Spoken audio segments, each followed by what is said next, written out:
Ciao ragazzi, vi rubo solo 2 secondi per ricordarvi di iscrivervi e di lasciare un bel mi piace. Grazie e buona visione.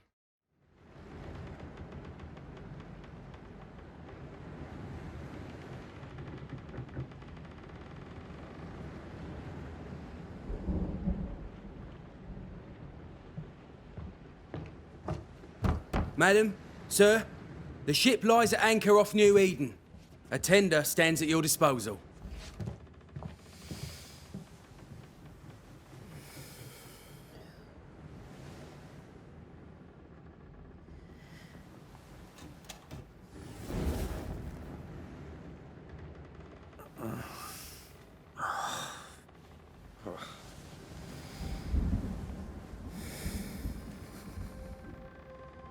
I dreamed of clouds.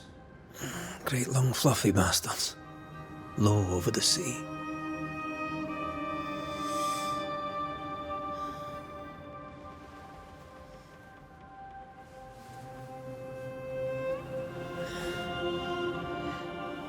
I dreamed of the abyss, in the darkest reaches of the deepest ocean.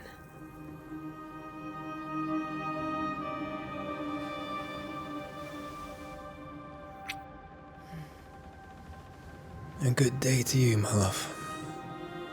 And a good day to you too. Are we in New England?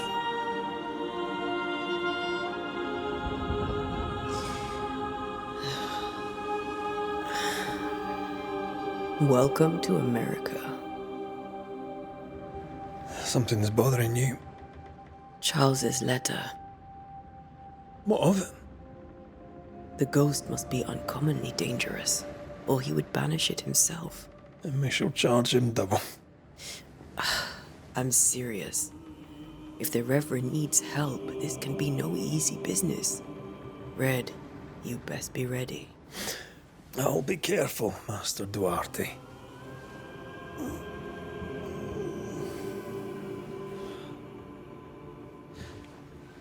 Your apprentice stands ready to serve. Come on, Ita, we need to go. I need to be. Rory McWraith, gallant to the last. Life to the living, death to the dead. Consider our lovers, Antea and Red, the greatest banishers I ever knew. Life to the living, we say, and death to the dead. It is not so simple. Since the dawn of humanity, the dead have lingered. Dead as alive, we are complex and emotional beings. Many and tangled are the ties that bind.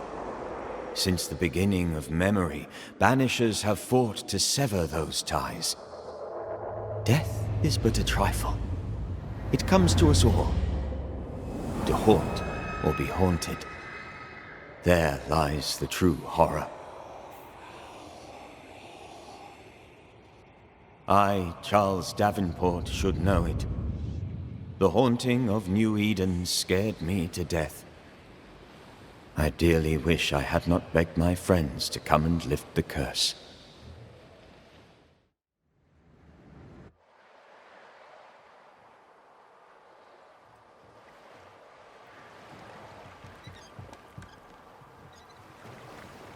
If this is June, I'd hate to see January. I'd want to freeze my backside off in the summertime. I'd have stayed in Scotland. London wasn't much better. Look at it. As cold as a bishop's arse. And twice as white. I don't mind saying it, I'm very disappointed. Charles wasn't lying.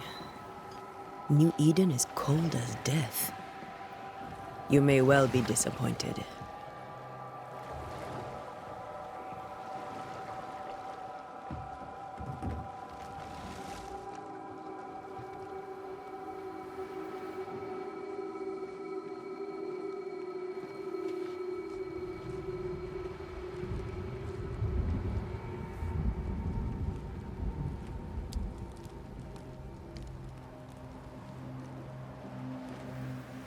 You'd better be at the tavern. With a hot grog. Or two.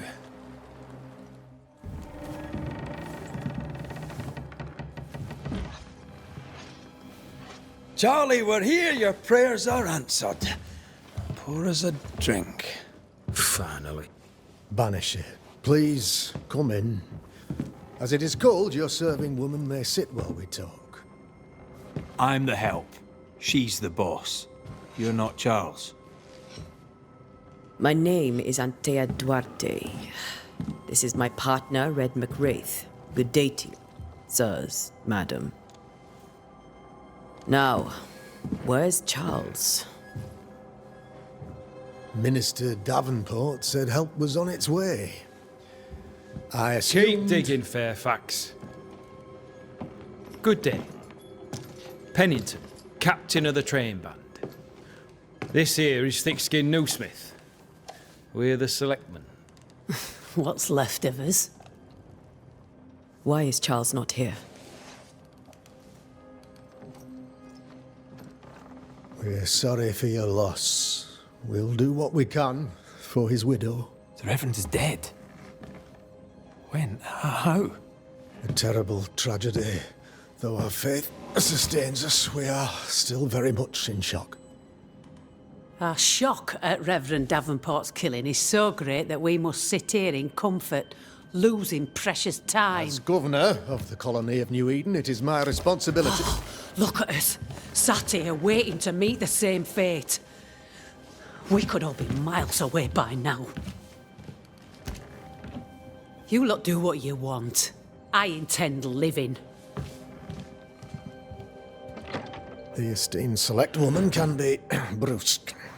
Forgive her, and rest assured that her aptitudes far outweigh her manners, or lack thereof. Her point still stands, Fairfax.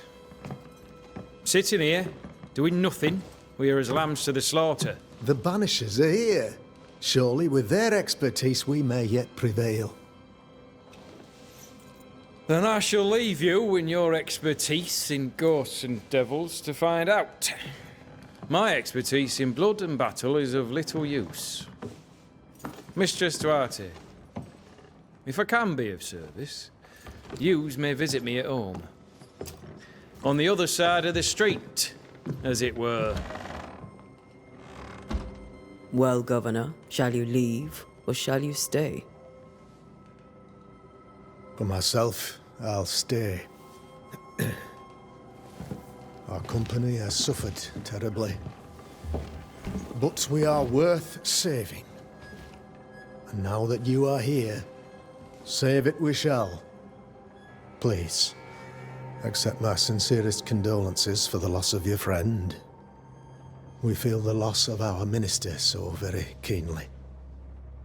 Charles Davenport was a man of great knowledge and devotion. The pride, indeed, of New Eden. It discommodes me greatly to remember how we found his body in the cemetery. Indeed, it distresses me yet further to tell you that we do not know what so tragically cost him his life.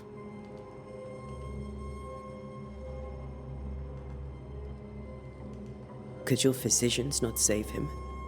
Would that we had a physician left, but it would have made no difference. Charles was dead when we found him, and we do not know how or why. One or two among our company have knowledge of the physic. Purples, they said, rupture, strangery, or sadness. Guesses, all. As a man of science in New Eden, I stand alone. You see, in my youth, I too was something of a demonologist. Rather a good one, if I say so myself. We're not demonologists, and neither was Charles. Is his widow Esther taking visitors? The widow Davenport is at home, and does not much venture out. Her house overlooks the dock. I offered Charles a home with a view across a pretty meadow, but he refused. He preferred the village life. Speak to her, if she'll see you. But she knows no more than we do about how her husband died.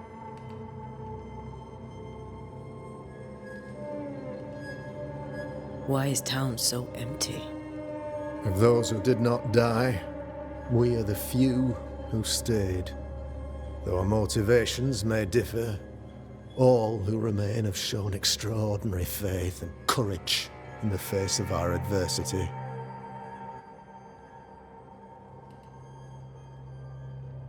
Those who left, where did they go? Boston, outlying settlements. Anywhere, everywhere. Although, as you may have heard, the weather has likely closed the roads.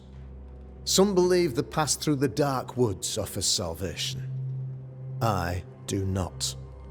I believe we must stand our ground. Will they return when the curse is lifted? I fervently hope so. They have homes here. But we sent the children away some time ago, and many could not live with their absence. If we do not resolve this situation quickly, the community of New Eden shall be broken, perhaps forever.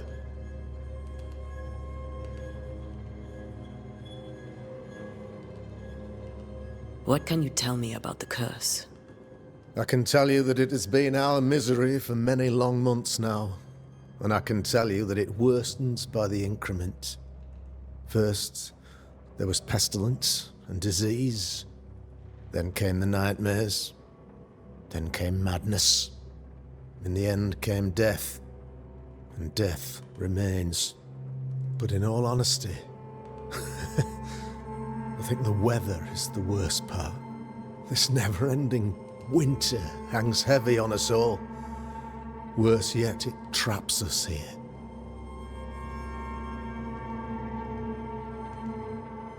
What do you think caused the curse? In my humble opinion, I'll point to the obvious. The abyss disgorges its spawn upon New Eden, bent on making God's poor creatures suffer. As to the nature of the demon, that's what we're paying you to find out. Our late friend Charles faced a Herculean task and acquitted himself with honor. You will have to do far better than that, I'm afraid. Our contract stands. If you'll have it, yes. Our contract stands for Charles. All right. For Charles.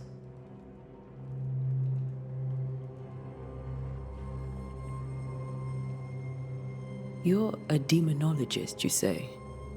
I am that, like my father was before me. Faith and science are our twin compasses, you see, to a deeper understanding of the secrets of God's green and pleasant land, and those who threaten it. And what have your compasses told you about the curse?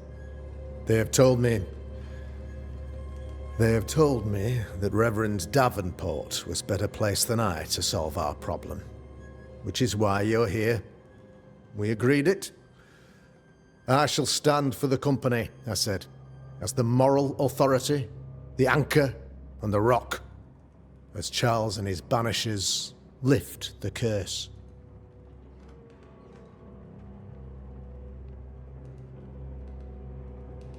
Heroic work all round.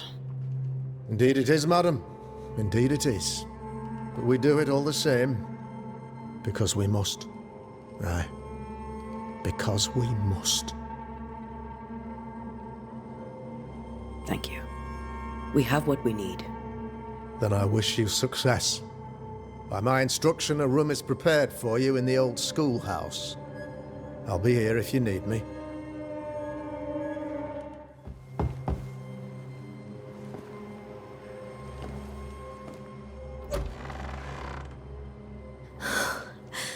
Antea, Red.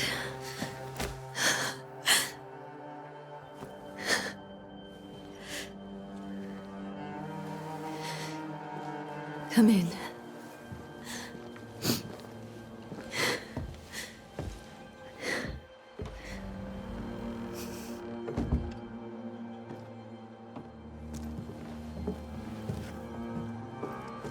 I've barely slept for fear you would not come.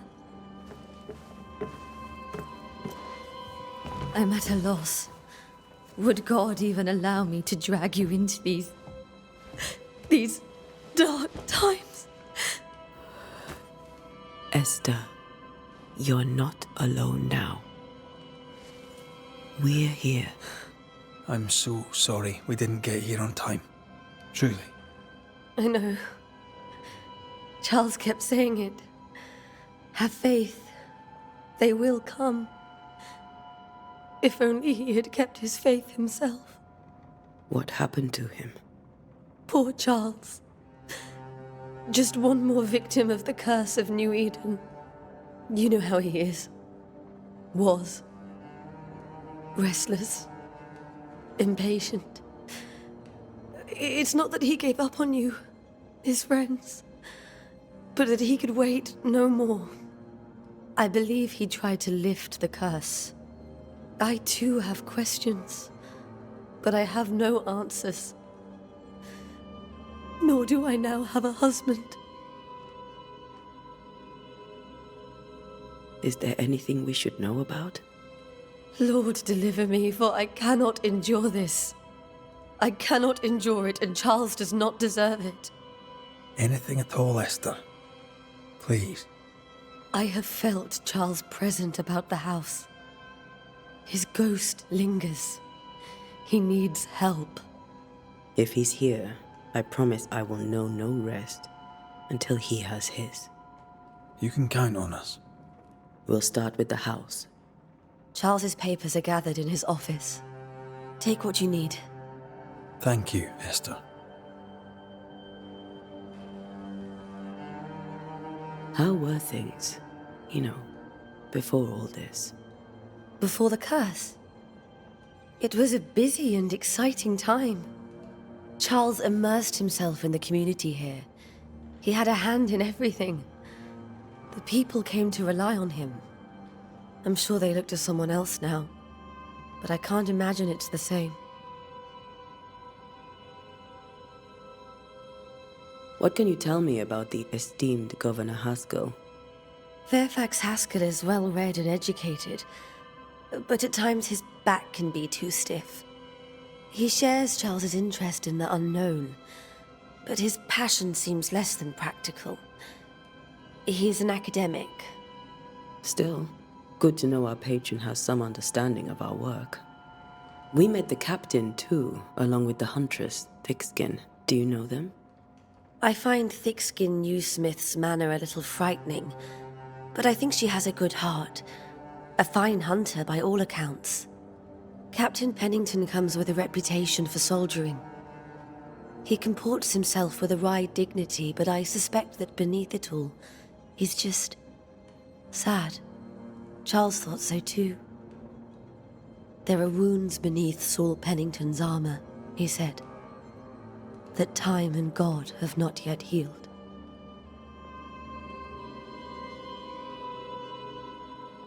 We'll take a look around, if that's all right. Esther, I'm sorry to trouble you once more. How may I help? Has the curse brought with it nightmares? Yes. I've had nightmares. I suspect we all have. Charles warned that something was stalking our dreams, that it had a use for us, that we needed to fight it with all God's might. But now Charles is gone, and my nightmares have changed. In my sleep, I see my husband falling, screaming into the abyss. All hear him. None respond. He plummets on into the bottomless pit. Poor Charles.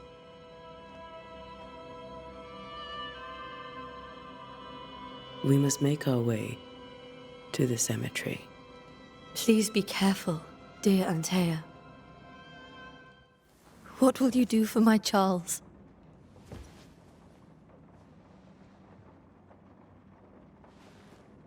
If he's present, we'll find him. Then we'll ask him what he wants us to do. Must I see him too? First, let's find out what happened. After that, we'll see. Best get started. Time may be against us.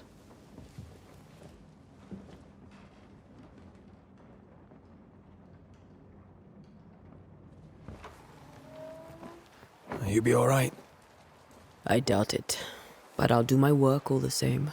We came here to help Charles, and help Charles we shall.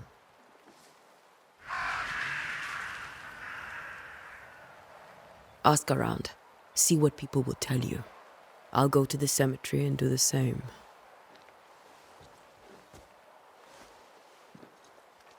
Be careful. Aye.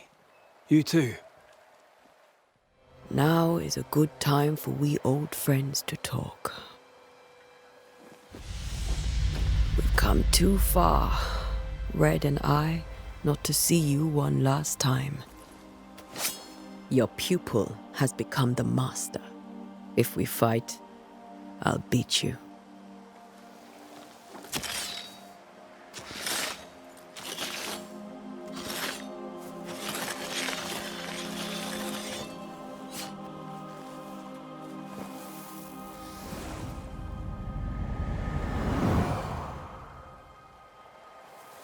Come on, Charles. Join me now.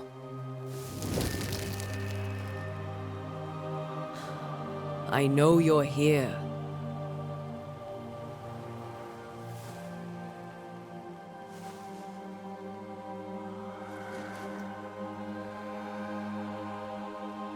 I know you're here. You know me, Ghost. I only wish to talk. Esther worries.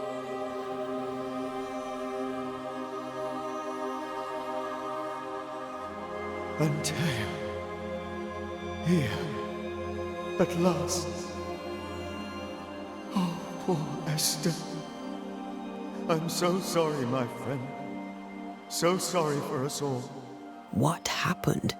What's going on here? Sad to say, dear friend, I made a mistake, and it cost me my life. Is Red with you? There is no time to waste. Before you died, you investigated the curse. What did you learn? That our enemy is deceptive and merciless. That we should not underestimate its power. We? I am dead, dearest Antea. But I am a banisher yet. I may still teach you. If I allow you, which I do not. Antea, do not repeat my mistakes. If a nightmare curses New Eden, you need all the help you can get. Its presence felt strongest in the meeting house. Perhaps the light of God there forced it to fight its ground. I had the building closed. The worst of the malevolence is contained, but it won't stay locked up for long.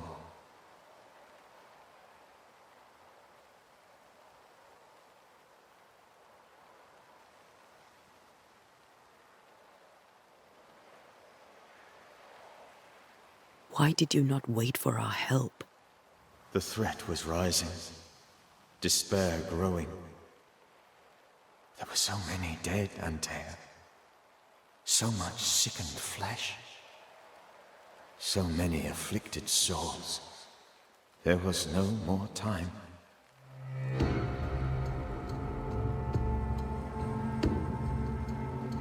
How did this nightmare kill you? I believed that I could come to the cemetery and make it manifest. To my initial delight, it worked. I now suspect it came by choice. It seemed amused, as if it were a pleasant game to weigh my measure as a man. What did it look like? I don't know. When it manifested, it appeared as Esther. My dear Esther. I did not see its true face, but I heard a woman. Not Esther, someone else. She was laughing.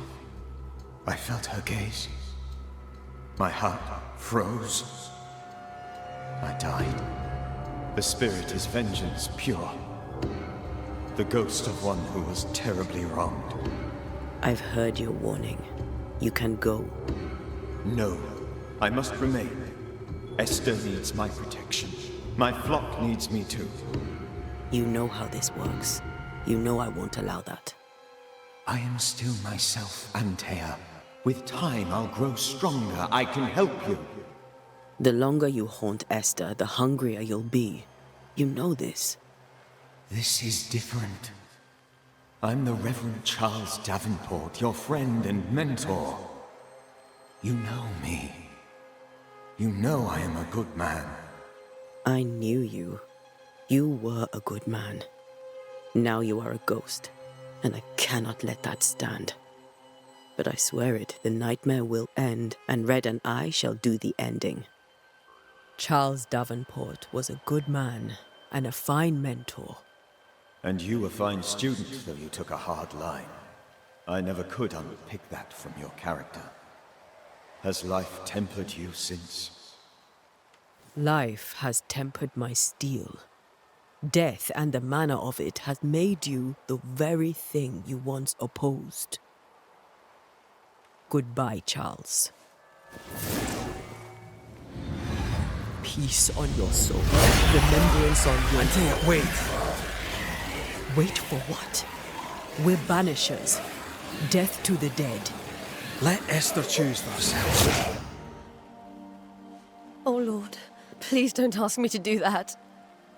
Esther, my good wife, and the very best. I miss you so. Oh, dear Lord, Charles, why are you here? Why have you come back? You must leave, please. I must stay. I must protect you. The thing in the meeting house feeds on our torment. I should have known better. I know better now. Antea, give Charlie the ascent he deserves.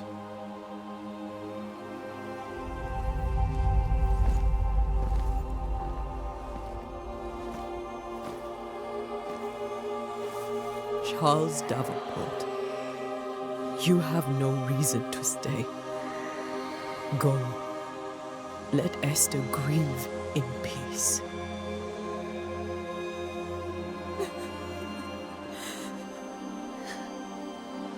Save her, my friends.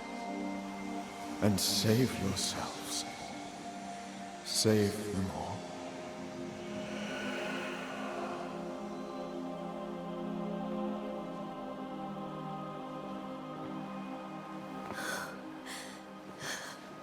I'll walk Esther home. I'll do it.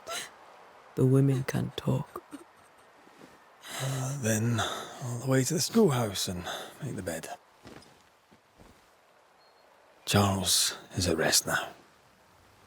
Antea, she gave him the care he needed.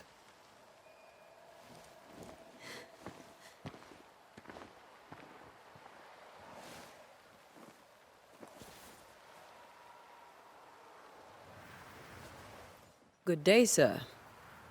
You'll be one of Haskell's banishers, I take it. Antea Duarte. You may meet Red McWraith about the place.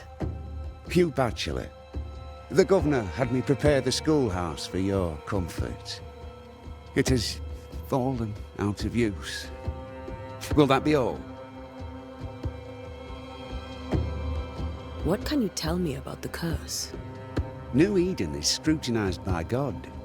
Better days lie ahead if his servants remain humble and true. Do I detect a note of disapproval, Mr. Bachelor? I was hoping for a warmer welcome. Oh, I don't doubt your honesty, nor your will to fight the devil.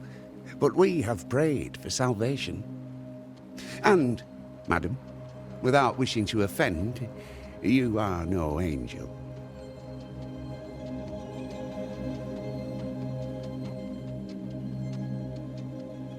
Do you have bad dreams, Mr. Bachelor? You don't want to hear about those. Try me. In my sleep, chanting demons defile our precious meeting house and burn it to the ground. 2 poor souls are trapped inside.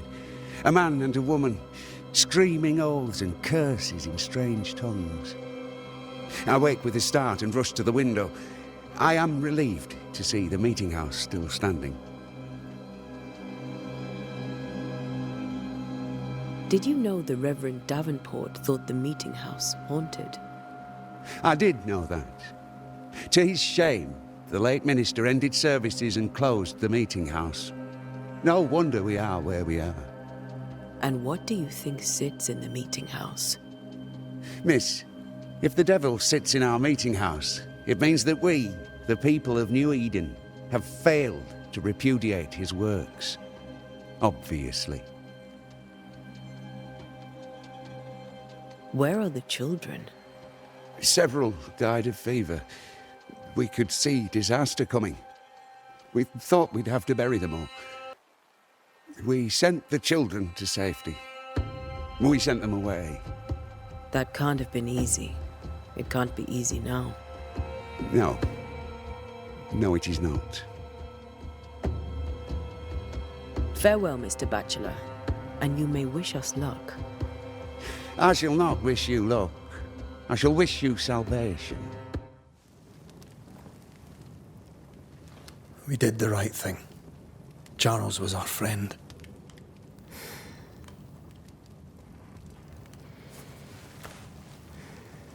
I love you, Red McCraith.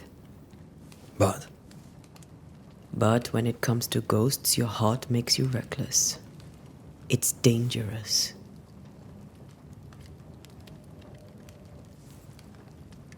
were you really about to banish Charles? That wasn't Charles. That was the ghost of Charles. Charles Davenport. Our oldest friend, the man who brought us together. Our friend is dead. His ghost was a danger to his wife. Ghosts only bring misery, Red. Make no mistake, they steal life's essence from the living. Aye. They don't always do it out of malice. Give them that.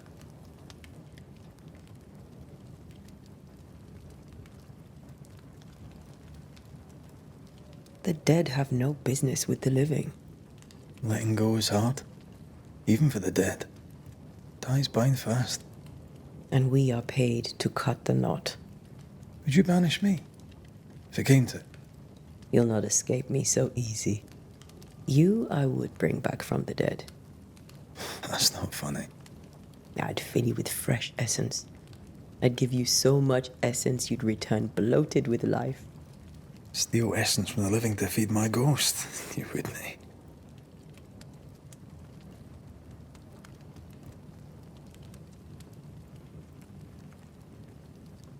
I would.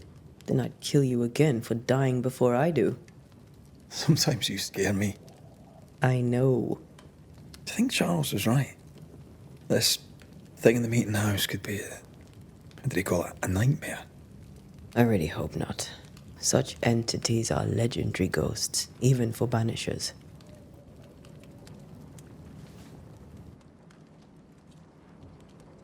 We'll see tomorrow. Now, to sleep. This was a dreadful day.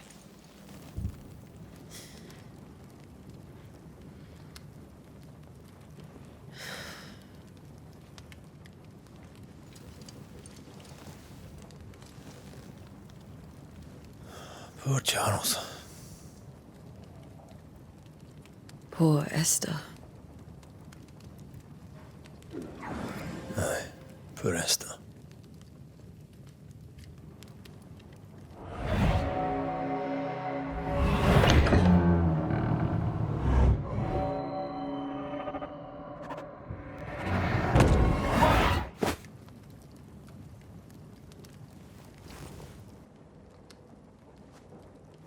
And Tia, she took her firebane.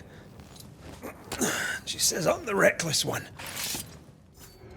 3 blind mice, see how they run, see how they...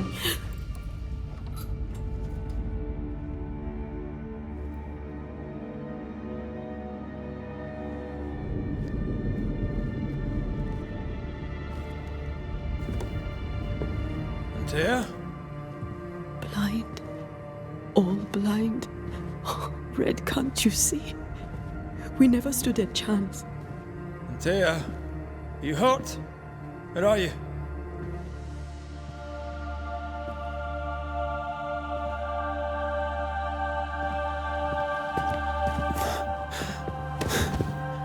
I'm here, my love. What happened?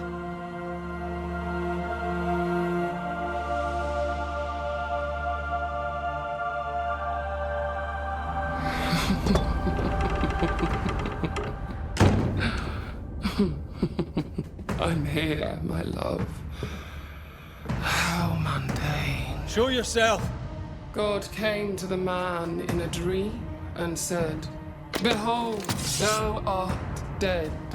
But the man had done nothing wrong and said, Lord, wilt thou also slay the righteous? What?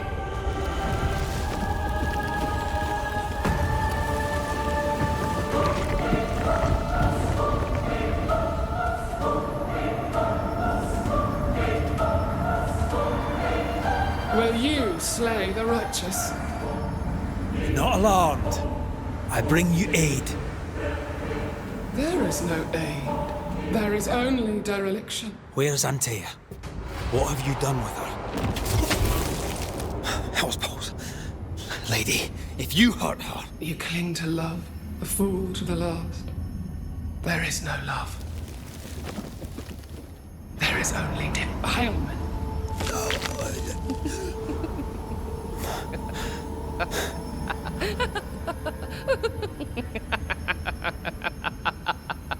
No.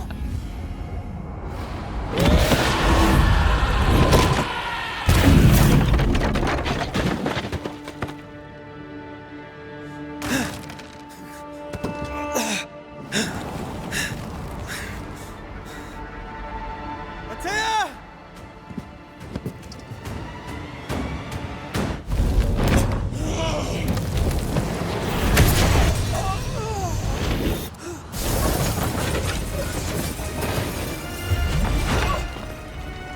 Where's Antea? If you laid a finger on her... You what? Come to her aid? There is no aid. There is only... retribution. Give him back! How touching. You come to claim your man. You think you love him. You do not. There, in the dark of your marrow, there is no love. Only betrayal. I offer you a trade. He stays and you leave with your life. I'll bargain with no ghost.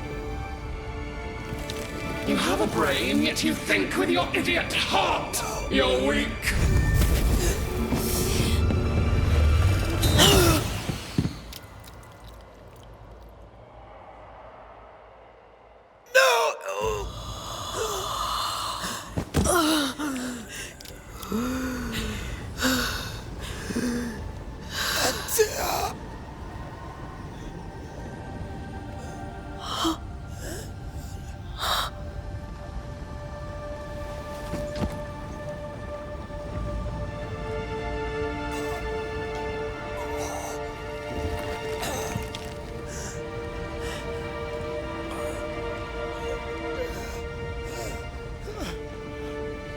Will you come to her aid now, when all is lost?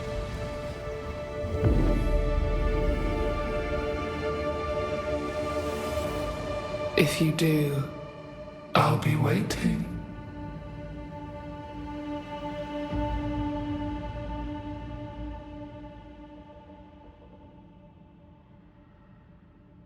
The icy ocean made a diamond from his grief, then buried it in his heart.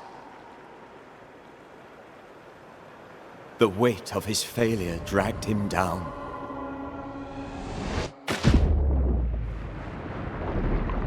Outside time, drowning in the gloom, he spoke her name.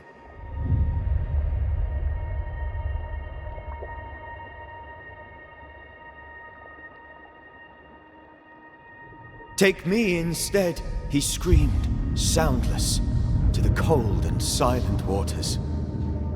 Out beyond the black veil of death, something heard his cries and reached for him.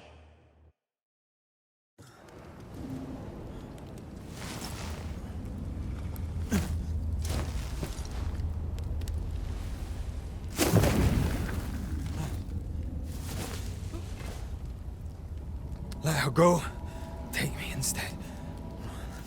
Let her go!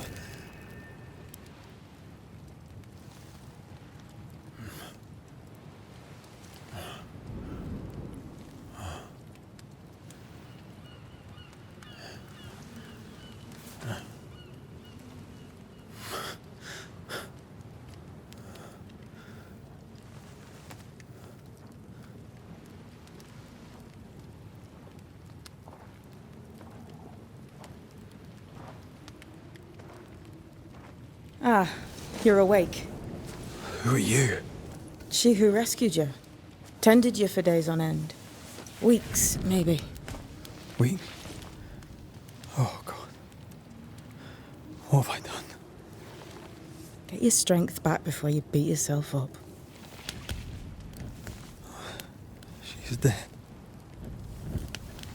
Yes. It's why you're here. And why I was sent to look after you.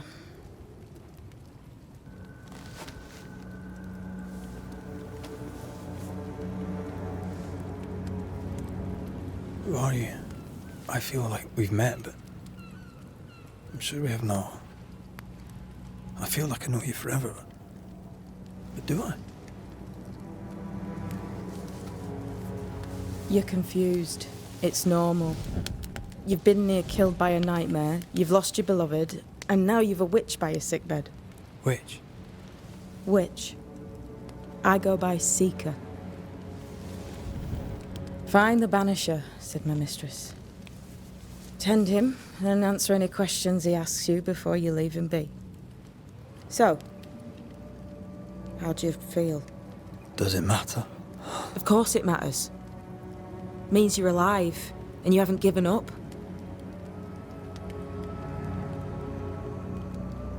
Who sent you? Her name is Ceridian, and my hands and words are hers. Beyond that, don't burden yourself.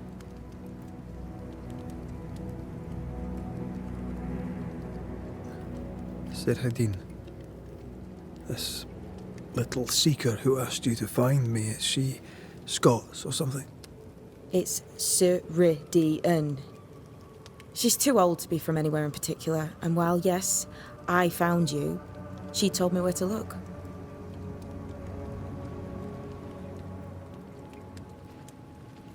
This nightmare, how it spoke, how it tore right through. I've never seen the like of it. Few have. Fewer have lived to tell of it. What drew such a powerful spirit here? Who knows? Something awful, I don't doubt. The worst angers rise from the most terrible wrongs. A friend said that. He was trying to warn us. An immutable law. You have wise friends.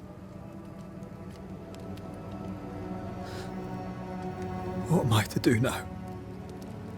How do I do it alone? You're not alone. Have faith. If Ceridian had told me more, I'd tell you it. But you must have faith.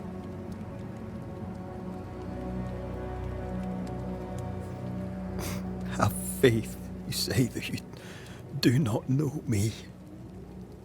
Easy said, harder done. What comes easy in life tends not to matter. It's the hard stuff that counts. You've a hole in you. A yawning, grimacing pit in your soul. That's love, that is. The hole won't fill because the love won't die. God, what have I done? Here's the thing. Unlike most, you get a second chance. I suggest you seize it.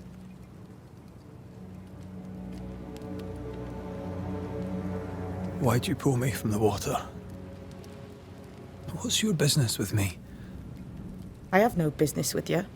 but my mistress does. Ceridian says the wall between the living and the dead is under threat. You, it seems, have a part to play. This is mine. You've lost me.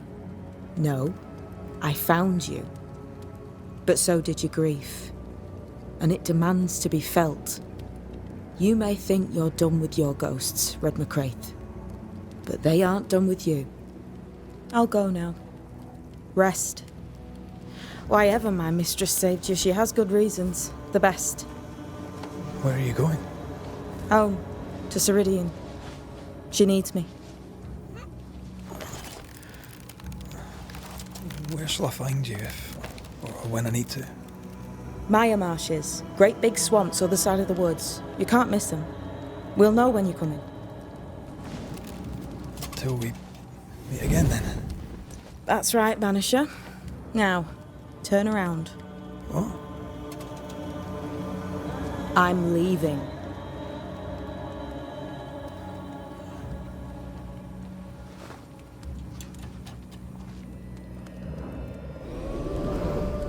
The hell?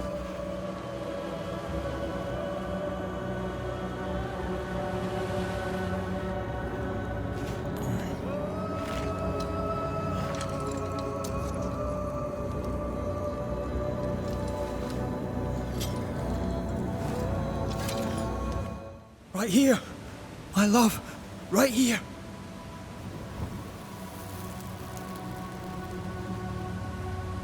Tis you.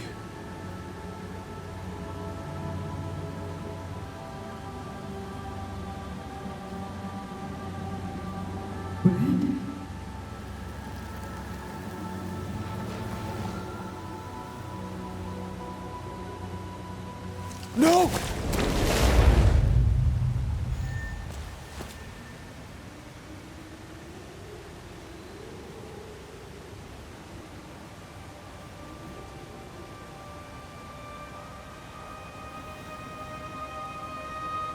I have you. You have me.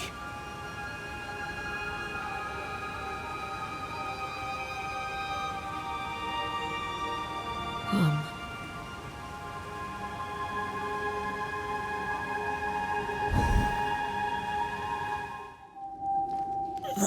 You seem weak. You need rest.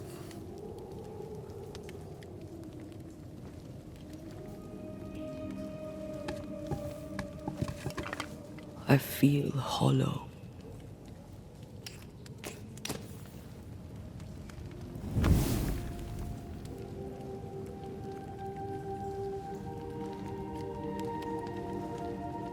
Do not be troubled. How could I not be? To have lost you and found you like this. And you're hungry. That's one way to say it. Yes.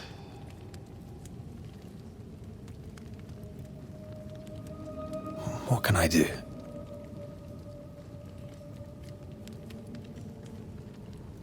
Charles's Bible. The tie that bound his ghost.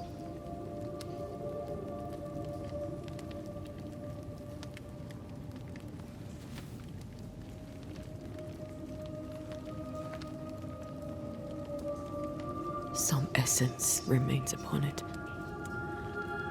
For now, it will do me.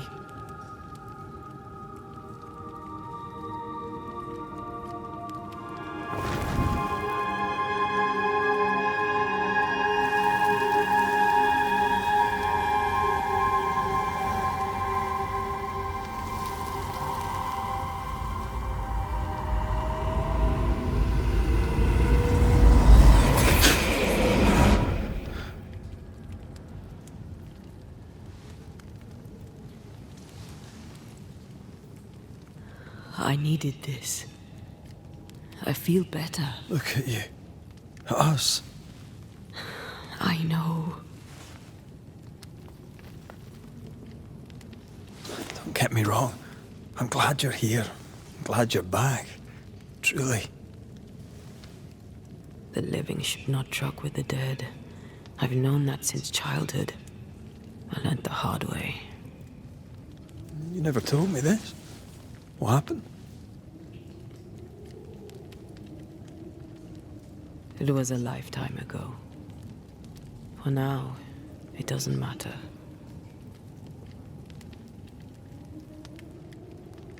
How are you feeling? Awful. And with a few more words? Angry, frustrated, useless. We should talk about what happened. After the meeting house, I mean.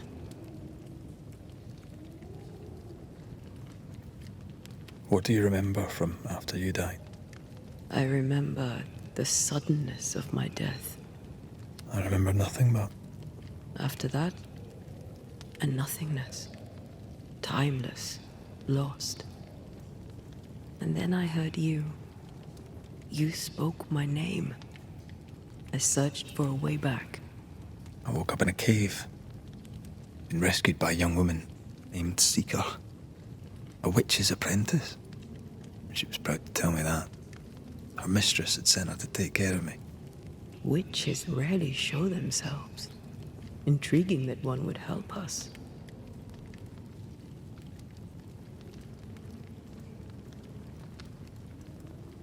We should run away from all this. I sense the nightmare's presence near my body. I won't be free till we've reclaimed it. I refuse to be this way. I'll not abide it. I'm so sorry, my love. How can I help? I'm a ghost. You're a banisher. I'll not banish you. I cannot untear. So you die. You can't ask that of me. If that's what I wanted, you'd have no choice. But you don't wish it, do you? Not before I've had my revenge. Not before I've seen the nightmare defeated. By you and me both. In the schoolhouse, he joked about bringing me back to life. Is that possible? Yes. The ritual of lesser palingenesis. It's extremely difficult. Highly dangerous. I could try, right? You'd teach me and I'd bring you back. Red. It's an ancient ritual. It requires power. It consumes essence in large quantities. We're talking about human sacrifice. Murder. Just maybe we could consider it. I mean, if there's the slightest chance I could bring you back, I'd take it. It's a dark ritual, Red. It's tempting, and that's dangerous. To think of being back in your arms. I'm tempted too.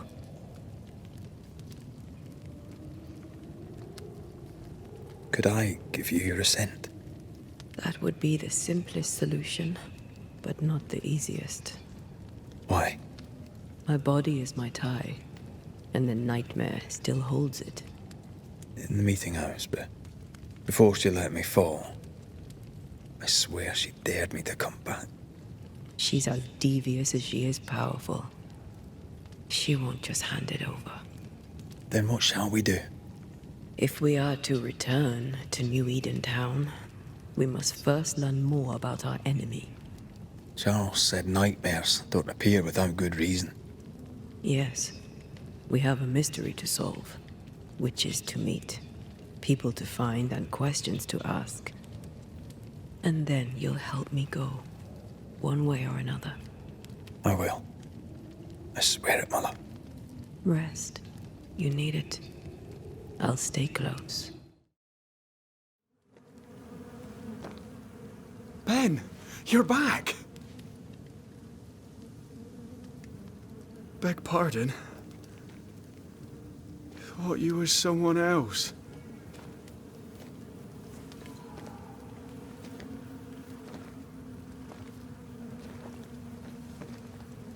You hungry, friend?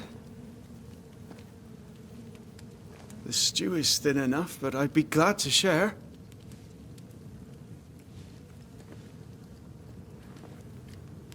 Kind of you to offer, lad. But no, thank you.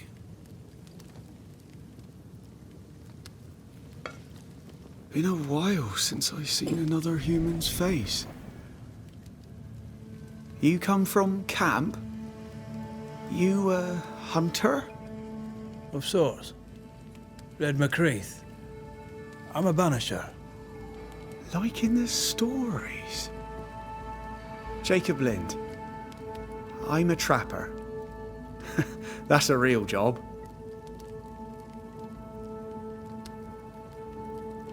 What are you doing here? Had you nowhere safer? The woods are kind to them as knows 'em. We hunt here. When we get pelts and meat, we trade in New Eden. But game's been scarce. We've naught to trade, so we wait.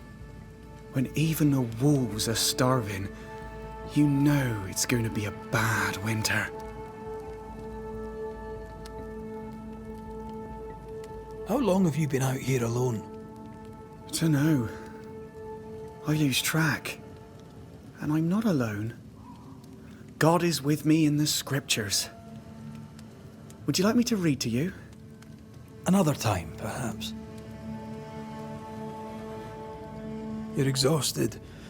Unsurprising given how tainted are these woods. Are you sleeping? I don't like sleeping. I see things. Bright eyes in the leaves. What does tainted mean? Marked by ghosts, haunted. Tell me of your nightmares. One nightmare. Always the same one. Ben has it too. Would you care to share them? No!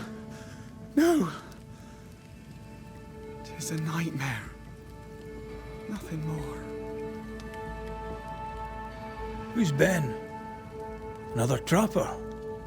Aye, the best of 'em. Taught me all I know. He's out now, but he'll be back. Where has he gone? The bridge is down. As down can be. Can't cross. Bad things lurk in the shadows.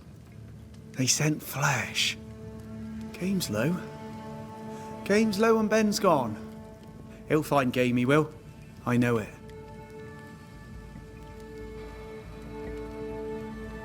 What lurks in the shadows? Is that what keeps you here? That and the fog. Can't hunt if you can't see. Ben shoots better than me. Knows the woods better too. I'd only slow him. Only slow him. Where did you meet Ben? We found each other. Brothers in spirit, he said. He's been good to me. Too good. Why? He's important to you. Aye. And me to him. He's lost his nerve, or a ghost has taken it from him. Get some rest, Jacob. You need it. If you see Ben, tell him I'm thinking of him. Tall lad, even when he's lying down. Can't miss him. Who's you? My name is Red McCraith. A Scot. You? Antea Duarte. We're banishers. We can help you. I'm beyond help. Where's Jacob?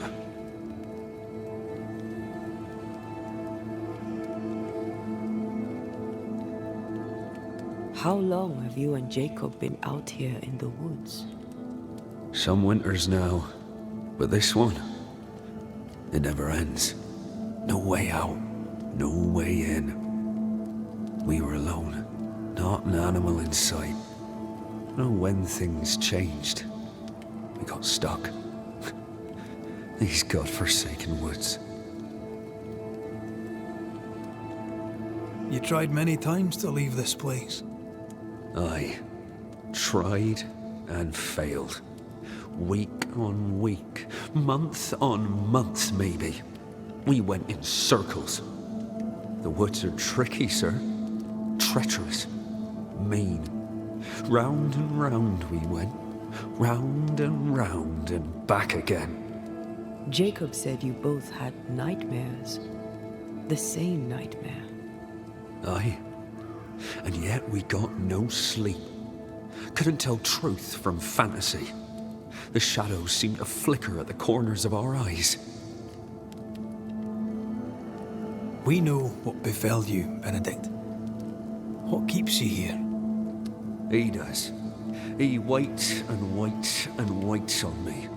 He'll not face what he has done, and I cannot go. I cannot go. But I'll not hate him. How could I?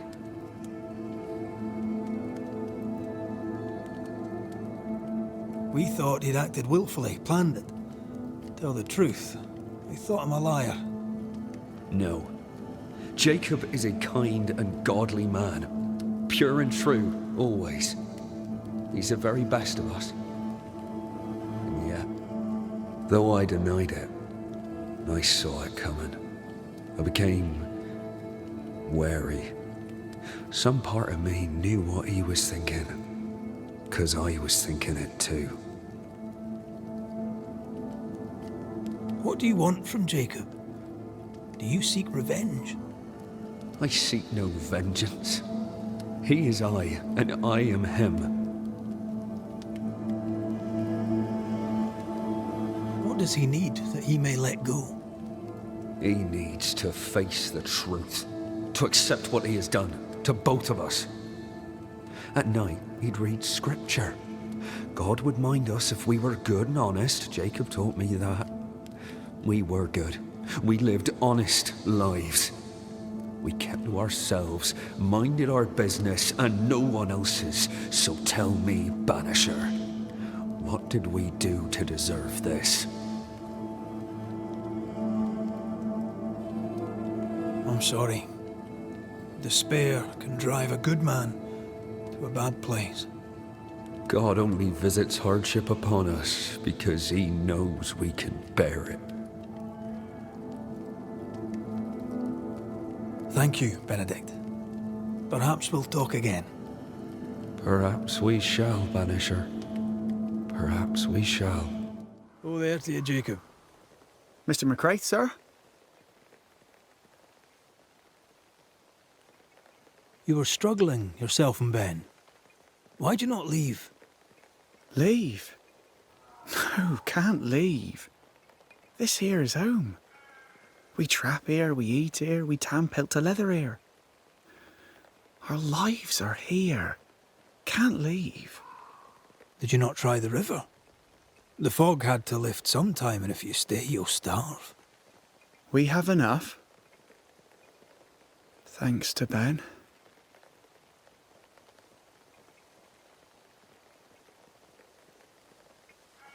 Ben wanted to leave. You argued. Remember? Ben's out and about right now. We don't argue, you know. One time, a storm caught us napping. Sidelong hailstones and everything. We was lost. But we found our way. Even then, Ben never said a word in anger. Even though I slowed him down. Has he lost his mind? Or is he tricking with us? I can't tell. I'm sorry, Jacob, we must talk. Something has happened to Benedict. What? Where is he? What happened? Come on now, Jacob. If something's happened to Ben, say so. Where is he?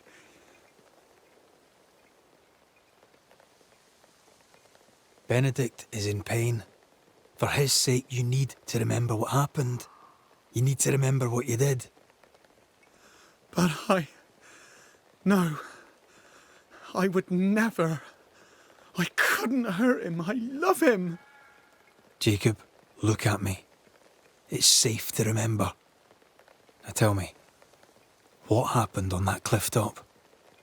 I was tired. So tired. Hunger was digging holes in me, burning in my throat. I could think of nothing else. We don't give up. We don't give in. But I wanted to. I wanted it all to stop.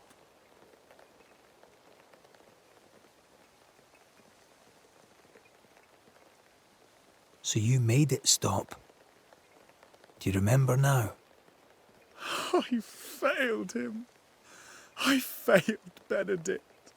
I was so angry, so angry. He kept pushing me.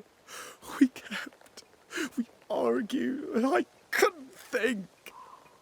When I saw him lying there on the ground, lifeless, the whispers said, it was him or me, him or me. I would have died. I should have died. For my sins, I deserve no better. I failed God. I failed my friend.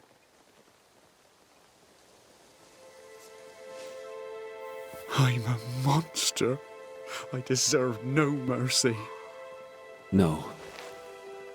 You're just a sinner, begging for help.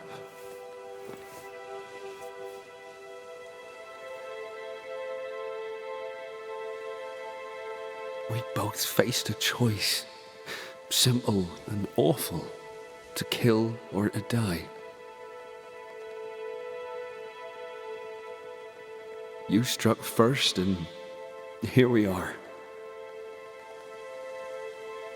Do you forgive me?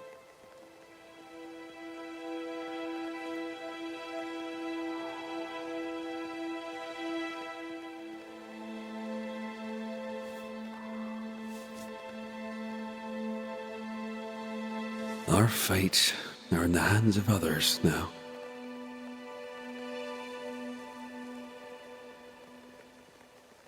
Yes. Banisher, do your job. If you're to come back, if we're to use the ritual we spoke of, this is when it starts. Red, if we take one step along that path, Jacob is ready to die. The others won't be. We'll tell lies. We'll harvest the essence of the living. I'll shoulder the blame. As the man says, we face a choice, simple and awful. Do we kill to be together again? Or do we part forever? We must decide now.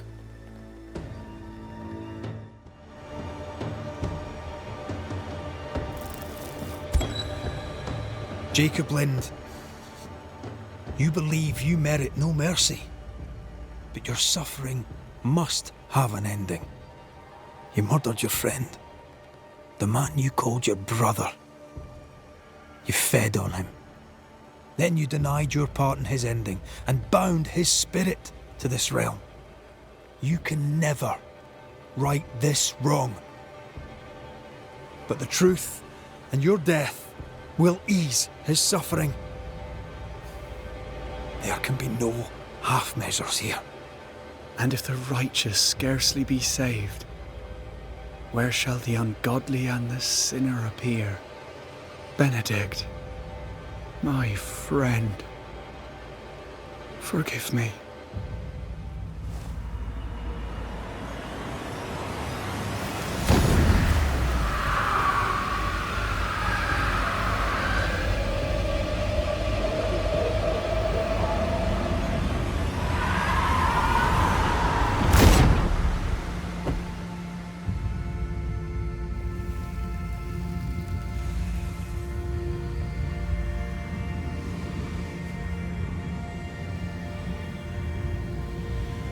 I took the life of a man I loved and ate his flesh. This I deserve. That man killed and ate his friend. When I was a soldier, I heard many stories of those besieged eating their own. Some were true. Famine is a ferocious master. Jacob was hungry. Just like you. Just like me. I never thought I'd blame anyone. I've not killed since I quit the army. I swore I'd never kill again. It's not too late to change our minds. We made the right choice. And we made it together. No turning back.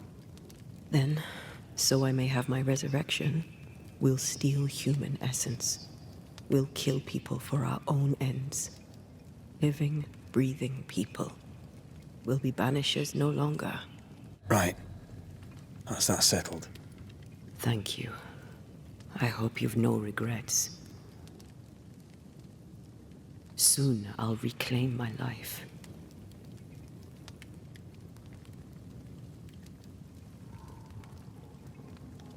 We'll pay the highest of prices. We banishers may call it blaming, but our hearts will know we're taking lives. How many? I don't know. Perhaps too many to ask of you. I want us back, Red. I want revenge on what killed me. I want to live. I want it too. With the whole of my heart. No price too high. I will do it. By my oath, I swear it, my love. I'll see you back from the dead.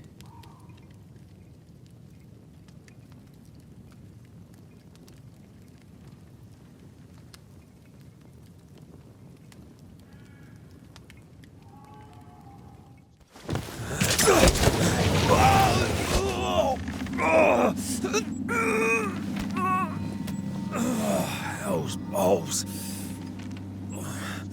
Are you all right? I'll be better right side up. What happened? Rope trap. Jacob Lind mentioned a hunter's camp. It may be close.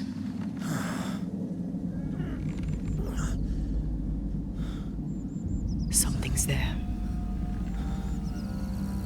Something alive.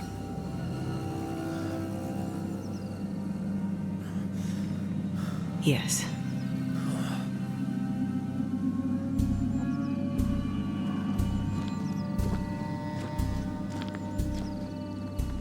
Brilliant.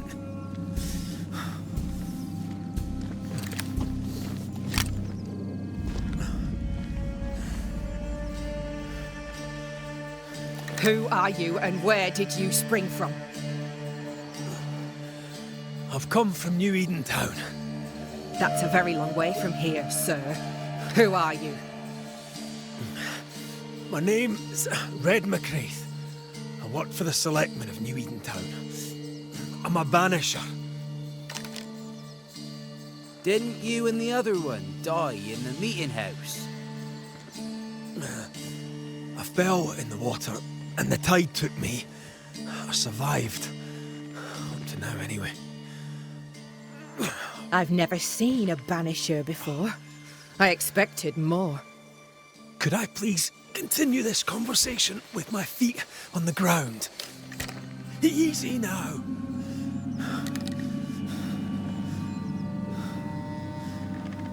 Stop your jiggling. Hold still, I said. You try holding still when some lassie's shooting at you. In that case, banisher, you may escape the trap yourself. Wait, what? No, come on! Our camp lies downhill. I'll wait for you there. Come back here. Shite! I don't suppose you can help me, can you? That was entertaining. It's good to see you smile. Wait. Something's there. Something alive. No.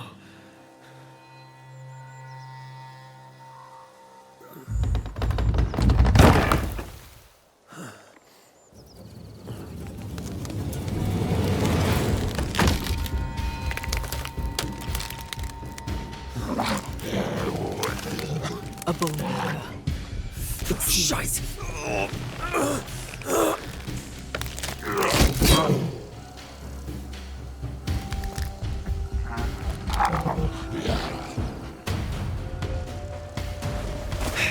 You can do it. How? Please.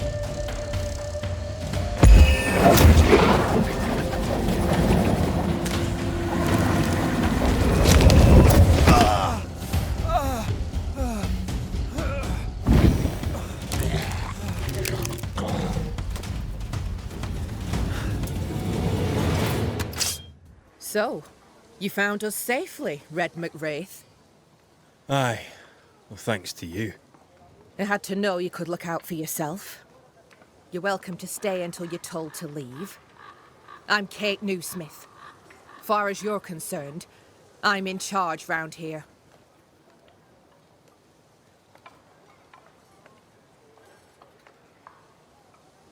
Newsmith. Anything to thick-skin? Aye. We're sisters. Me and Antea, we met her in town when we first landed. Thickskin will return from the hunt soon enough. Sorry for your loss, by the by. Why might you tell me to leave? He who don't pitch in, pitches out. We'll not go hungry to feed him that don't contribute. Better than killing you for food, I suppose. How fare's New Eden town? I'm heading back that way. You're mad. There's no going back. There's naught to go back to. We may be all that's left. New Eden town now is naught but sorrow, pestilence and death. Some of our band were homesick. We heard them screaming in the woods. They didn't come back. Something wicked prowls. Folk dream of a murderous beast that'll kill them if they dare to leave camp. There was a second group. They never arrived. Some think the beast got them. Like I say, we may be all that's left. Guilt, dread. She puts a brave face on it, but the truth is in her eyes. All right, I'll stay a while. I have certain skills, if they may be of use.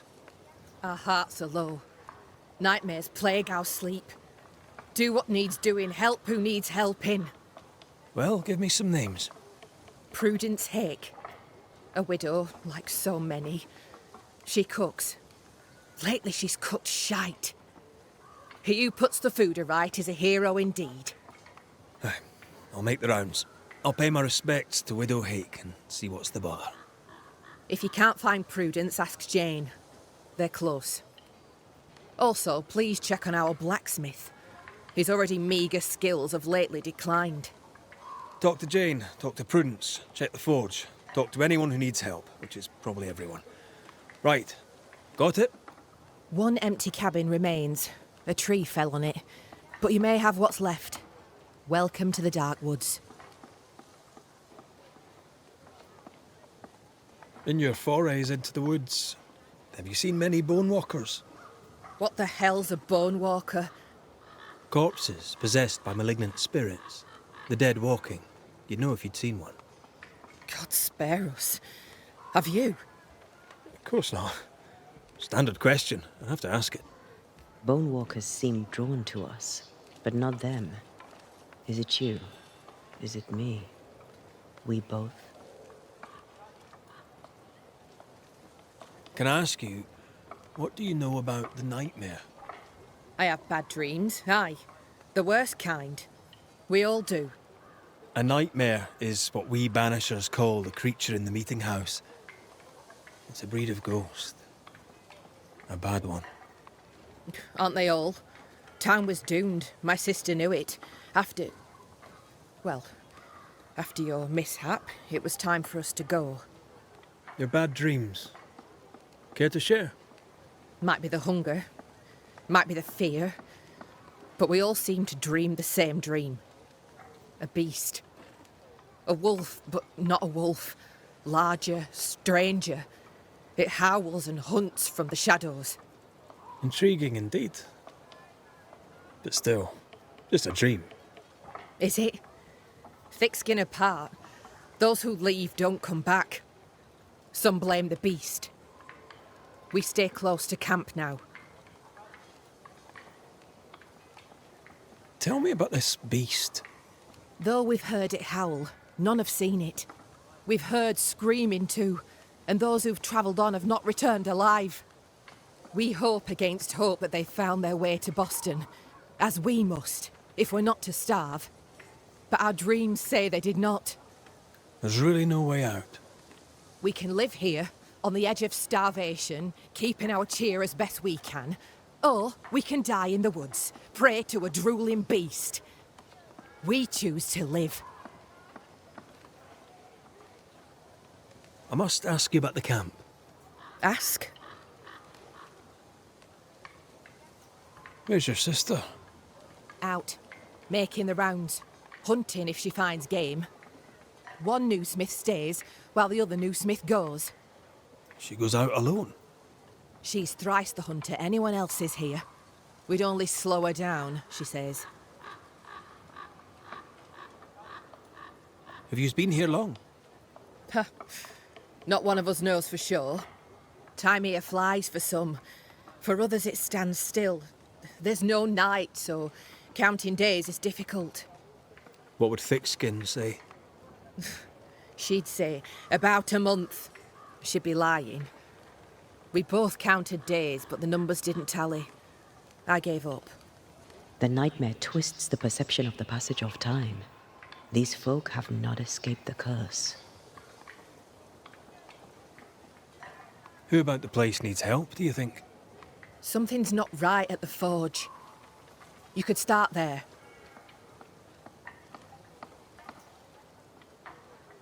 I'll take my leave of you for now. Rest. You'll need it for my sister's return. I'll send for you. Damn it. Oh. Forgive me. I oughtn't have startled. Oh well. Ain't you a sight? Who are you, then? Red McCraith, ma'am, the Banisher. To whom do I owe the pleasure? Oh, the Scotsman. I like your accent, and I like your manner too. Nellie Heaton. A friendly Londoner. I like her already. The forge is empty, no tools. Any idea why? No tools? That's strange. Why would your husband take tools with him? Why would he take all the tools with him? I don't know. Here's the thing. In your forge, I found a puddle of salt water. Any idea how it got there? Wait. You went into the forge without asking? The door was open. Also, there was a puddle on the floor, which turned out to be salty. Well, it's rude, but this time I'll let you off. The forge uses a lot of water, but that doesn't explain the salt.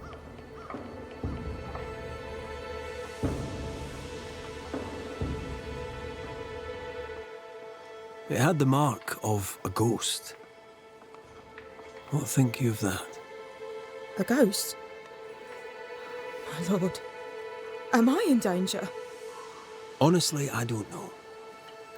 I'm looking into it, I hope not. So, what's the chatter? Bad news travels faster than good. What would you like to know?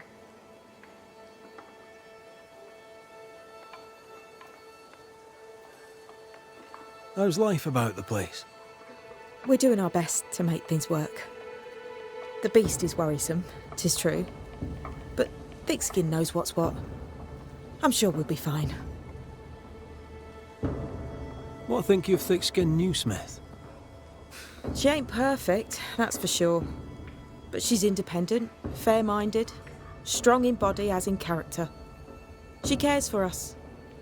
I know it in my heart, even if she doesn't show it.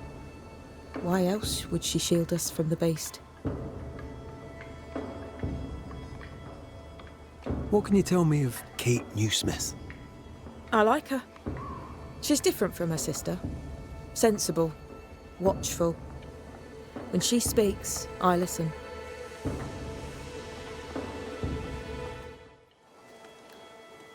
To the point, madam. Kate Newsmith worries for you, and for your husband too. He around? Fortune left some hours ago and hasn't come back. I confess I'm beginning to worry. What if the beast got him? Did he not say where he was going? Thick Skin has him making nails for the stockade. She presses him, and he feels the weight of it.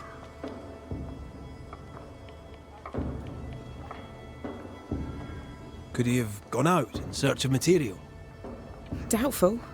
He's exhausted. He doesn't sleep. He works day and night. It wasn't always so. Coming to New Eden saved us. It saved the marriage. I should go look for your husband. He's no woodsman, so he can't have gone far. Please, do find him. I didn't come this far only to lose him now. Can I have a look around your house? Yes, if it helps. Thank you for your time, Mrs. Heaton. Welcome. I've enjoyed our chat. It's nice to have someone new to talk with.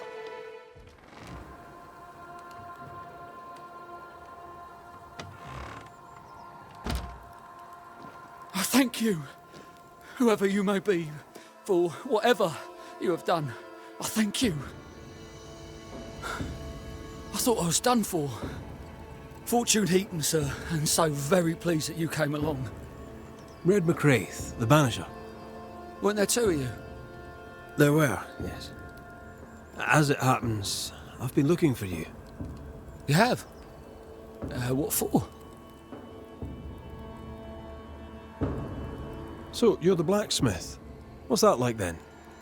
It's alright, I suppose. You busy?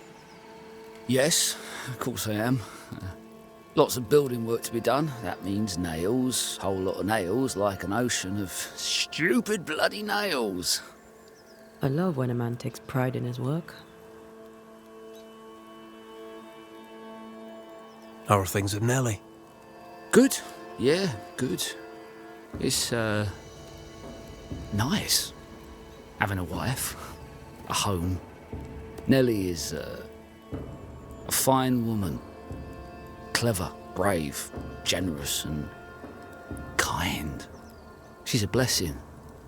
How did you meet? Meet? How did we meet? Well, you know, we just, met. Does he not remember? Or does he not want to say? Come now, Mr. Heaton. No need to be embarrassed. A wee bit of romance is good for a man. Romance? It's not.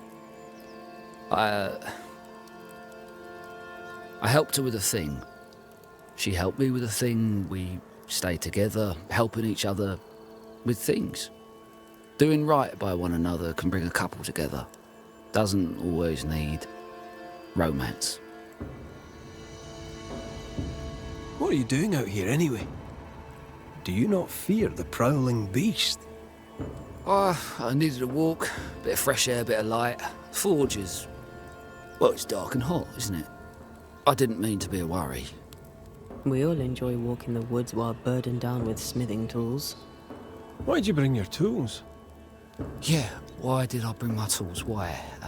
Why? Because they're haunted. That's why. I'm sorry, it's just... I'm losing my tiny little mind. And it's them godforsaken tools that's to blame. I start working with them, and then I look up, and half the day's gone, and I am somewhere else entirely, and that's not even the worst of it. When I return to the forge, the work is done. The tools are haunted, and I'm getting rid of them. As deep in the woods as I can go.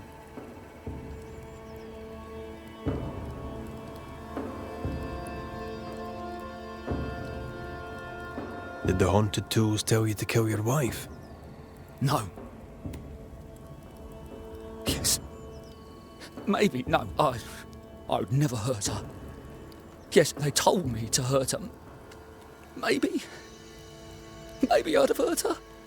Can you help us? Yes. But I can't guarantee you'll like the result. I heard you praying.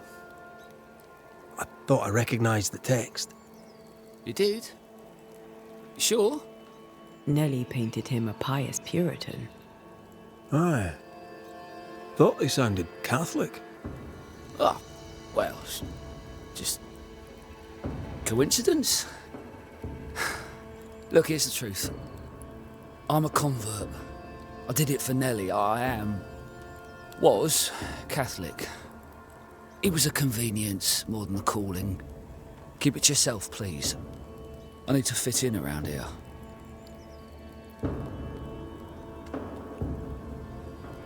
Not my business. I won't tell a soul. Thank you. That's twice I owe you. Head for camp. I'll take a look at the tools. Once they're safe, I'll follow. Yes, sir. Absolutely, sir. Thank you, Banisher. Thank you. That's enough, Nellie. I warned you. I warned you this would happen again. No. Oh, look at yourself. You're pathetic. I want a divorce! You're no Elizabeth Luxford. You are mine. And I'd sooner see you dead and cold than let you leave. What's going on here? Walk away, lad. This does not concern you. I think it does.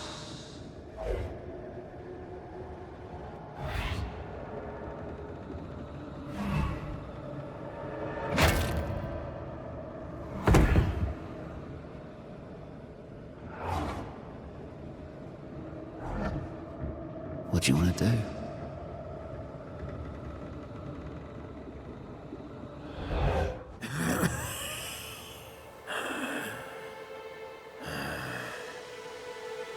We are the Banishers Antea Duarte and Red McWraith. Whose ghost are you?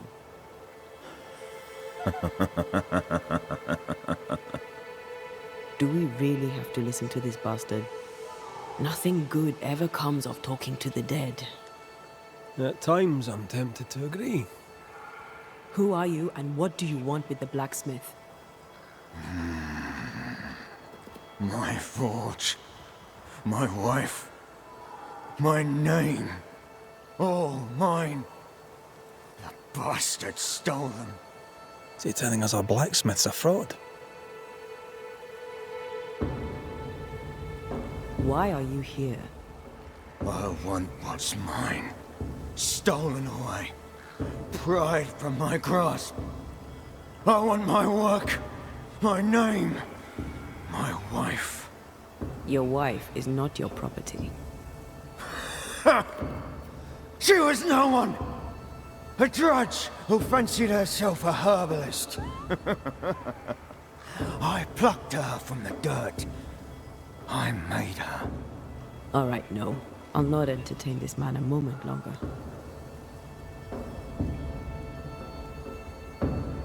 You've been sowing madness in the mind of the man who replaced you. She can't escape me.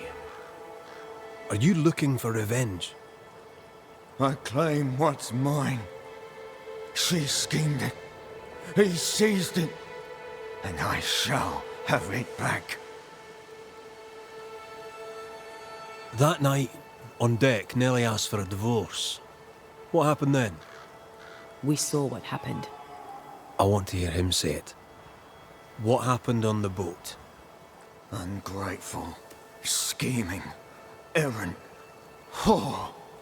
Watch it. Red, come on. Distempered, feeble, a weak woman, demanding care and giving none. I gave her a life and she stole mine. She had him kill me. That's not what I saw. I've had enough of this. Let's go. Mr. McCraith, my man came back and I hear I've you to thank for it. Don't celebrate just yet. I know the truth. Your secret is out. I don't know who you are, sir, but you're not Fortune Heaton. Don't be daft. Haskell hired the Puritan master blacksmith, Fortune Heaton. You're none of those things. You're not him. What do you want? I'd like your side of the story, madam. Very well. What? No. How do we know we can trust him? We don't. But we must take the chance. It's time. On the crossing from England, something happened. What was it? I'd had peace and quiet for weeks since we'd been aboard. Fortune was too sick to do anything. I even made a friend. I thought to myself, maybe this new beginning will be good for us. Maybe he'll change. Before we left, I'd sworn he'd never lift a hand to me again. Well, guess what? We didn't plan on killing him. I swear on it. Do you regret it? Do you regret any of it? What would be the point? And if I did, what would be the point of telling you about it? I'd have escaped him in the end, but I'd have had to die to do it. I only killed him so he wouldn't kill me. The blame is on him, sir, not me. You're not Fortune Heaton. So, who are you? I am. To hell with it. You're right, I'm no blacksmith. I, sir, am the fugitive thief Arthur Carty. But a good man. A repentant, hard-working man. If I am those things, it's because you've shown me it's all right. I'm doing my best to make a better life. Really, I am. What were you running from? Just the legal consequences of my illegal life. When you demanded a divorce, your husband threatened you. Was that the first time? It was the first time I'd asked for a divorce. It was not the first time he had raised his hands to me. I loved my husband once. I thought he understood me. But Fortune was an angry man. He was angry, and I was in his line of sight. No matter who or what had upset him, the full force of his anger would fall on me. Always on me.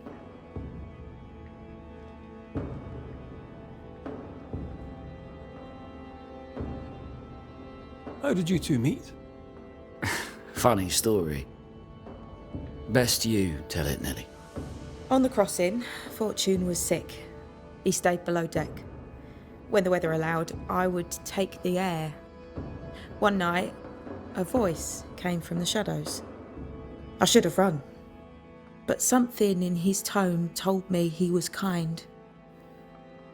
I was right. He is as kind can be. We became friends. Dearest friends. Companions in murder. You sent me to find your husband, Mrs. Heaton. Find him I did. Your husband's corpse rots on the ocean floor, and his ghost has followed you here. I rid myself of him once. What shall it take to do it a second time?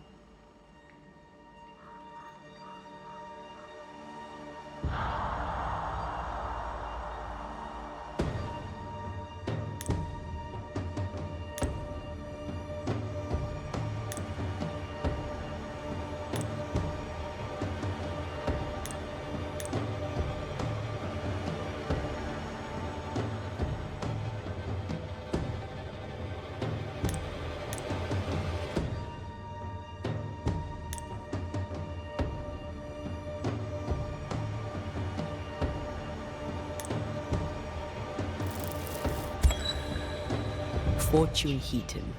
Dead as alive, you're an angry man. Time to go. I made her. She is mine. I built it all, and they took it from me. And now your work and your name shall pass to Arthur Carty while you enter oblivion. Nellie will run the forge, and a better version of Fortune Heaton will walk the world. I am Fortune Heaton. Ever was, and ever will be. Not anymore. Be gone. There is nothing for you.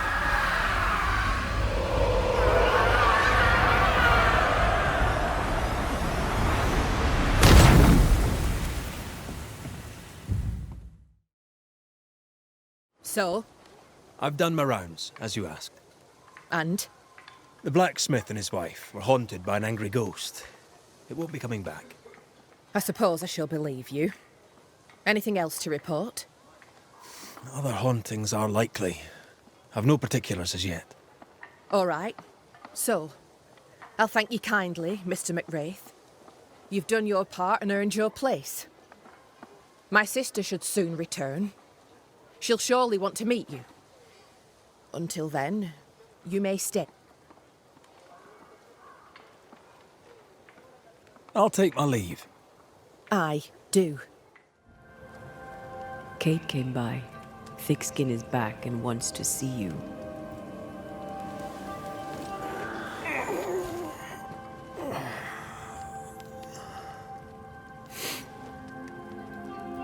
Why did she not wake me?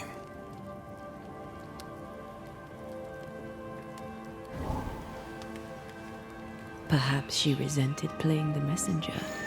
Perhaps she just wanted to make you late. She was vexed. Thickskin return has upset her. Kate reminds me of my sister.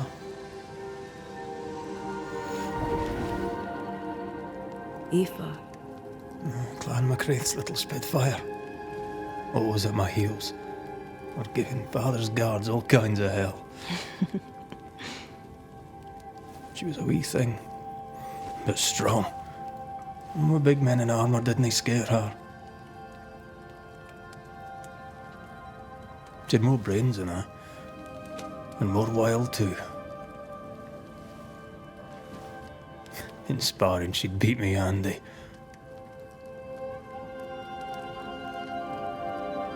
She would have made a fine swordswoman, had she grown. Someday I'd like to meet my brother and sister. I'm sorry. You're what? Twins. By my mother's letters, they must be 8 years old. You never told me this. You never asked. What are their names? What? I'm interested, that's all. You're bothersome. Ayomide is my sister. Temi is my brother. I'd no idea. You got letters from home? My mother writes once a year. The letters take months to find me, if they find me at all. Until now, I've given it little thought. 3 Duarte children walk the world. God help us. Good boy. Now that you can count to 3, we can move on to 4. I hope the twins have more charm than you do. Lo, the halfpenny redeemer come to save us. Thou may enter, O great saviour.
Excuse my sister.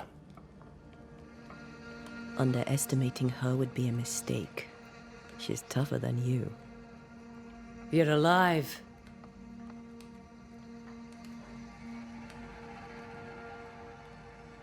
What does it matter how I got here?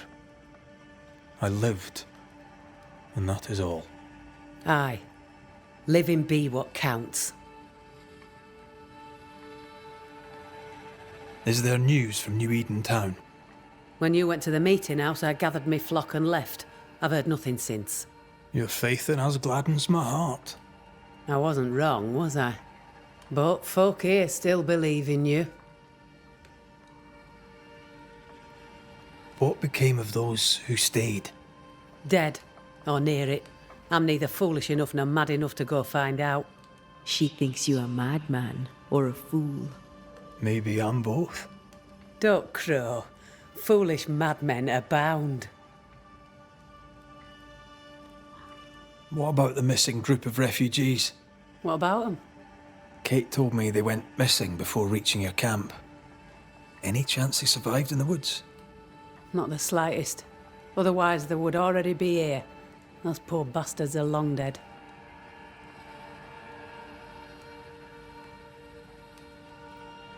Where lies the future for you? For the camp? For the people here? The plan was to walk across the mountains, but the cold put an end to that. For now, we stay. Till the weather lifts. The weather and the fear. They must feel the sun on their faces again and courage in their hearts.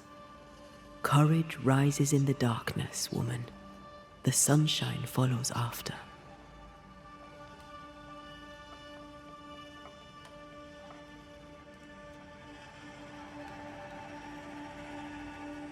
You didn't ask me here to watch you drink soup. What do you want? Kate says you have metal. I can use that. There's a service I need from you. You've something important needs doing and you want me to do it. No wonder your sister's fuming. Kate may wish her skin were thick as mine, but wishing'll not make it true. Kate seems pretty tough to me. Her feelings fail her. She's much to learn. Speak frankly. What would you have me do? Banish a ghost that doesn't exist. Folk here believe in monsters. The fear makes them weak. Kill the beast. Kill their fear and give them back their strength. Fear can be good. We can't spare much, but you shall have a gun and powder and shot with it.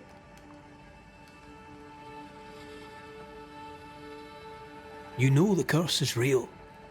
Why not the beast too? The beast is nothing much. A bear, perhaps a wolf. A monster only in the mind. Why not kill it yourself?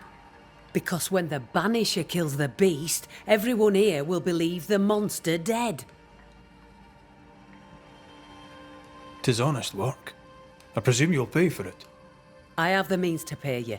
My word on it. We'll see how that goes. I'll hunt your beast, whatever it is, if you answer one last wee question. You may ask it. What's with the name? No one rightly calls their daughter Thick-Skin. My birth name be best forgotten. Thick skin better suits the world. Fair enough.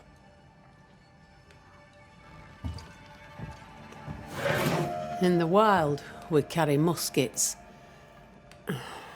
And we carry these. Whistle for help if the need be great. And a gun? My sister can spare her musket.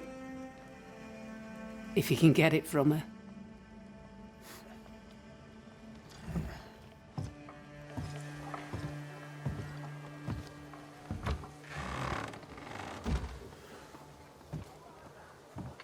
Don't you have business elsewhere? Go, save us all from the beast.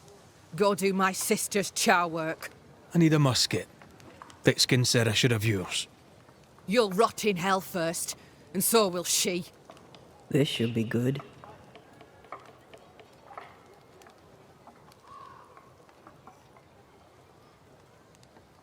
Killing the beast helps everyone. Your sister only means to protect you. She traps me. I cannot leave camp unarmed, and she knows it. She wants me to give up my freedom and hand it to you. Not a chance. There's pain behind the anger. I doubt you'll blunt her temper.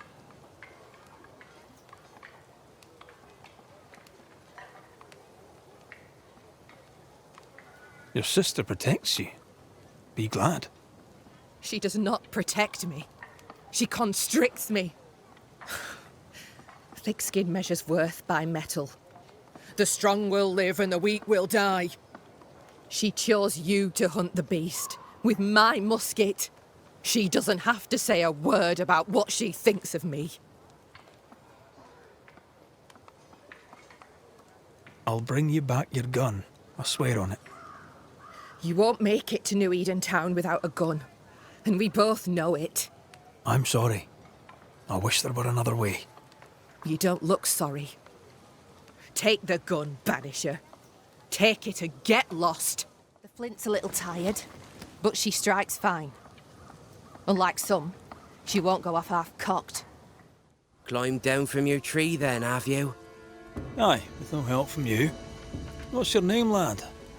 Beloved Scudder, if you must know it. I see you found yourself a gun. Kate gave it to me. I'll check, you know. How are things going? One nosy Scotsman the fewer, and I'd like it a sight better. May I leave the camp? If Kate gave you her gun, I suppose you may pass. But I don't counsel it. Bad things happen in the woods. Only thick skin walks safely out there. Thick skin has a lofty reputation. Is it earned? Earned. Without thick skin, we'd be starved and dead. Even her sister knows it, and they hate each other. Do you know Kate well? Well, no one knows Kate Newsmith well. An old heartache sees to that. If your first love ends bad, they say, your heart never mends. Thank you for your time, Scudder. Good day to you. See you again, McCraith. If you're lucky. The longer path is safer. You must take it. Why won't you come with us then? The quickest you'll go ahead. We'll wait with food and shelter ready, then we'll all travel on together. Nicholas here shall walk with you. There be no better shot among us. Do you agree, Doolan? I'll do my best for you, Samuel. Of course I will. But if Thickskin says we'll be safe, I believe it. In the wild we carry these. Whistle for help if the need be great. Iris! Your father is hurt and can walk no further. We must rest and treat the wounded. We must find shelter. The cold night will kill us all. Fire will bring the wolves. And so does that accursed whistle. The wolves are already here. Where is Nicholas with the help from Thickskin's camp? Where's our deliverance? We'll sound the call once more. Thickskin will come. She swore on it. The whistles only bring the wolves upon us. Help will come. Help will come, I know it.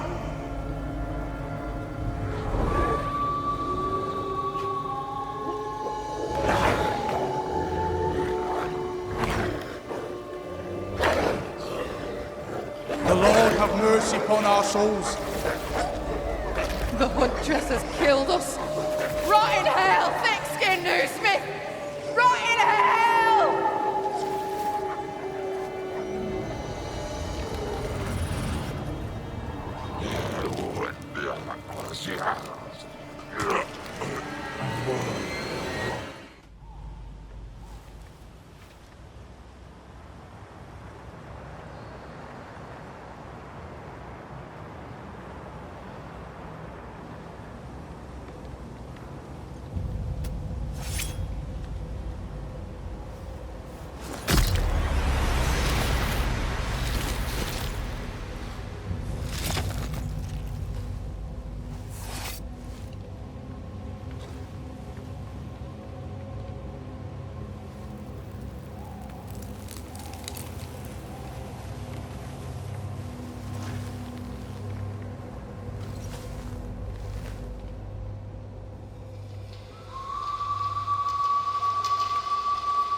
Come out, wherever you are. Come on, show yourself. Red.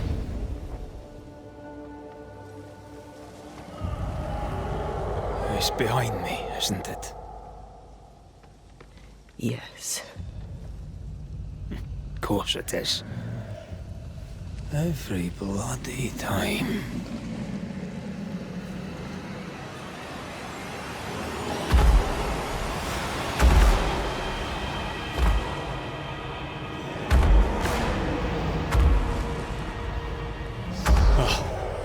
You are surely too big to be a wolf. It's a scourge, all right. Anger shaped to kill. We wish you no harm. We know all about the wolf whistles. The whistles Thickskin gave you. Oh, shite!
It named its betrayer.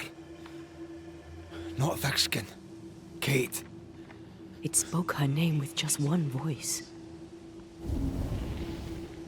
Her voice. The voice of the nightmare. You're certain? To the core of me. Within this creature lurks some part of my killer.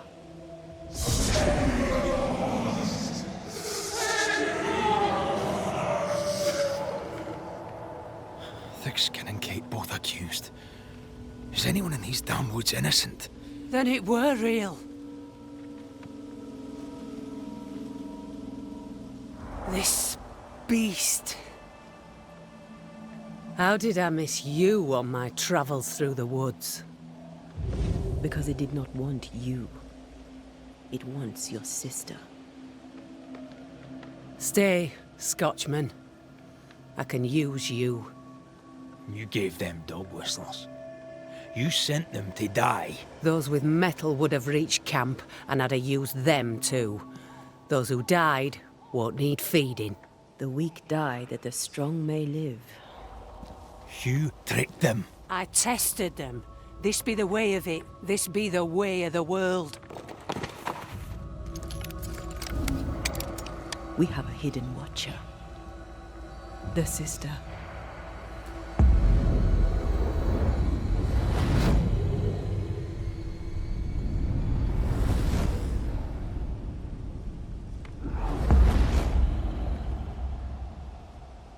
Kate?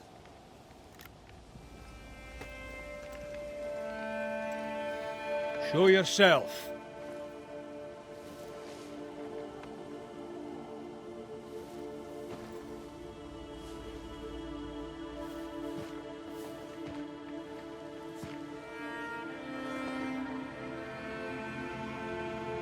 What? You're unarmed! Get yourself back to camp! All these long years. All these long years, I wish to be like you. To be as tough as you. If I were stalwart like my sister, I thought, I'd have saved her. I'd have saved the woman I love. I wish to be like you. And I see it now. I was just like you. Cold, selfish, afeard of my own heart. And the woman I loved died for it. So many dead. You killed them, as I killed Deborah. Look at us, we have no mettle at all. Everything I did so that you could live. You're my sister. I love you. Would you love me if I was weak? Or would you leave me too to the wolves? How dare you even think it? Oh!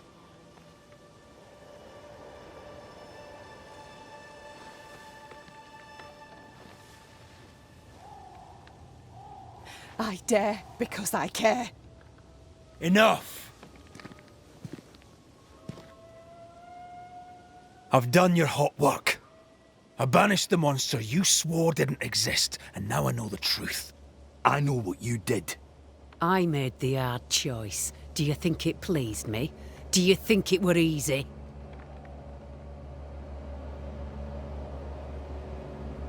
Would saving them have been so much harder? You abandoned them because it was the easy thing to do. Easy? Look about you. Nothing here is easy, not even for the strong. The weak have no chance at all. No, it's best they die quick that the rest may live. Them wolves did us all a service. Better some dead by fang than all dead by famine. That makes a grim kind of sense.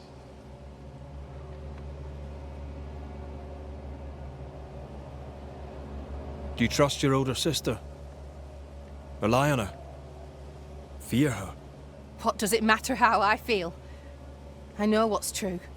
Without thick-skinned Newsmith, we would surely starve. What happens now? Can you really give your people hope? Not me. You. When they hear the Banisher has killed the beast, they'll have all the hope they need. If that's the story we stick to. The beast spoke with many voices. One I had heard before. The voice from the chapel. Antea's killer. It charged you, Kate, with betrayal. Mind thy own damn business, Banisher. And I'll mind mine. This thing can have naught to do with me. She's telling the truth, but so was the beast. It named her for a reason. Your journal did not fully burn. You read it?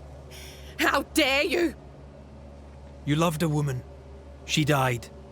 You still carry the guilt. Is this why you tried to leave New Eden? You came to New Eden with the woman you loved. She died.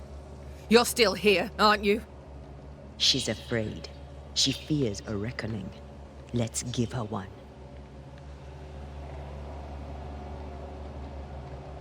Look about you. You brought this curse upon yourselves. Falls to me to lift it. The older sister's heart is withered. She'll never feel remorse. Let her pay. She's hard as stone, too far gone. Mumble all you want, I regret nothing. The curse struck, and I alone saw the danger. I acted. And now 'tis I who must act.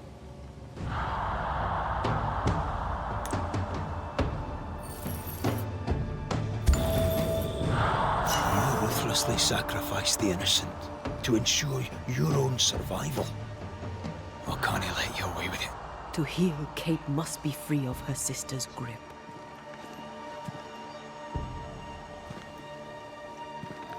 You mean to kill me? Then you're just like me, only more foolish. You mean to kill her?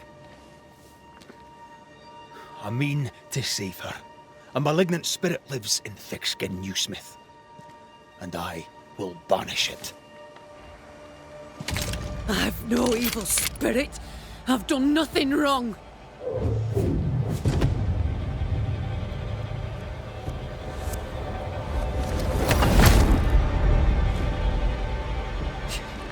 Demon.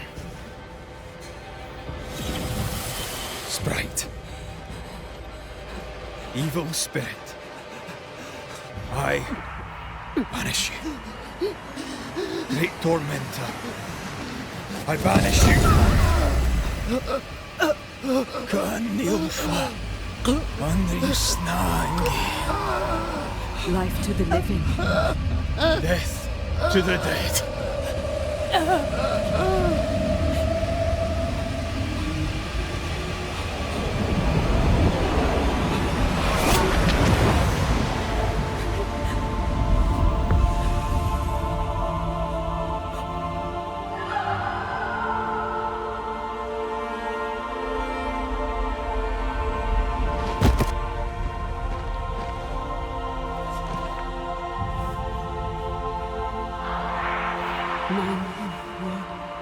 Rose, a flower. I became the pitiless thorn. But I did not make the world. It made me.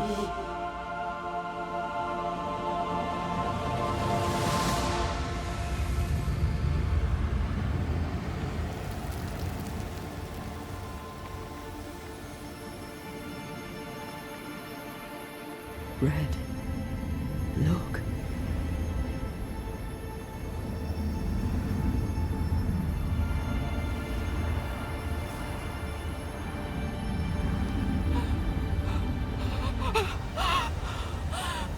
Deborah!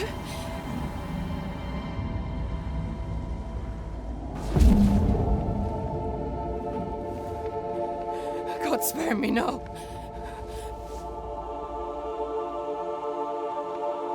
Please, no, no.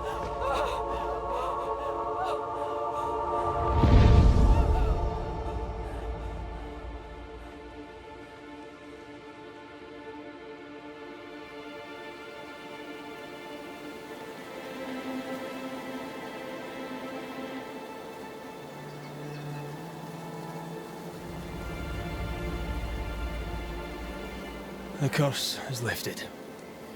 Here, at least.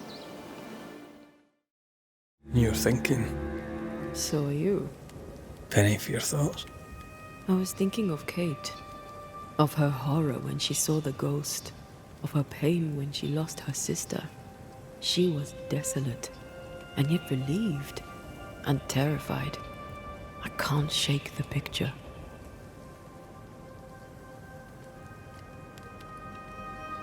According to her journal, Kate had had the courage to love a woman, but betrayed her. She must have meant this Deborah.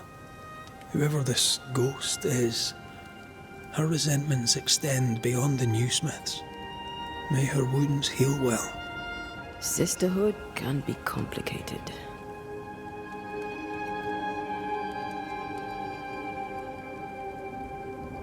You're not big on family, are you? A family weaves its bonds in trust. If the trust is broken, the bonds wither. Sounds like someone got hurt. When I was very young, I had a friend. She was my chosen sister, and very dear to me. I opened my heart. It was a mistake. I played with fire and was burned. I'm sorry. It was a long time ago. I have a new family now. I have found the love of my life. I love you. Always. Rest now. I have the watch. I'll sit by your bedside until I can hold you once again. Ah, the banisher who died for her novice. Ah, the witch's novice. Oh, there, Antea.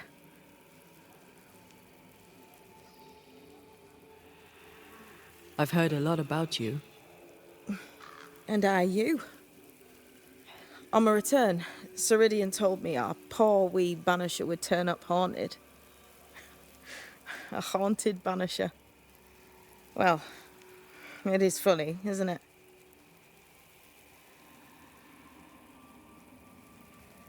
What was that thing you fought? Thing? Oh, him. He's a bloody nuisance, is what he is. Are you badly hurt? I've tangled with old Mossad before.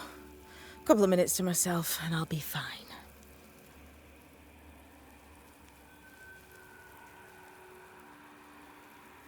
Ceridian knew about Antea's ghost. Obviously. Not very bright, is he? If she knew Antea was around, why did she not tell you to tell me? Ceridian withheld that information from both of us for a good reason. Better trust her plan. Death is a part of life, Banisher. You know this better than most. I suppose she didn't want to break your heart again. You tended to him. Thank you. I'm a good novice. I do what I'm told. You look like you need a moment. Can we help? Thought you'd never ask. Some of my spirit chasers went out. That's how Old Soul crossed the hem. The hem? The hem. Where the fabric of the living world meets that of the dead. Ah. The veil between the visible and the invisible. Whatever soothes your soul, Banisher. Rest. Heal. Tell us how to fix the spirit chasers. The spell is cast. You need only light them. Be careful. Old Moss said won't have gone far. Oh, I'll sit down now. Good luck. Have fun. All ready to go then? Good. She's waiting for you.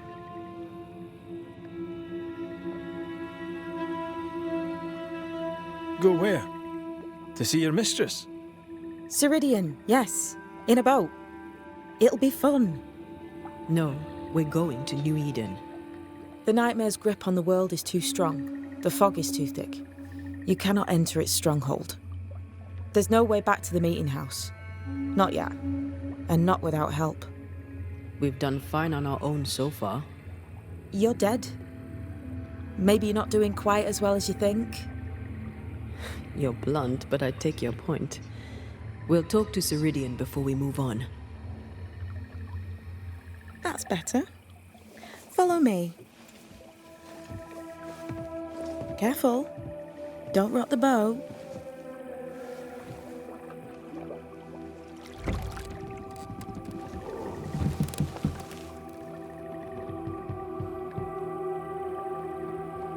Have we far to go?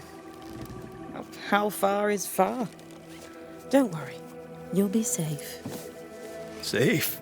The mire is home to many angry spirits. But my mistress keeps them quiet. Dead quiet.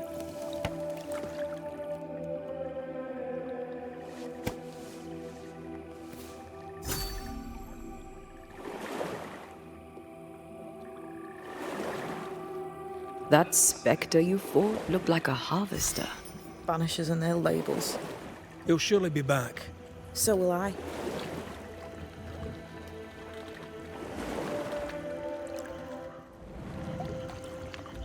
The veil seems thinner here. Always has been. We call them the Maya Marshes, but the nearby tribes call it the Ill Mouth. Stay too long, you'd get sick. Is that why Ceridian's wards wane faster than they should? That is because she is dying. I'm sorry. Life's a journey. Death is but one step. This is almost as lovely as that ride through Herengracht. All we're missing is the hailstones and the Russia at our heels. I'm sure we can arrange something. You do plan the best escapes.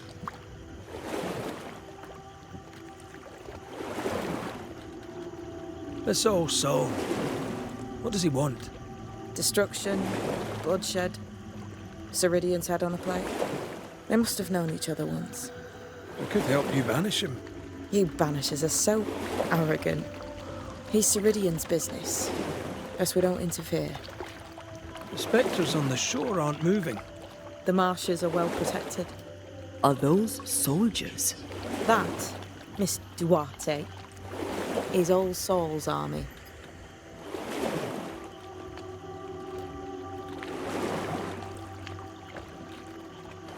What can you tell us about your mentor? I could tell you quite a lot, but I'm not going to. She's a very old witch who's tended this very big garden for a very long time. That's it? Believe me, that's more than enough.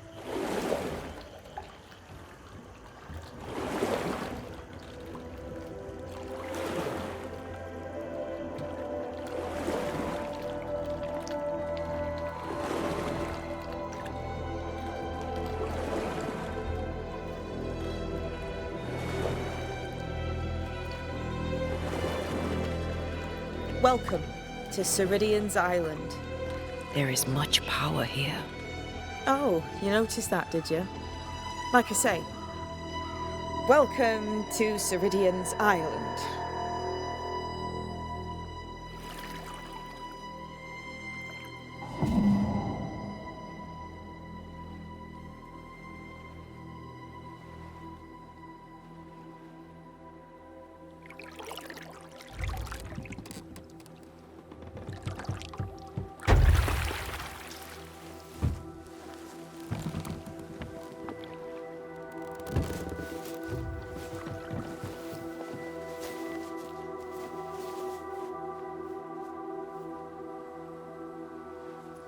She's at home and expecting you. Follow the path until you find a black pond near ancient ruins. I'll see you there soon enough.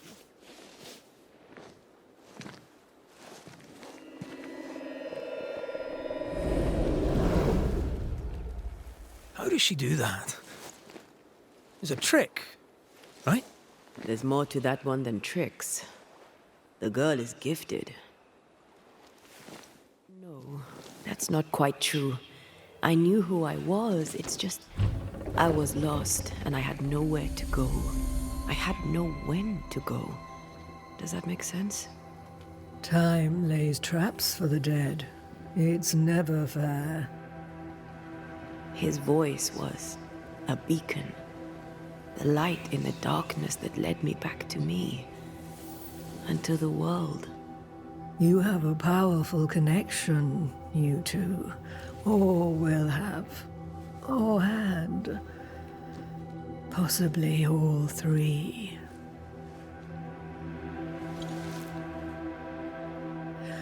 And here he is, the other banisher. Greetings. Good day. Come, sit. It's been too long. Have we met? Of course we have. Just now. Also later. Decades ago. Never mind. It's good to see you, Red McRae. I told her our story. I hope you don't mind. Such an ordeal. I'm so very sorry you have to go through it. How hard it must be for you both. Thank you. But now you're here together, and I'm glad. Because you'll only be able to end this together.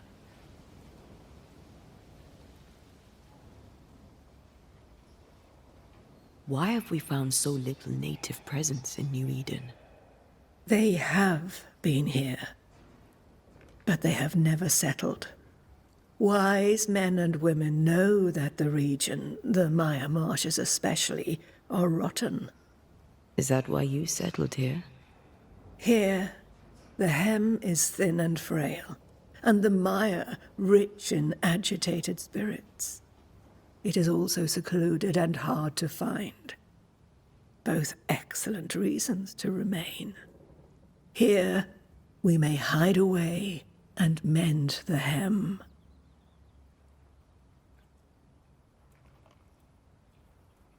We must reclaim Antea's body, but Seeker tells us the meeting house can't be reached. The fog cannot be crossed. Seeker is right. The fog is the nightmare. The nightmare makes the fog, you mean? The fog is the nightmare. The nightmare is the fog. Each grows the other as their influence strengthens. It taints everyone all through New Eden. It clouds their minds and distorts their vision. But you have already cleared the Darkwoods. The work has begun. It must continue. Who are you exactly?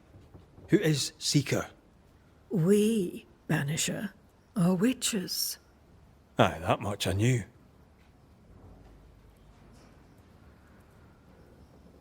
Ceridian. Name sounds very familiar. To a Scotsman, it should.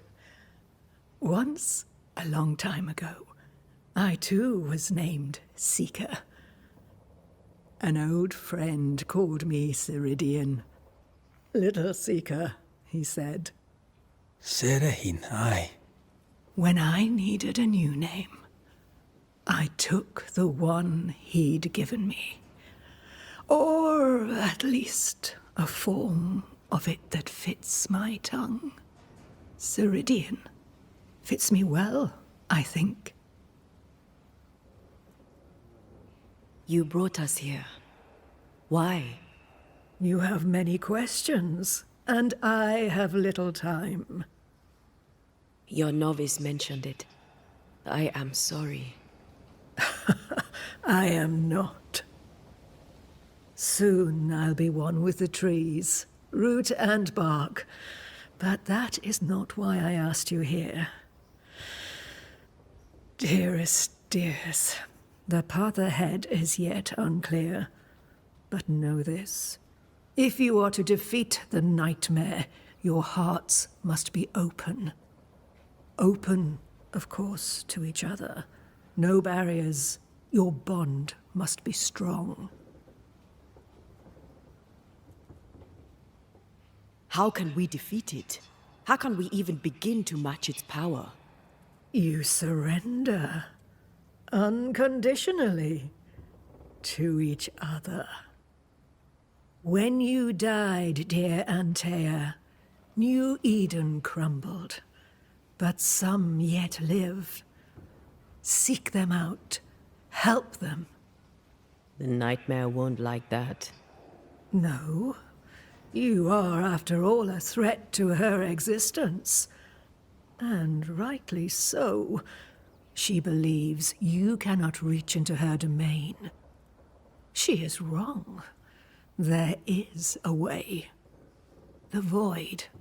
A dreadful place beneath both the incarnate and the invisible.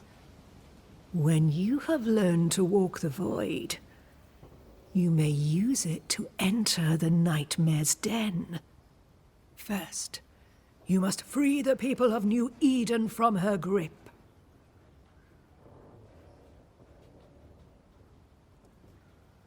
What is this void? If there's a place beneath the incarnate and the invisible, this is the first I've heard of it. Now you have, and not before time. That's enough for now. Is it safe? What will we find there? Who knows what you'll find? It ebbs and flows, expands and contracts, twists and turns, but you won't find safety. In the void, safe has no meaning. Just know this. The moment you enter it, you must escape. In places, the void is breached. Follow the beacons. Do not stray, and all will be well. Our Seeker crafted you a tuning key. With it, you may open the breach. Don't linger. Time is fickle. Would a hedge witch have something interesting in her swamps for a banisher? I always have, and I always will.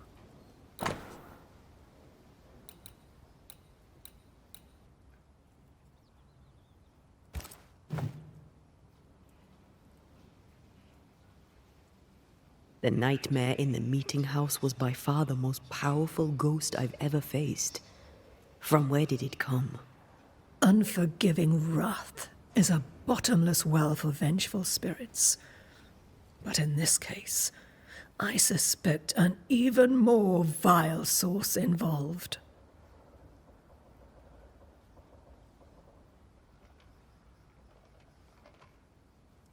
We know the beast was linked to the nightmare. We're not so clear on how. Through the beast, the nightmare inflicted its curse upon the settlers. The beast was its avatar. I'm sure it has others. What are they exactly? They are manifestations of her power. They may also represent her only weakness. The nightmare's spirit was shattered by the violence that created it.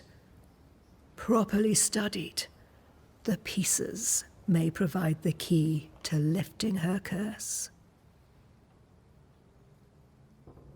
What do you know of Deborah? Not much. I have avoided the people of New Eden for decades. I do know she was tried for witchcraft. Was she a witch? Was she one of yours? Would it matter if she was? She was no witch. She was a woman, a victim of the basest of human fears.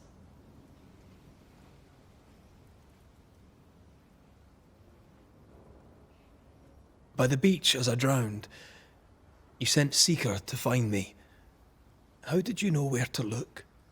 Are you asking an old hedge witch how she knows what goes on in her own garden? The woods and rivers are full of friendly claws, and feathers and scales. I always know what I need to know. I guess that's the best answer we can expect. It is the best of all those I've tried, dearest dears. We recently came across a cursed item and thought you could help us cleanse it. Really?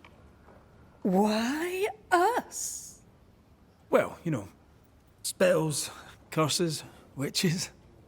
I was teasing. How fun it is to see you squirm. There are many ways to enchant an item or dispel its curse. Seeker may be of help. Go talk to her. She likes to tease you too. Thank you, Ceridian. We'll be off. Before you leave, tell me, what did you choose? What do you mean? Each of you made a promise to the other. What was it? What did you choose? I chose to stay. Lives for a life. An expensive bargain. I made a promise. I'll pay the price. I do not judge the deal. I worry about the cost. Ceridian gave us a tuning key. Now I know how you pull your little disappearing trick. It's no trick. It's what we do to survive. Too many bastards out there want us dead. So what we saw on the other side of the island, that was a void breach? Yes. You'll be using them too. But not this one. Not yet. There's another one, a little ways off, in the back of a cave. Use that one for now. This one is special. It's the last and only way into New Eden town since the bridge burned down. We could go back to New Eden right now? Why would you want to do that? The nightmare is strong. She has New Eden by the proverbials. Loosen her grasp, and maybe, just maybe, you can walk through that breach and live. All right. We get it. You have your tuning key.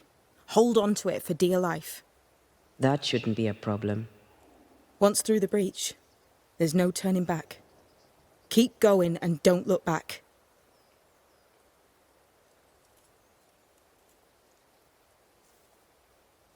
We found a cursed object. An object? What object? A chest, locked and evidently cursed. A curse could mean different things, depending. What do you think happened? We found it in the wilderness. We think maybe someone bound a spirit to it for protection. Ah, I do believe you found a chest belonging to Fear God. I'm sorry, who? Fear God Waterbury, local holy man. Hermit, died years ago. On my wanders I'd meet his ghost from time to time. Crazy old man. More bark than bite, though. Did he have a thing for making cursed boxes? Fear God Waterbury had a talent, and he used it to lock things away. Things he considered too dangerous to leave free. Ah, chest. How many more are there? I didn't ask and he didn't say. I know it's more than one.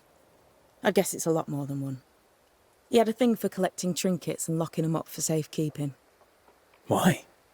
Fear God Waterbury believed there was something about New Eden that drew folk to the occult. He wasn't wrong. How do we get it open? Why would you want to open it? That's demonology, and I'm not one for stepping in no demonology, even if old Fear God wasn't the worst. But from what he told me, Fear God Waterbury, the man, not his ghost, kept a ritual of unbinding in his breviary. Do you have this breviary? No, but I know he can find it. He spent his last years in seclusion, deep in the dark woods. Go northeast from the hunter's camp. Keep to the east side of the trail until you can turn south. You should come to a clearing. He had a hut there. You forget things sometimes, so here. I'll write it down for you. We'll be going. Hope to talk again soon. Yes. I do so enjoy our little chats across the hem.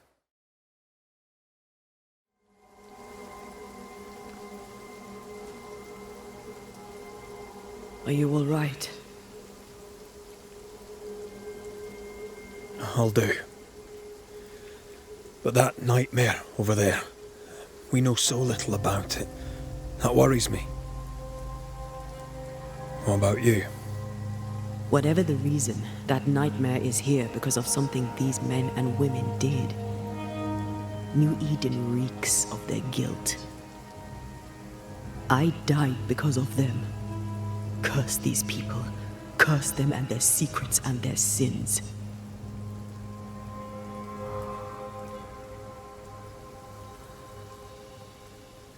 We'll get there. We always do. Are those breaches really safe? We were protected. You heard the whispers, the despair, and that one voice. It called to you. Something knew you were there. It saw you. I thought... For a moment, I thought of them. Those poor butchered boys. I swear in the void I heard their screaming. Weans. Sent to die for their sultan's pride. 'Twere like I was back in the Balkans.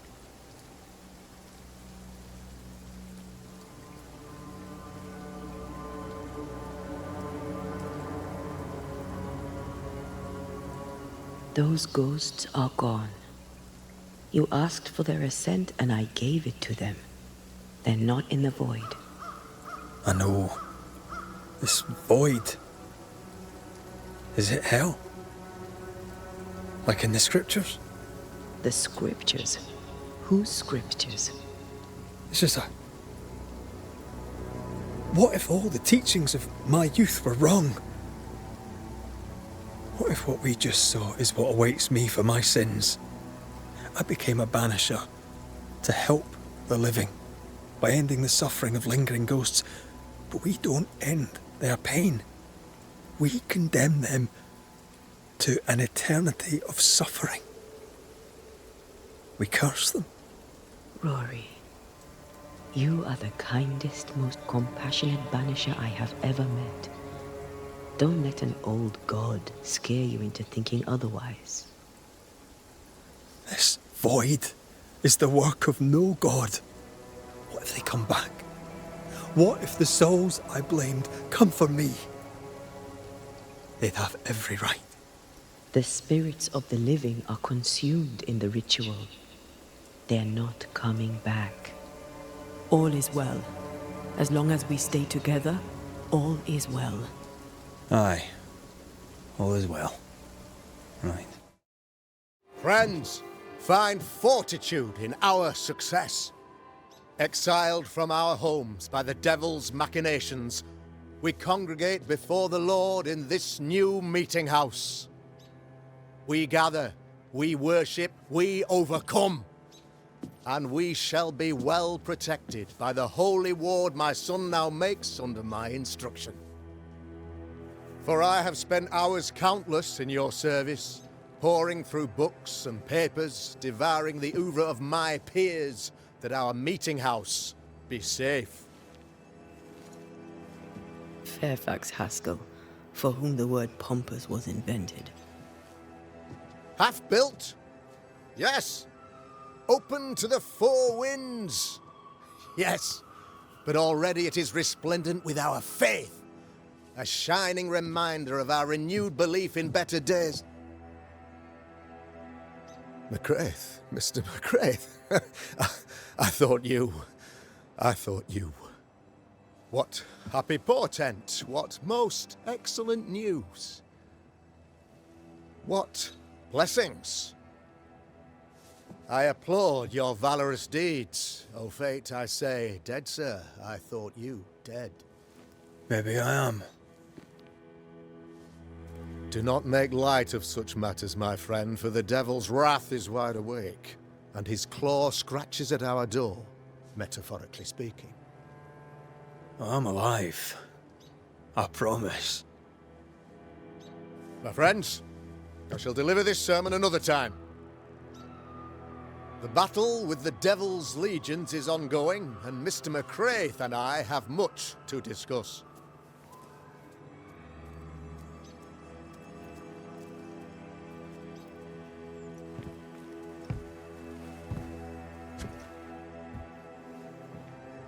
Thank you, Lammy.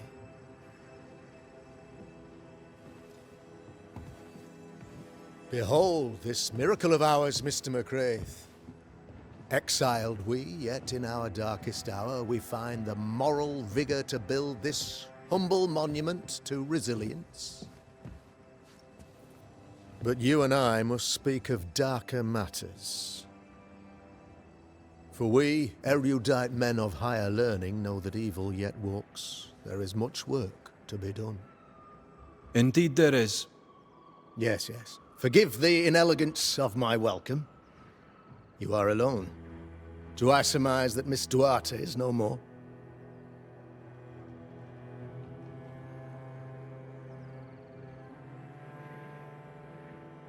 It should have been me. The Lord is near unto them that are of a contrite heart, and will save such as be afflicted in spirit.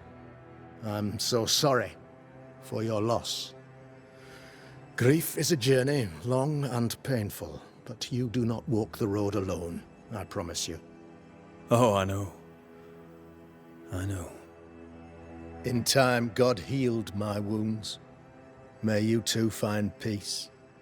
Now, I regret that even at this most burdensome time for you, I must move with haste to business and beg once more for your help.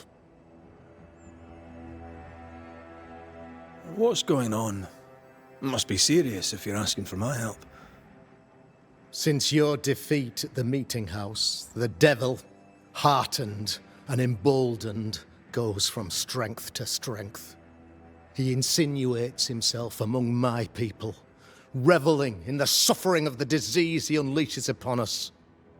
It pits one against the other. Suspicion tears this community apart once again. All this to weaken my people and lead them away from the light of God. In times of disease, you need doctors, and I'm no doctor. We'll not treat the symptoms, we'll tear out the root.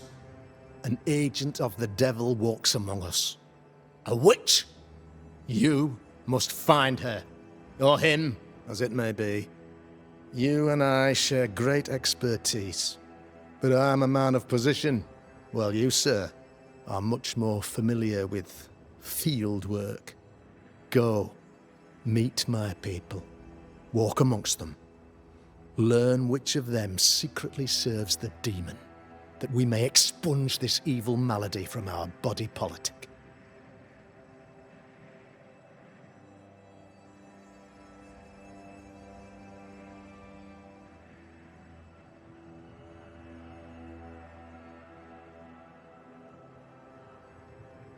What makes you think there's a witch at work here?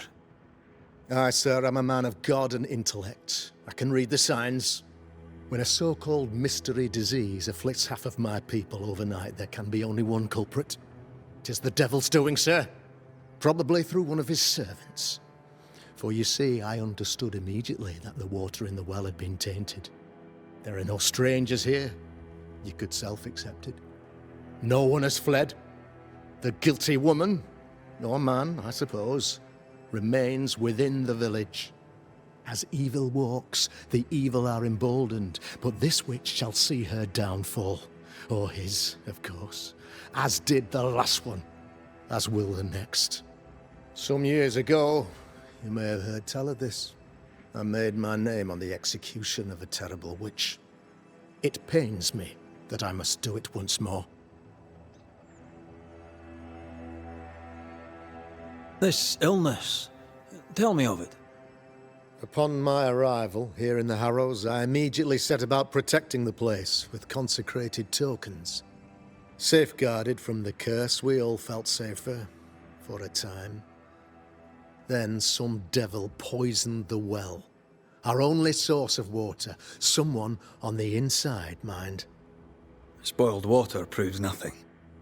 A wise point and well made, Banisher, if not for the fact that we have been, for months on end, under the obvious influence of a terrible curse. One way or another, the devil has found an agent among us, and who knows what nefarious ill-doing old Black Spy plans next. I noted your ghost wards with some interest. Ghost wards, an interesting name. I call them sanctifiers, a name more palatable to my flock. This requires a great deal of occult knowledge. Where did you learn your craft? Etienne Roulet, one of the greatest demonologists of our time, is a good friend of mine. I improved upon his work. Why did you not use them in New Eden when the curse began? It was more complicated to convince the whole congregation of the necessity to use magic. Here, people have more trust in my unmovable probity.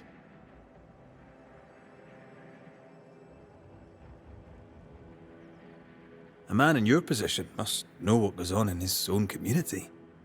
Why, of course I know all that there is to know. Or near enough. Ask your questions, sir. Ask away. How goes the colony? Sir, the body politic bears a heavy weight. Not content with weakening their flesh, the devil's evil attacks the people's hearts and minds. Until you expose the culprit, the harmony of this divinely beautiful commonwealth shall remain marred by suspicion and mistrust. Long story shortened, people are not getting along.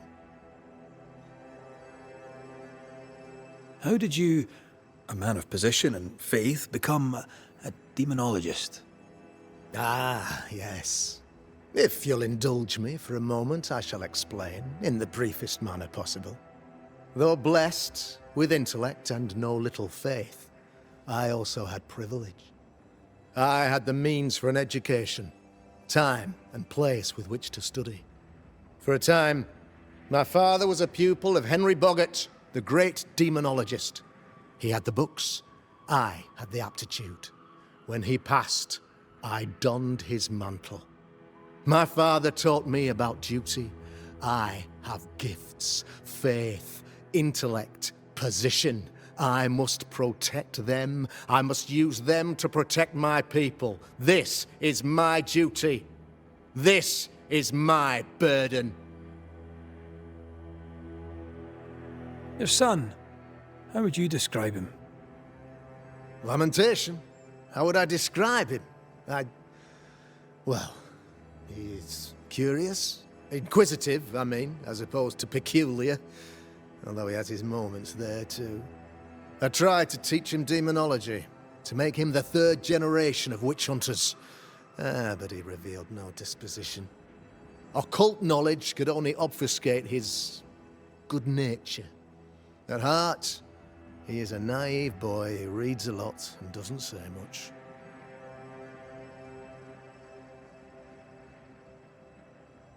I am no witch hunter. My business is with the lingering dead. For a fee, yes, I know. But you can't deny evil practitioners exist. A few years ago, I had to cleanse this community from such a threat. Why would she curse your colony? Why would anyone choose to separate from God's flock? I'm afraid some just want to see the world burn, Mr. McCraith. By the grace and charity of the good Lord, she was exposed.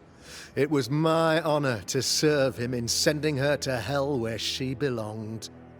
Her mask was a good one, as if butter would not melt upon her tongue. But you cannot fool a man of faith and intellect. No, sir, you cannot. You'll not mind me saying it, but for a Puritan paradise, you seem to get more than your fair share of witches. God has not forsaken us, but someone here does the devil's work. Find me a witch, Mr. McCraith. Return this place to the Lord. I'm a working man, Governor, but the Lord does seem happy to pay, so I'll do what I can. I'll take my leave of you, Governor. Of course. Outside, you must take the stairs. While you're with us, the first house on the left shall be your home. You're the Governor's son, right? Yes, sir. Lamentation Haskell. Friends call me Lammy. Or they would if I had any. Please, call me Lammy. I have so many questions, sir. So many questions. But I suspect this is not the time. No, not the time. But perhaps you may help me anyway. Me? Why, if I can help, I'd be honored.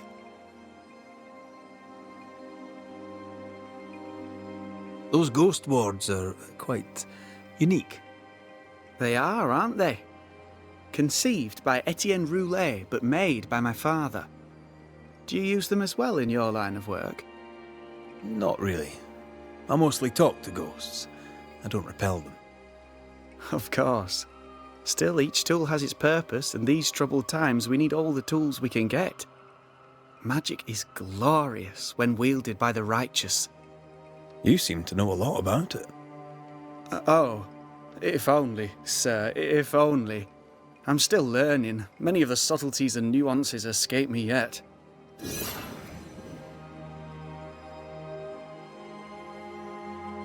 Your father spoke of the pestilence. He did? Then, sir, you know as much as I do. If you have an opinion of your own, I'd be glad to hear it. Since you ask it, I believe a thing most vile assails us. An evil of origin unknown and perhaps unknowable. So the pestilence is part of the curse? Yes. Of course, the curse. Of course it's the curse. What else could it be?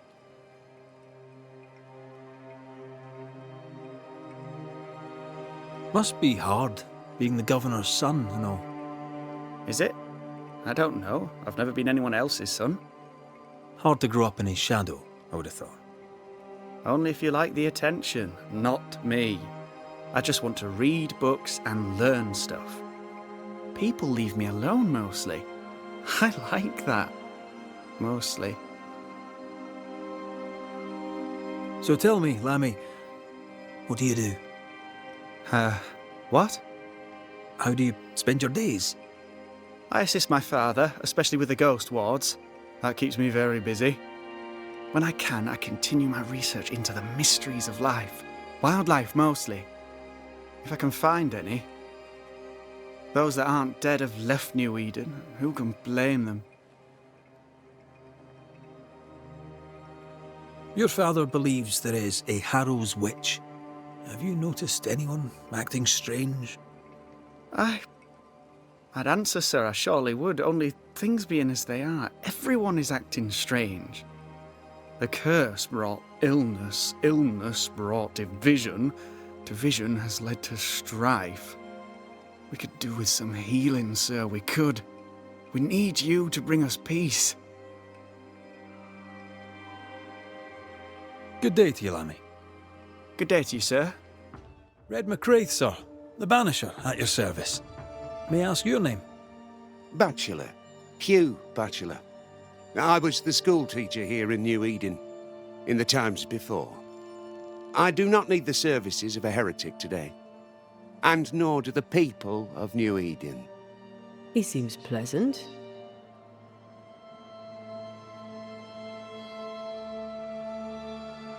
What does a teacher do with no kids to teach? Teaching, sir, takes preparation. At some point in the future, the roads will open and the children will return, and I, sir, shall be prepared. Why didn't you leave with the kids? For some time I wished I had. Watching the children walk away near broke my heart. For many weeks I was lost. But the Lord had other plans for me. I know it now. And they are? You shall see for yourself soon enough that you may bear witness.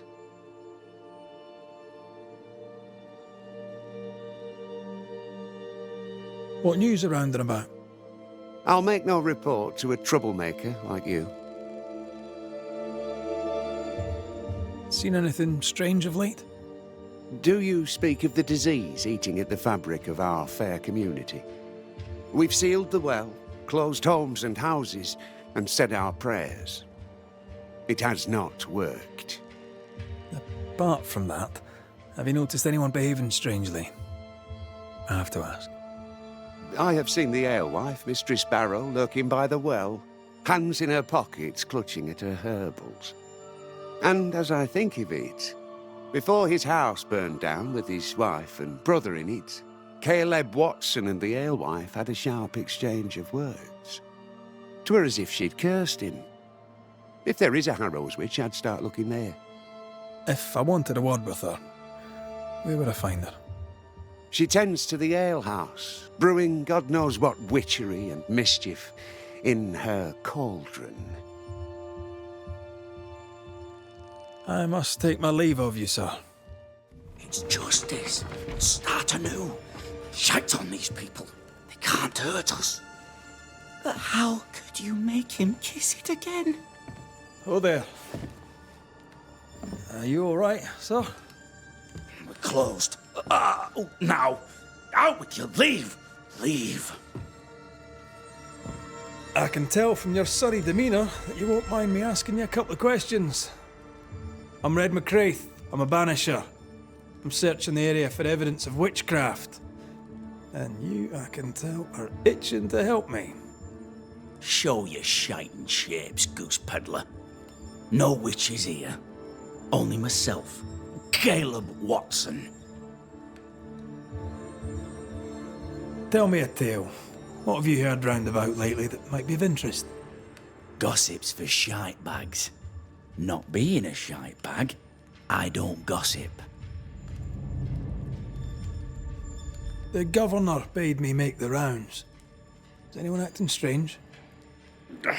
Why would he ask you that? Everyone keeps secrets, and I have a talent for uncovering them. I ain't got no secrets. I ain't done no wrong. Search me house if you don't believe me. See for yourself. And when you're done, if you're any kind of man, you'll come back here, doff your cap, apologise, then shite off and never come back. If you're looking for someone acting strangely, I think you've found your man. I'll be leaving you alone for now. A man content with his own company is never alone. You hear that? Good one, right? You done enough sniffing? Tired of the smell of your own arse?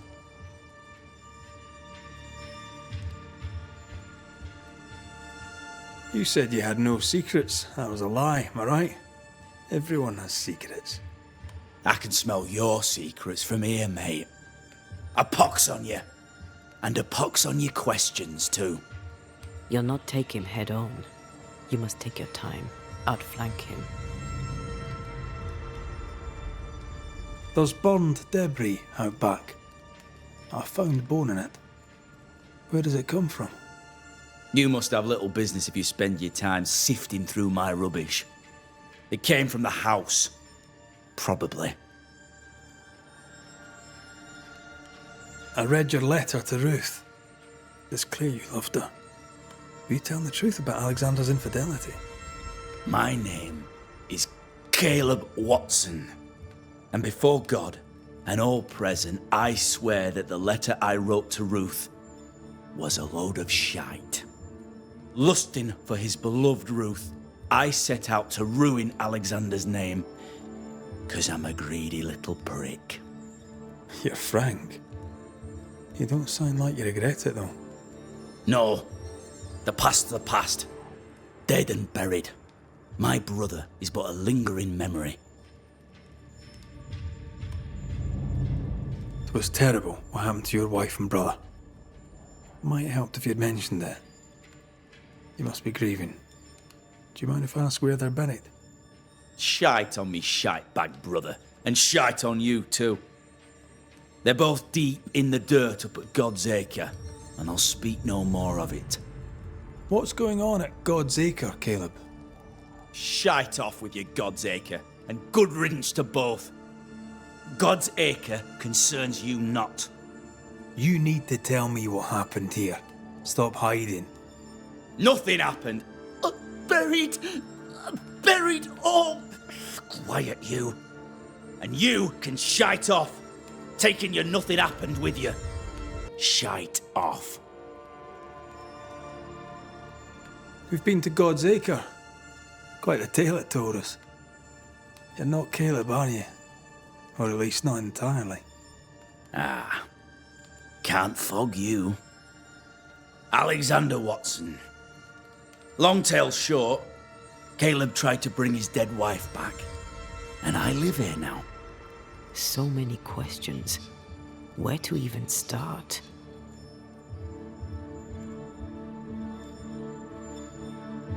Do both of you share Caleb's body? Share? No. This house of flesh is mine. But because I am a generous man, I allow my brother to live in the cellar. We were twins. I was the rotten half, they said. But who's the rotten half now? He was trying to bring his wife back. How did you end up in the mix? Caleb made a fine cobbler, a poor brother, a worse husband, and a truly terrible witch. The ritual went to shite, because... of course it did. There's something else you should know, if you don't know it already. I'm not alone. I completed the ritual.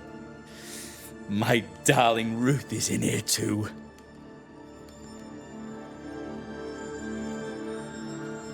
You died trying to save Ruth from a burning house. True. True. And where was Caleb while all this was happening? He was there. He stood rooted in place, frozen in fear. And then it was too late. He could do nothing but watch us burn. Caleb's name was ruined then. We're just putting the boot in. Caleb was no saint, but this is hellish grim. Does he deserve it? Aye, he does. And it's not like I killed him. He's alive in here somewhere. Watching me ruin his name. He can hear me now. Destroying his reputation. As I had to hear him destroy mine when he painted me a fornicator. How nice. He took our love, Ruth and mine, and killed it. Now our love's reborn, and he can do naught but sit and watch. Caleb was a cad. Shite on him. Let him suffer. You used the ritual to bring Ruth's spirit into Caleb's body. Why? Love moves a soul to strange endeavours. We deserve a better life. I set myself to claiming it.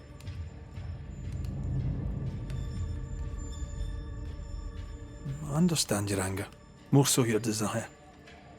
But what of Ruth's? Did you consider what she wanted? Caleb stole a life from me, but he also stole Ruth's voice.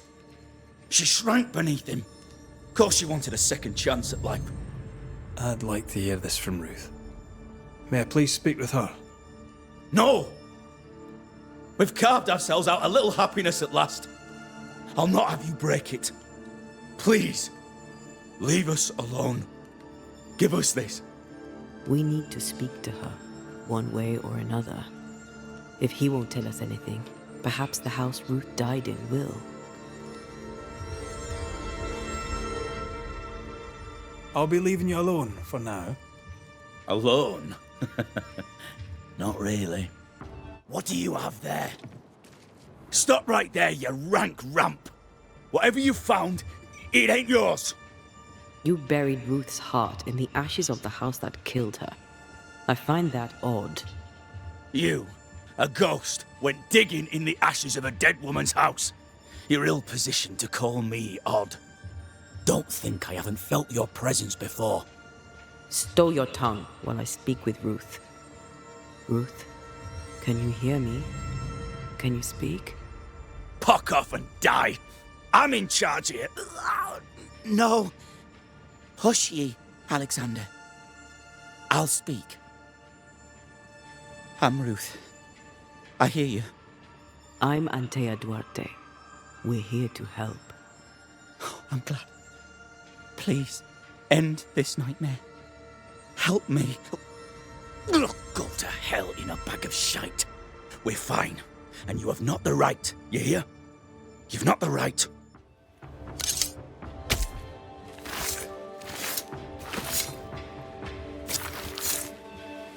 He come foolish is hook'em. No more does he. Help me, please.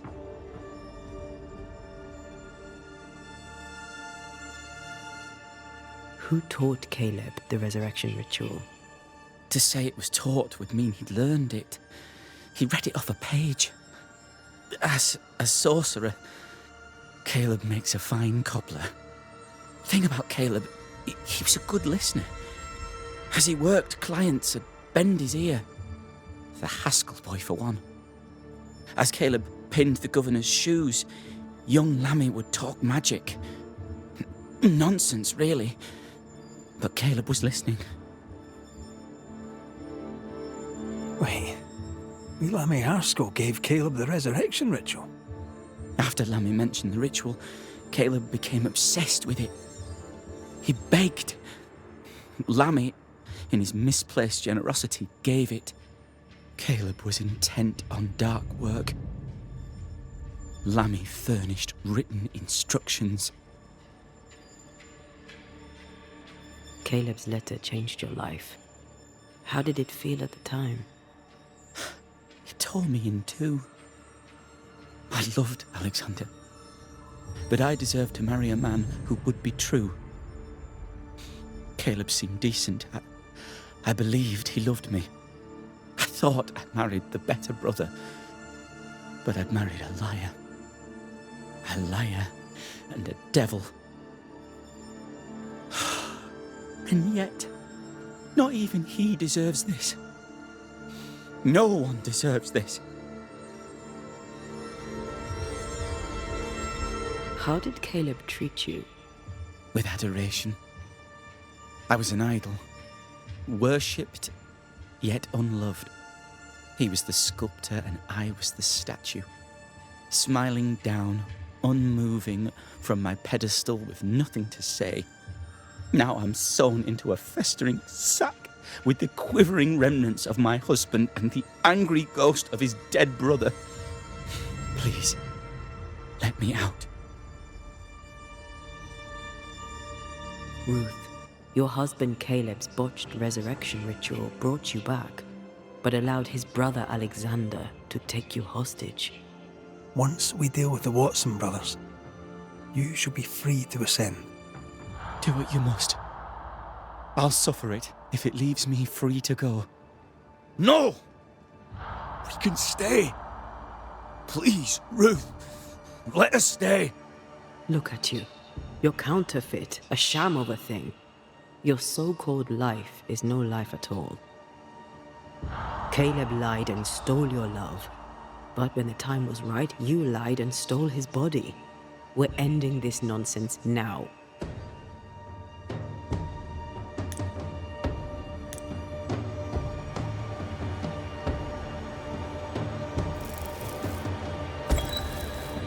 Alexander, yours is no romantic fable. There is no moral to this tale. You're a hostage taker, nothing more.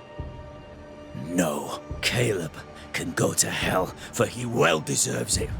But Ruth and I are in love. Greedy men fight over a woman as if she were a thing. I'm done with that old story. Time to tell a better tale. Ruth is free to go. I shall have my rest now. Thank you. There is nothing for you.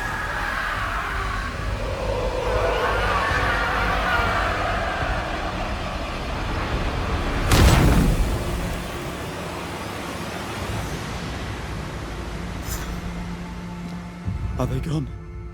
Am I speaking with the cobbler, Caleb Watson? That you, Caleb? I think... yes, that's me. Or it was me, once. For my bastard brother was my hollow keeper. You're not entirely innocent, though. If you'll permit the unfortunate expression, there was more than one of you in it. My brother deserved damnation, and you gave it to him. I am an imperfect man, but if you're considering the same for me, I'll not go without a fight. I too am an imperfect man. I have mercy and patience in limited supply. Let's not test those limits further, eh? Governor. May I help you, Mr. McCraith? I have to admit, this is an unusual case. Yes, but have you solved it? I believe so. But the culprit was not responsible for the plague. At least not directly. Have you found the witch or have you not? Someone here has been dabbling in some dark magic. I have the name. So? What are you waiting for?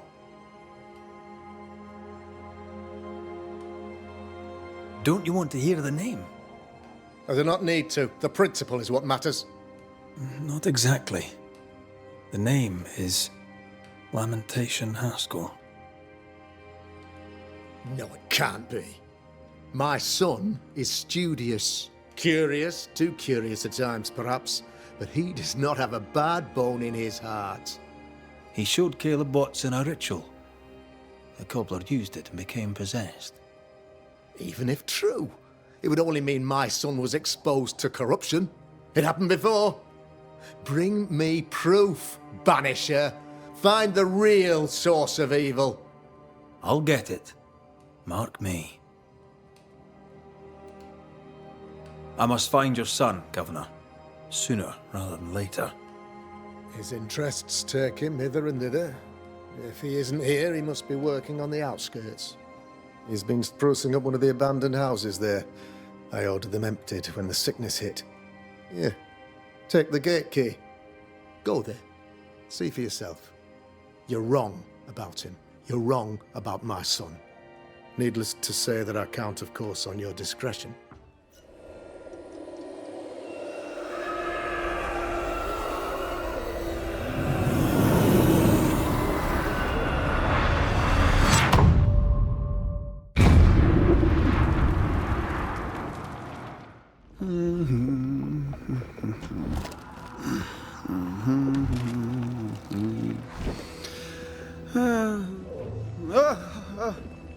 So, you can see me.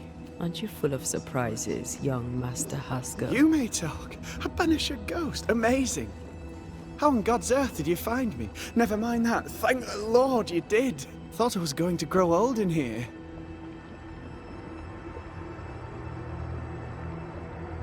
Were you stuck in here?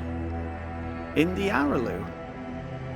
Originally, I was searching for the source of the poisoning. I may have overestimated my talents. Still, an amazing place to be stuck in, no? Tell me, how did you get past the Guardian beneath the mill? Did you use a decoy? We fought it. Don't change the subject. You fought it? Of course you did. A good thing too. I was starting to think it was wise to me tricks. Oh, but I have so many questions. This isn't a social call, kid. And we're the ones with the questions. Oh. Oh. Of course. From the looks of this place, you're knee-deep in research. What are you doing here exactly? Searching for the origin of the Harrow's plague, of course. And I have a theory on the subject. Of course you do. Go on then. Now at first I believed the water poisoned, but my father sealed the well, and yet folk remained sick. They looked for witchcraft, a foolish, uneducated suspicion, yes, but with some truth concealed behind it. You see, the Araloo taints New Eden. Its influence leaches into the Harrows. The evidence is everywhere. Can you prove that? Where's your evidence? In New Eden, the threshold between our plane and this is thin. Even I, a novice, may reach the frontier and then go beyond. I also believe it happened before. Some years ago, New Eden was hit by another epidemic. Was it the same illness? I believe that first epidemic was caused by the porosity of the frontier between New Eden and the Araloo. Although, where theirs was an affliction of burning flesh, ours is a corruption of mind and spirit. And I believe I have found its source. There is a substance, a strange ooze. You may have noticed it. This, I believe, is the true source of the Harrow's poison. It carries a particular stink, on the scent of which I experience first confusion, then a loss of control over my limbs. What do you expect to find at the source of the ooze? To find a cure. The ooze seeps into our world, sickening us. I may be able to stop it. Unfortunately, I cannot reach the source. The Araloo is a formidable place. Tricky. A maze constantly evolving, changing, reshaping itself. The isthmus, for example. I found an oozing crack in the ground. The terrain then remade itself, and I can get to it no longer. Perhaps we might be able to find a way through and take a look at that source. Would you? That would be splendid. Would you mind taking notes? You see ghosts. You stroll the void as if it were your garden. You possess and share forbidden rituals. Who are you really? I'm Lammy Haskell, and I am a man of many sciences. I am in fact a true pursuer. That raises more questions than it answers. What are the pillars of the universe? Which principles underpin existence? As occultists, do we change the world or scratch upon its surface? Each discipline I embrace peels back a new layer of reality. I'm yet at the beginning, and see where I already stand. Amazing, no? Are you a demonologist like your father? More or less. Less, more so. My father sees occultism through the eyeglass of his faith, but I know better. So, more so? If you don't share your father's faith, what do you believe? I believe in the afterlife. The proof is about us. And if the void embodies eternal despair, there must too be a place of hope. But where? I ask myself, where?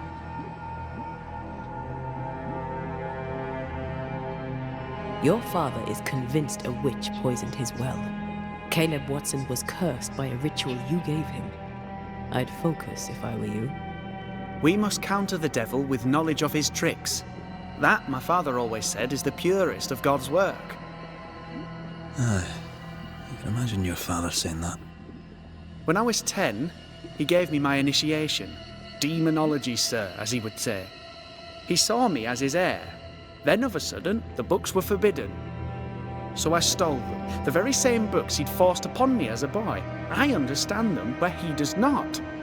I did no wrong, apart from a little theft.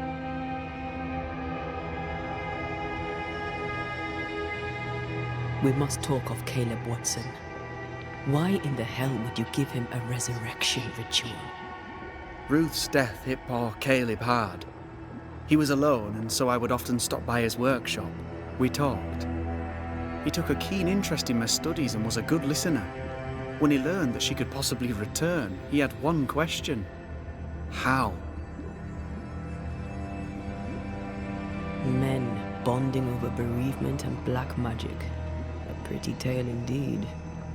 I should have proceeded with more caution. You shouldn't have proceeded at all. We have a witch hunt on our hands. You could face trial for this botched ritual. Yes, and I'm sorry. I found it in a copy of Die Occulte Philosophia by Cornelius Agrippa von Nettesheim. A remarkable book. I've met my fair share of illustrious occultists, and none owned an authentic Agrippa. Much is lost in translation or altered in the printing. I doubt your copy is an exception. Of course! The power is in the words, and mine were wrong, so the power went awry. How very fascinating! Are you aware of what would happen if people learnt of your studies? Surely the acquisition of knowledge cannot be a sin. Do you remember Deborah? Miss Comenius. Yes, of course, I remember. Your father tasked us with an investigation. One way or the other, we must return with the mystery solved. Ah. I think I understand what you're saying. I might be in a tiny little bit of, danger. You've studied demonology. Did you do it alone? When my father forbade me to continue, I confess I disobeyed him in secret. Those big books were very boring until they were forbidden. Suddenly I could not get enough of their secret knowledge. Funny, eh? More recently, a good friend of my father showed me that I had only been scratching at the surface. Who was your father's friend? An itinerant Frenchman who often visited New Eden in recent years. He called himself a true pursuer. As a thinker, he was prolific and profound. My father was so proud to be included in his discourse. For him, knowledge is the ladder to greatness, and greatness is the prize. To me, knowledge is itself the prize. Let's go take a closer look at that ooze then. And with that sorrow gone, I can leave. Do be careful. My home is your home. If you need anything, help yourself. The Araloo is not your home, Lammy. But thank you. The devil still breathes through her mouth. We are cursed, and you are stolen. Clemency, Antipas, please. The woman has been jailed. As per custom, she will face trial and justice will be brought to this community. Coming from a magic user himself. But can you or your demonologist discernment really be trusted? How dare you insinuate such blasphemy? I'm a man of faith.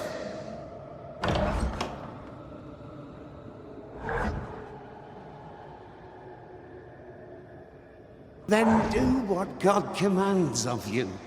Governor, we ask for safety. If we do not get it, there will be consequences. Oh, this can't be good.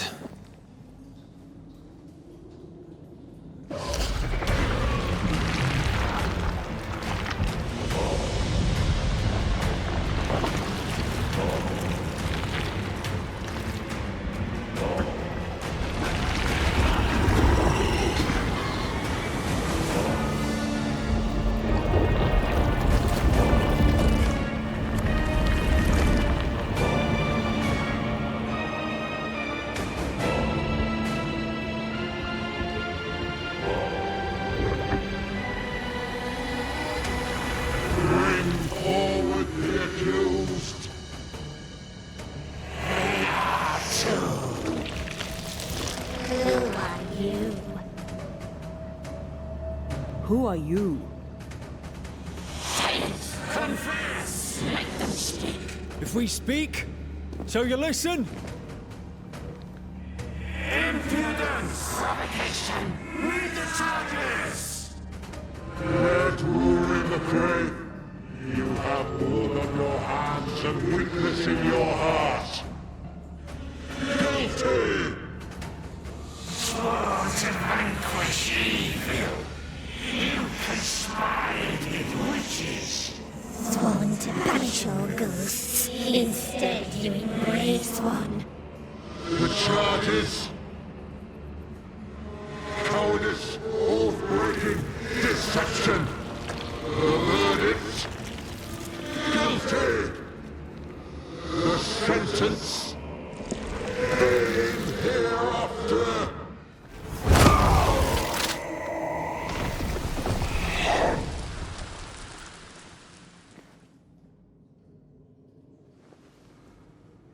We have passed judgment. The guilty are known. Now justice is ours.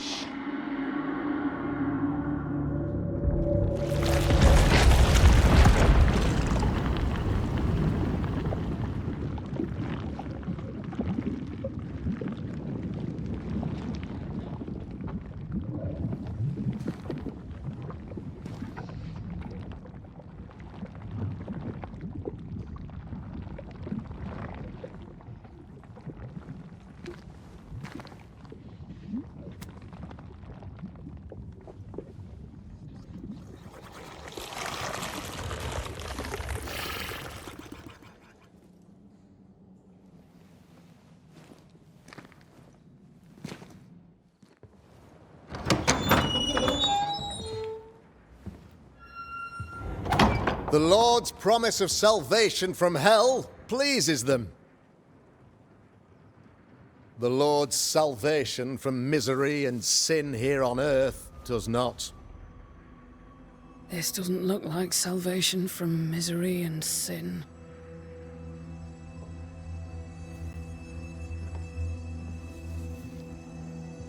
The wicked pray for deliverance from the fires of hell,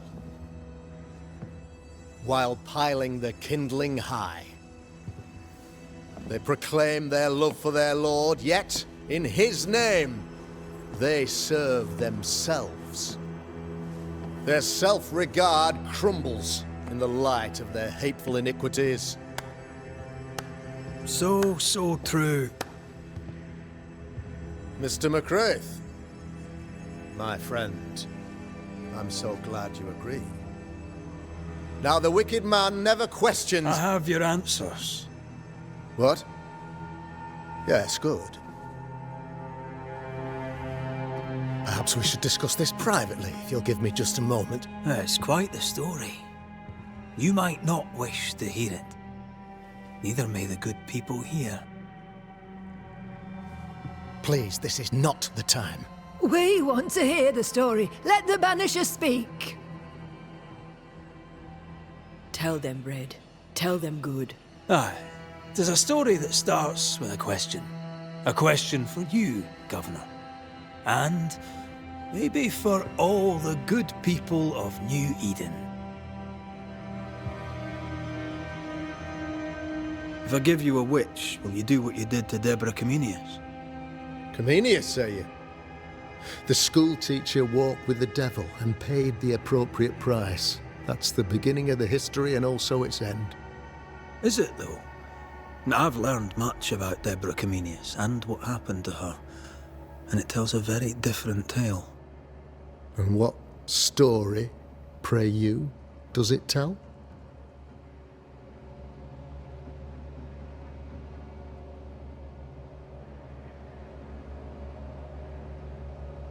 It tells the story of a woman, a teacher, living peaceably among friends, until there came a plague. In fear, the good people went to their governor. "The devil walks among us," they said, "and you must save us, or we will find someone who will." This governor knew he could not save them. But he could give them a witch. She would confess, or she would be judged. Deborah Comenius was a witch, Mr. McCraith. She was the devil's tool, and worse, much worse.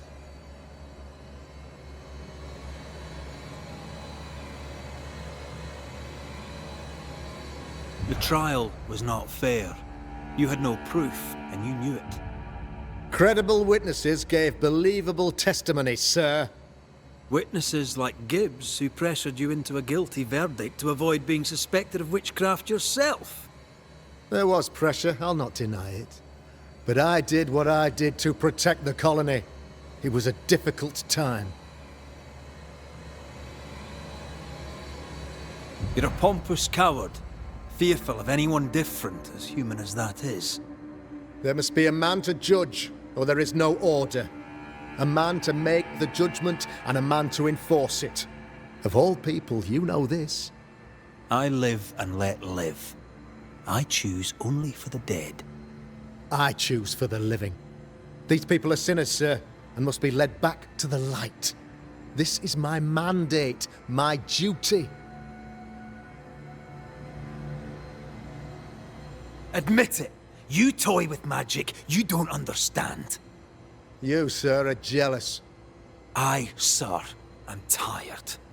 I've done my job, fulfilled my contract, I've found the source of the curse. The poison below the well is no more, no thanks to you. Aha! Poison it was, then. The weapon of the wicked, to weaken the people's will. What was it, belladonna, hemlock, foxglove? Betrayal. Truth unspoken, secrets and lies. Wrongs, basically. Your wrongs. The wrongs you visited upon Deborah Comenius. The wrongs that led to her death. She died at the hand of the body politic. She died at all our hands. Most of all, she died at her own. She died because she would not submit. 'Twas not my plan to kill her, stupid, stubborn woman. Why did she not confess? I would have granted clemency. I would have shown her mercy.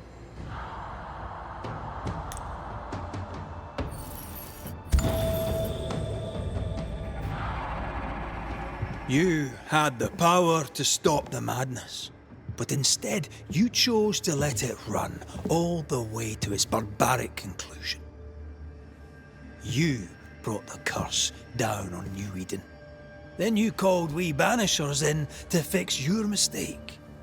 You boast of your knowledge of demons and spirits, but in truth, you master nothing. You're a peacock. All show and no meat. I'm not here today to bring justice. But this man, your governor, brought death to your doors. He deserves blaming.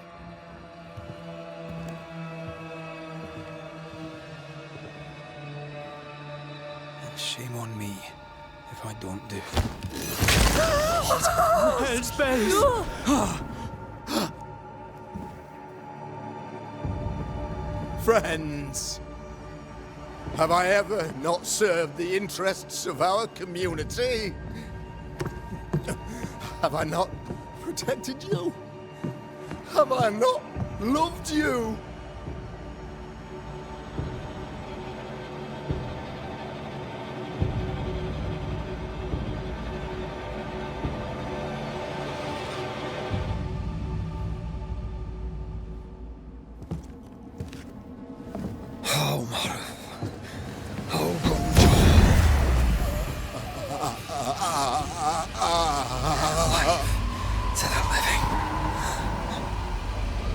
Death to the dead.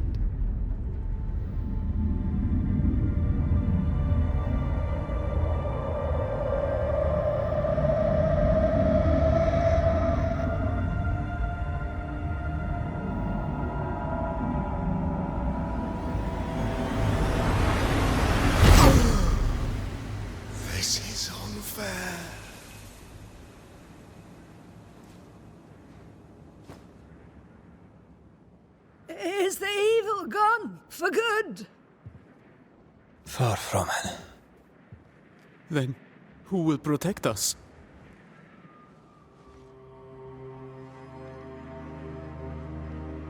I will. While Mr. McCraith fights the curse of New Eden, I will protect the people of the Harrows. Or at least, I'll try.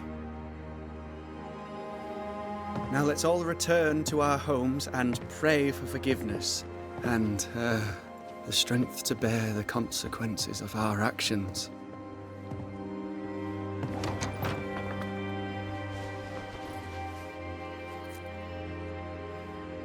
Your fee. One of the many debts my father left me.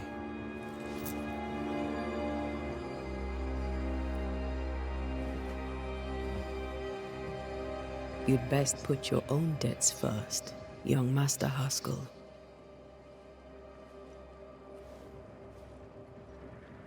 Don't I know it?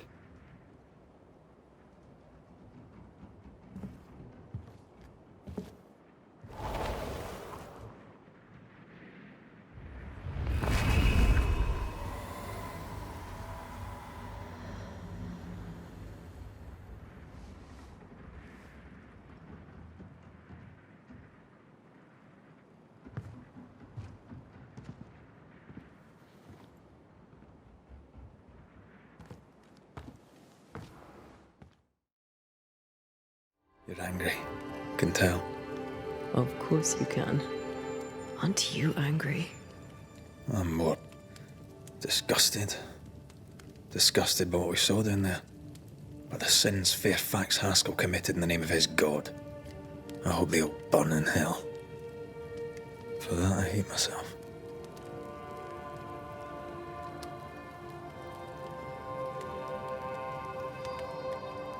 Nothing can stand between us. Not even death.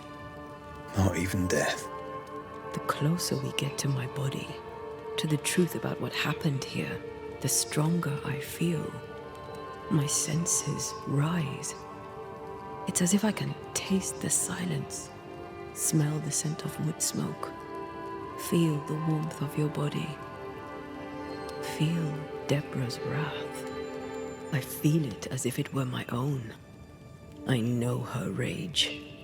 But that anger of mine, that fear, I thought when I left home, I'd left them behind.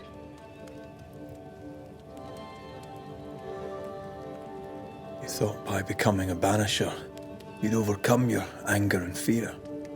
I thought at least I'd gain control. I'm a big bad banisher. I fear no ghost. I understand now that this control was but a mere illusion.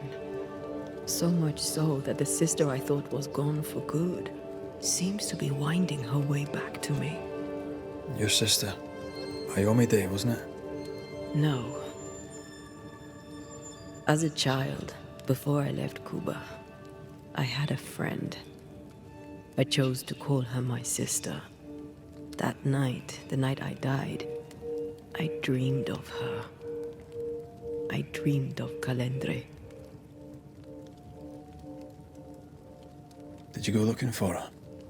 Was she near him? It's not beyond the realm of possibility. It's so far beyond the realm of possibility you wouldn't believe it. No, she wasn't there. But I heard her voice. I'd swear on it. How could that be? The nightmare, perhaps? I don't think so. The nightmare felt close. This felt like it came from further away. As if from a different realm of being altogether. What did you hear her say? I don't know. I don't remember. I think she said we were family. Never to be divided. She's after my job. She can't have it. I'm your family now. Nothing's tearing us apart. No, not even death. Still angry? Gloriously.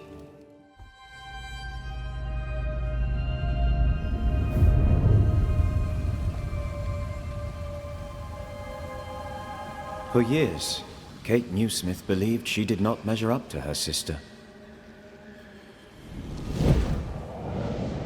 Now she knows that in her kindness, she is at least her sister's equal.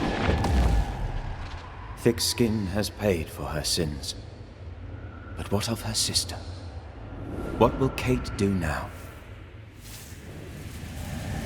Her people look to her for their future, their protection, their survival.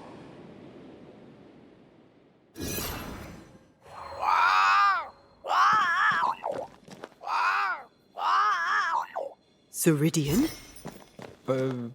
What do you mean, Ceridian? Ceridian, what's wrong? I don't think she can hear us. We need to go back to the swamps. You understand that? But it's a bird. It's Ceridian, by way of the invisible, speaking through the crow.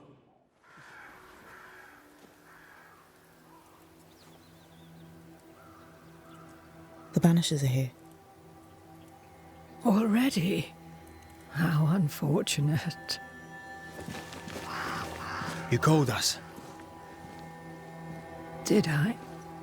I thought I had more time. In the end, it runs out for all of us.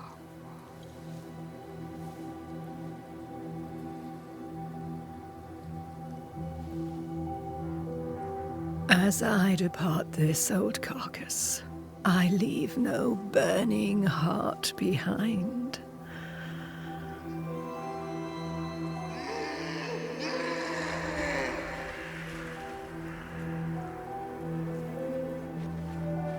Go or stay.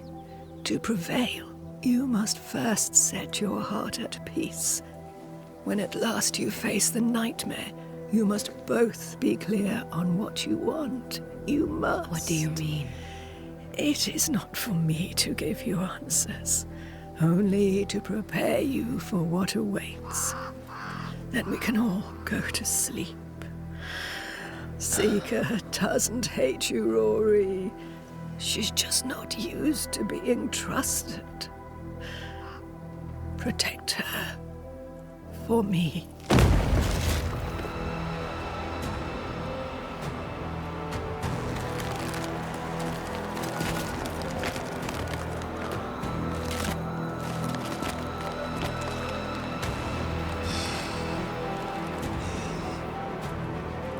You're too late, old mosshead, as ever.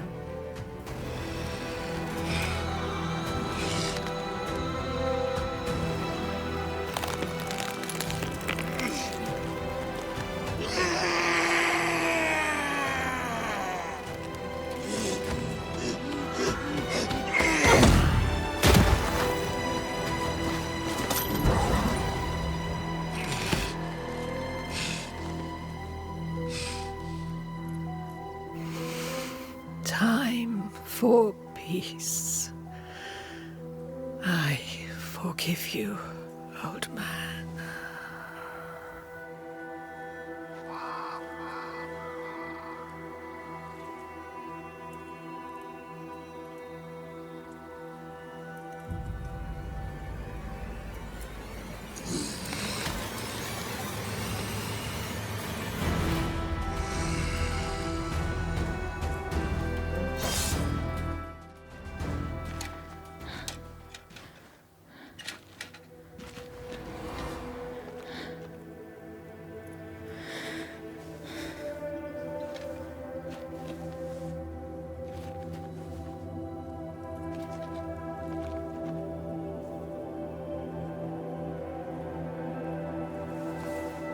Old Mosshead is no more.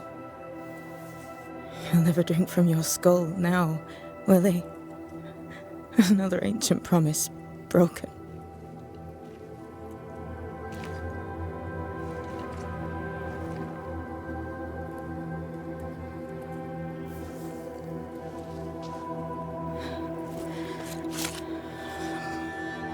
But what about me?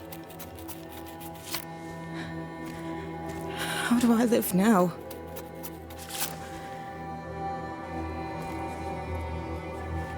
You're all I ever had, and all I'll ever have.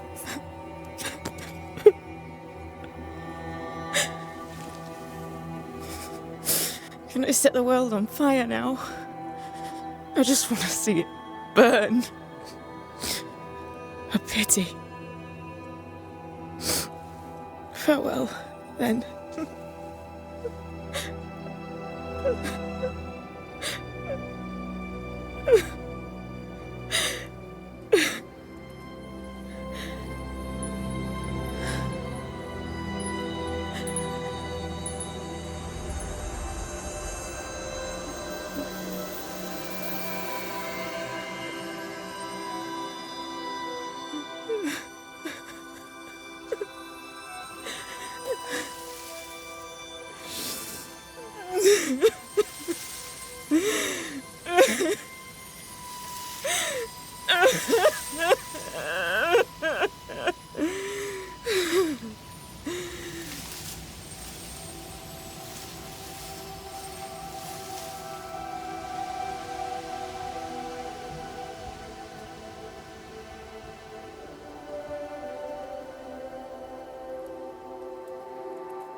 She took me in when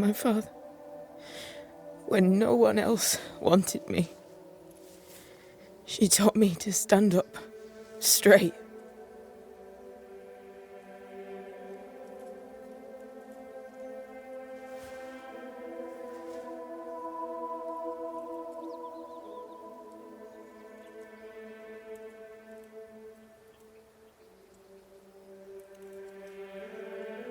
Leave her be.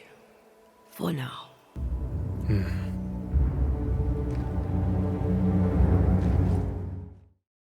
What will become of Seiko now? She'll try to make sense of her pain. Or perhaps she'll sit with it a while. Or she'll try to kill it. Grief knows no rule book. When I returned from the war, I walked the wet streets of London for a long time. All I could feel was my heart digging a hole deep inside my chest. After what I had seen, what I had done, I just wanted the pain to stop. I wanted oblivion.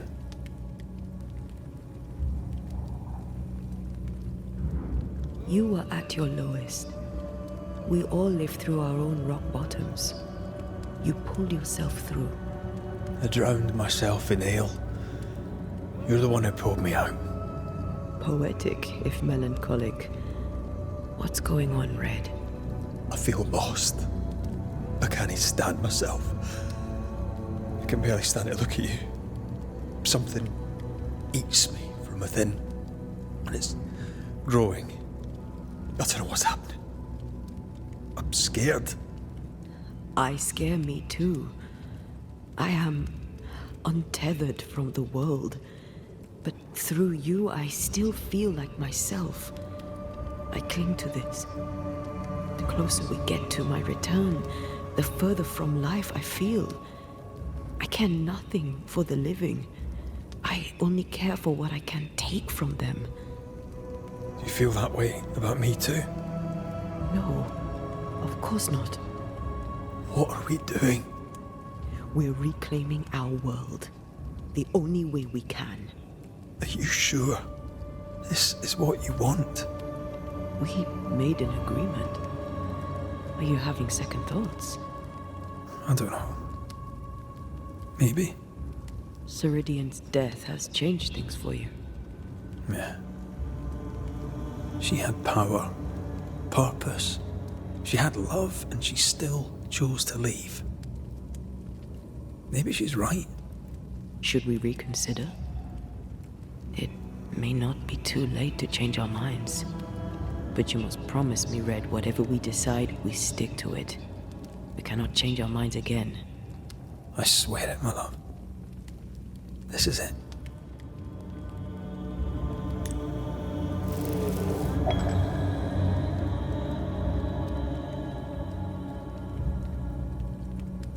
I want this. I want this only real. I want to be with you in the flesh. Our minds are set. We're going back. Thank you. Thank me when you're back.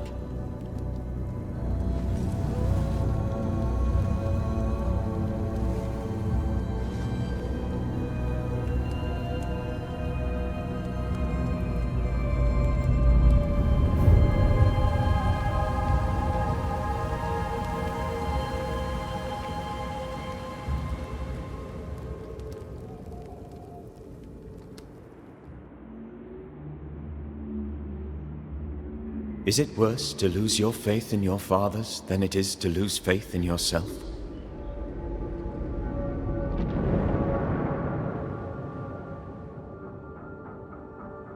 Those in the harrows who lived would be wise to look inwards, to reflect, and then to pay penance.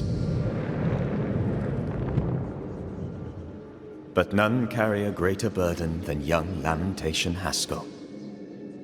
How will he guide the faltering faithful when he has so little faith in himself? Hold there! None in, none out. Not living nor dead. Name's Red McCraith. I'm obviously a banisher. Open the door there. I've business within. Your business is, if you'll excuse my articulating the evident, not my business. I have my orders. You can't come in. I hear you, friend. What's your name? The name's Andrew White. You seem a pleasant fellow. I like a Scot, me, but standing here, I'm on duty. And when I'm on duty, I'm not your friend. Listen, mate, folk in here have problems enough, and I can't be disobeying orders. Either priests or Pennington would have my guts, and I fancy neither.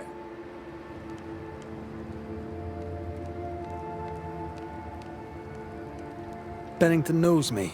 He'll know I can help. I'm sure he does. But put one dead man down, and 3 come back next day. Round here, sweet victory fast turns bitter. Bottom line is, the captain is indisposed, and I'll not add your complications to the pile. Now, you want to lend a hand? Mrs. Priest and her party are overdue. You can't miss the outpost, it looks out across the valley. If you could find her, and make sure she doesn't die, you'd surely gain her favor. And favor, as they say, opens doors.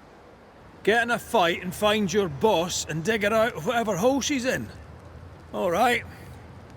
I can do that. They have Spectre troubles.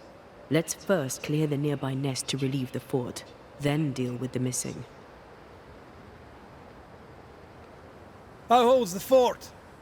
How holds the fort? Precariously, that's how. Our strength dwindles, and we'll soon run out of powder. Priest took Williams and that other fella, and off they went, scavenging for supplies. They've not yet returned.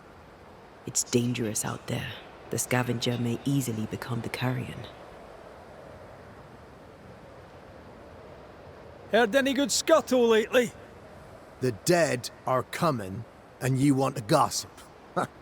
I admire your sang-froid, and that's the Lord's truth, but now, sir, is not the time. Right.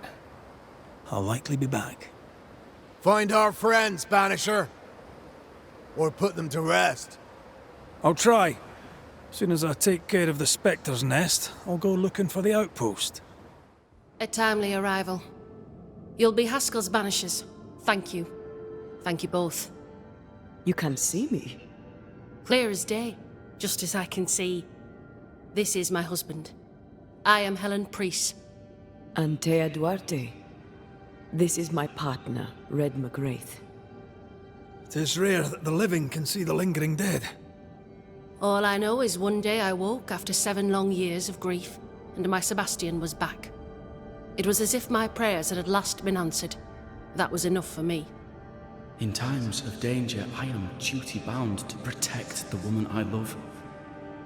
You understand? 7 years. Why come back now?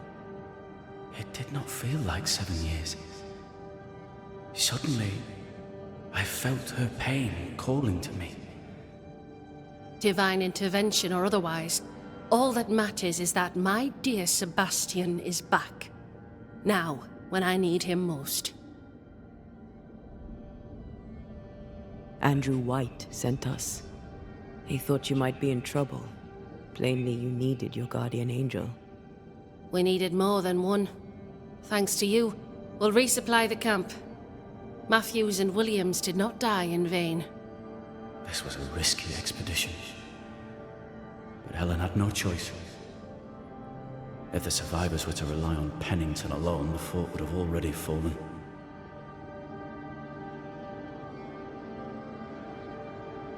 You're well capable of fighting the living, 'tis clear. It was reckless to think you could take on the dead.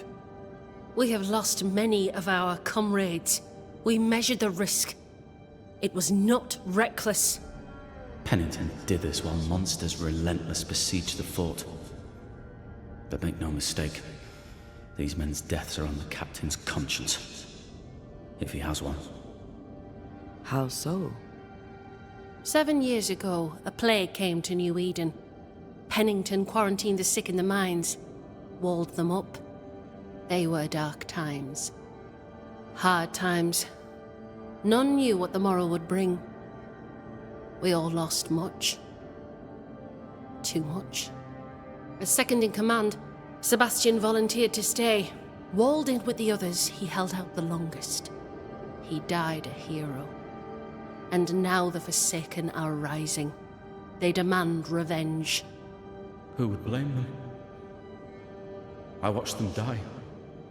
Soldiers and miners, sick and hungry, begging for help they knew would never come. Captain Pennington has much blood on his hands.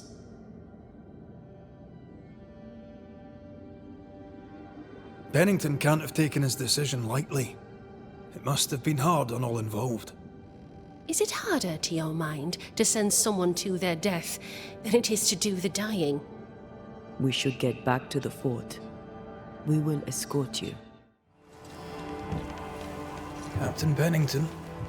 No time, no way out, no hope, no way in. No time at all.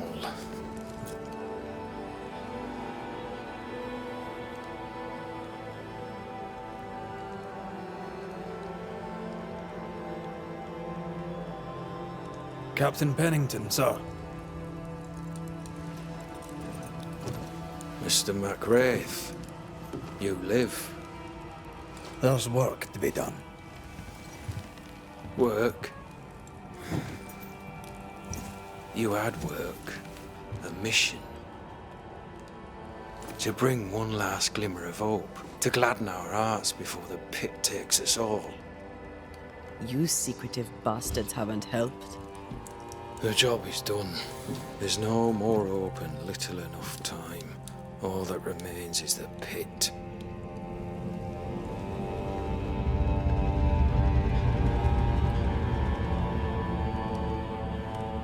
Welcome to the last stand, MacWraith. Welcome to the end. I wouldn't surrender just yet, Captain. I found Helen Priest. We brought supplies. A waste of effort on both accounts. Hardly. We saved a life. Resupplied, you may save more. For the sake of what?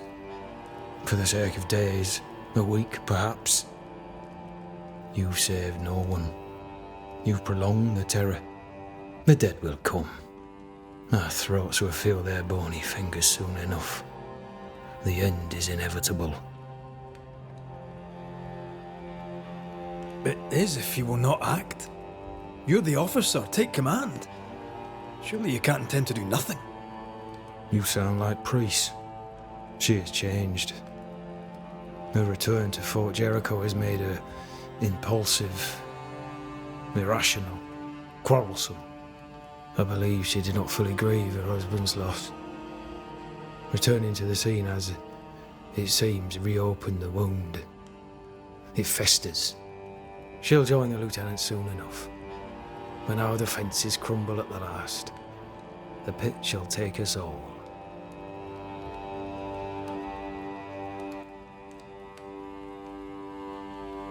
Fair to say your tactical retreat from New Eden town has not served you.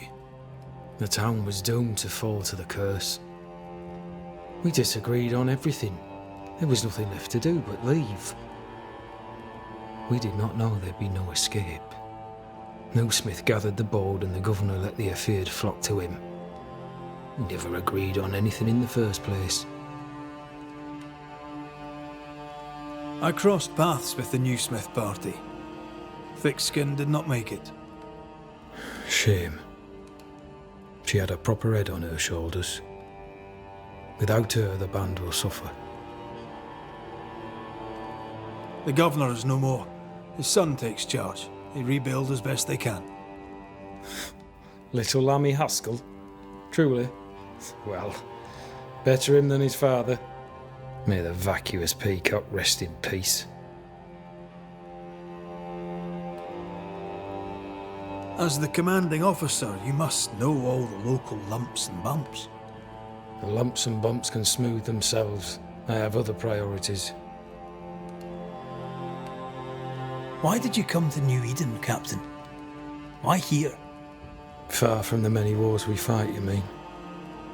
I'd shot enough Frenchmen and more than enough Indians. Did no one come with you? Keep to your business, son, not mine. It's just, there's a portrait hanging on the wall. A family.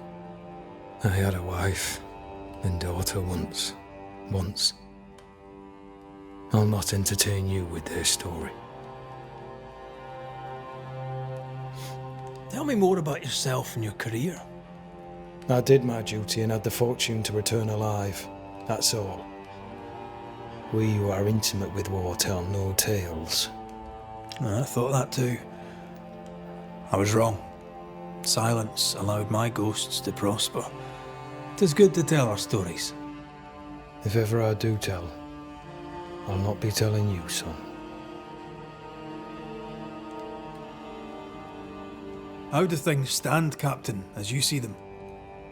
Little has changed. The dead flood from the mines. We shoot them down and gain respite. Soon, the onslaught begins anew. The clock of our extinction ticks on towards the hour. We may no more defeat the dead than we may vanquish the ocean waves. You must at least try. We lack much, yet we are still alive. How is that, do you think? We hold to the last. We resist, till retribution rises from the pit and drags us all to hell. Well, that's something worth waiting for. I fail to see the appeal of this slow agony. How unfortunate. Because thanks to you, and the time you bought us, the agony will be all the slower. Permission to take my leave, Captain. And if I refuse it? Are you trying to recruit me, Captain? Do you really think I'd take the King's shilling? If I were to offer enough shillings, I'm sure of it. I need no new lieutenants, but if you wish, you may stay.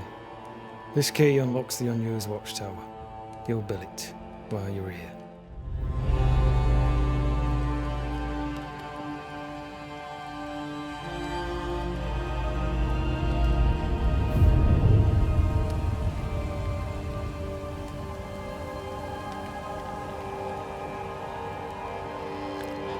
Banishers, may I have a word?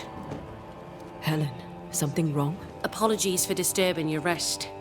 I'm afraid it can't wait. What did you think of the captain? I saw an officer alone. A proud man turned to stone, perhaps by years of war. I saw a broken man. I did not see the tyrant you described. Inaction is tyranny. He will not act, but nor will he get the hell out of the way. I do not disagree, but the captain needs help. I too was a soldier, broken and haunted. With Antea's help, I recovered. Pennington may need the same. Leave Pennington to me. The good folk of the fort need your help. You are banishers. The dead, you'll have noticed, hammer at the gates. I would like you to go into the mines and find out what enrages them so. I would like you to do what the captain will not. And while we deal with the hordes of angry spectres, what shall you be doing? When the mines are purged, I'll oust Pennington.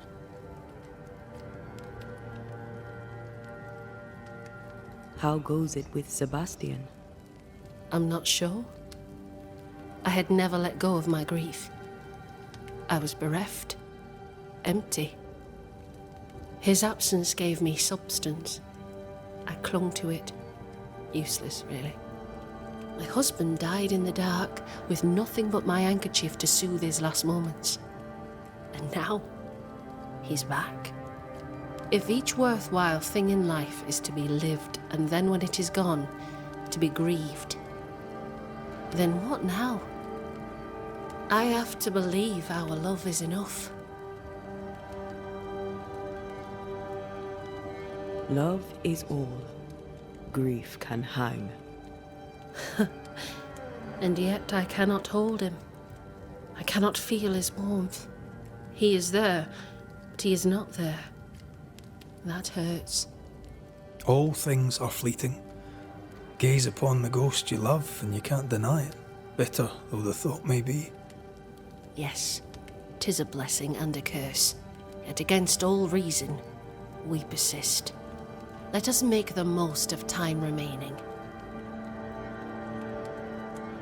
Is it your belief that Pennington's quarantine lies at the heart of the problem here? That this is why the dead rage so? What else? He walled them in. Miners, nurses, soldiers, the healthy or the sick, he buried them all. And then he lied about it. I'll brook his callous cowardice no more.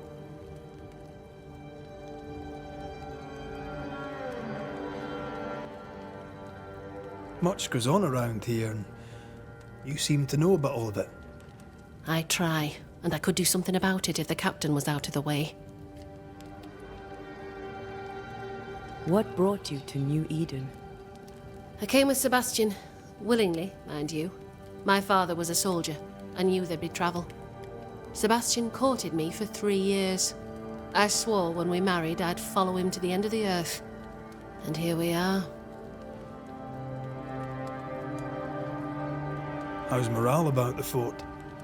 The fort has known better days. Not many, mind. It's always been miserable. Folk deserve better. They fought so hard and lost so much. The captain must show them a future. Where do we go? There is a second tunnel into the mines. The entryway was walled shut during the quarantine. Getting there will not be easy, but the barricade should fall without too much difficulty. After that, who knows? Underground again. Wonderful. If it soothes you, I too am taking a significant risk. The captain has a penchant for locking people up and leaving them to rot.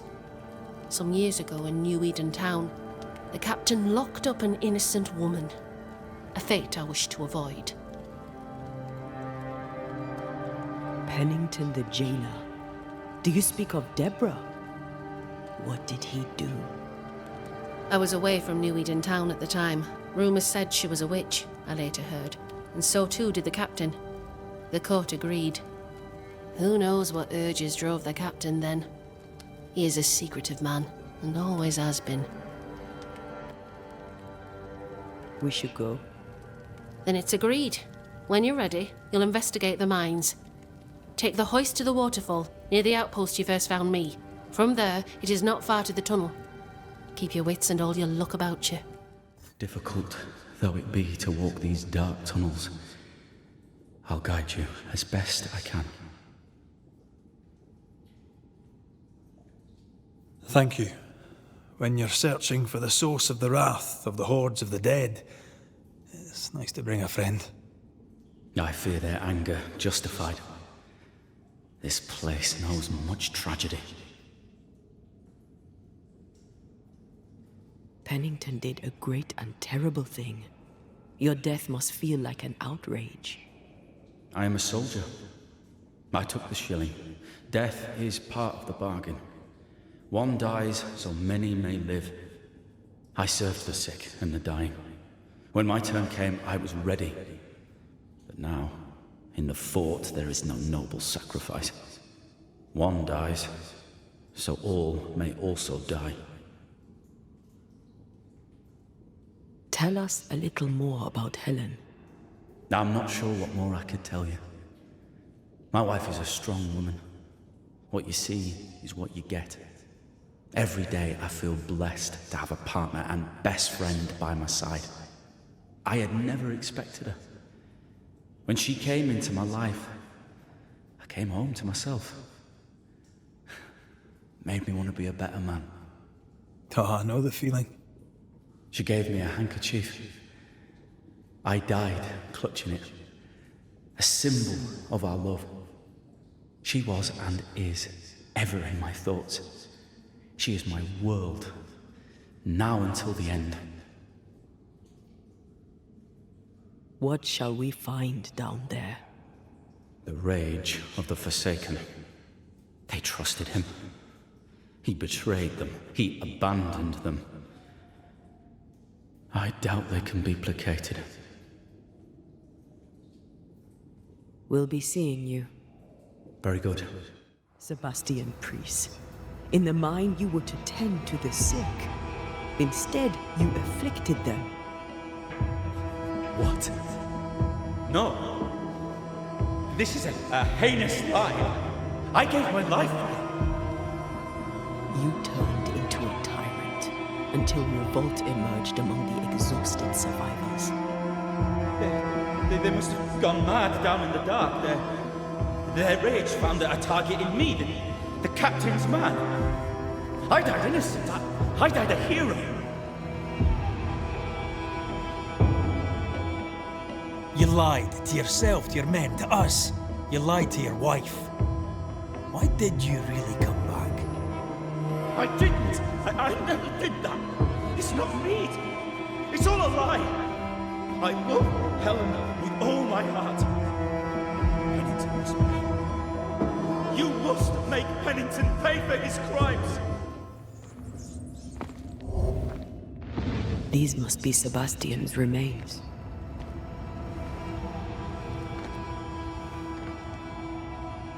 Curious. Priest said he was the last to die. Said he shot himself when hope ran out. That someone stove this fella's head in with a pike.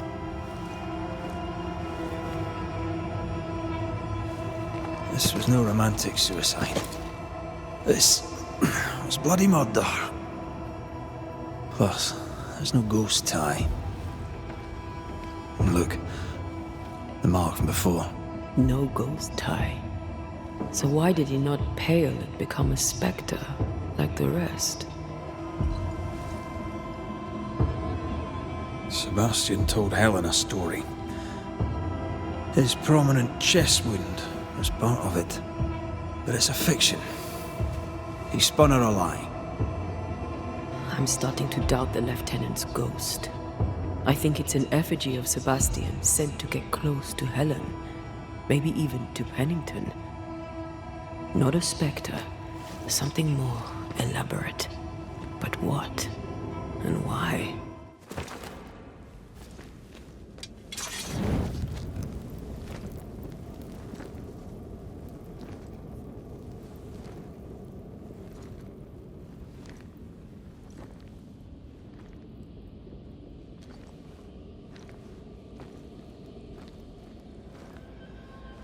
Can you see it? Not yet.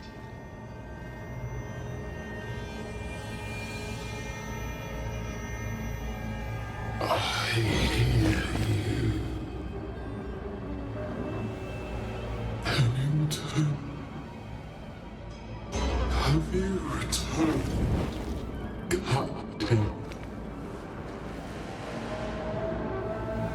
At long last, will you free me?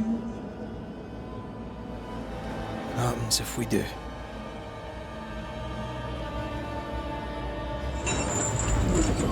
Crawl and climb and knock, and the captain will taste his own medicine. You're Deborah, right? Pennington had you arrested and clapped you in chains. A broken path, locked away, forgotten, down in the dark. Lift the heavy chains from her, free me. If we do, will you talk with us?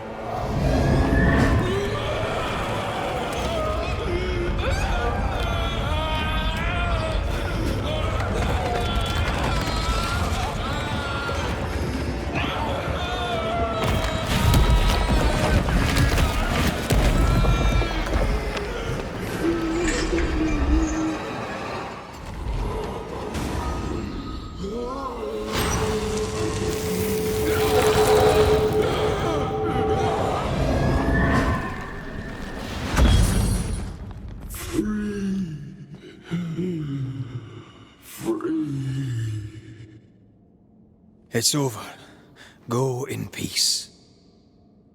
No peace, no pardon, naught but darkness and decay. No. All this must stop and you must stop it. Dark decay and the maddest words of the worst of men. Whose words? Pennington's?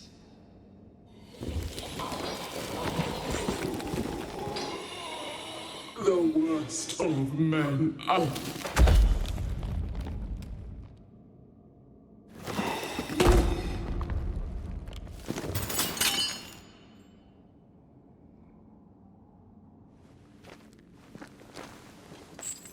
When the maddening silence becomes the darkest night,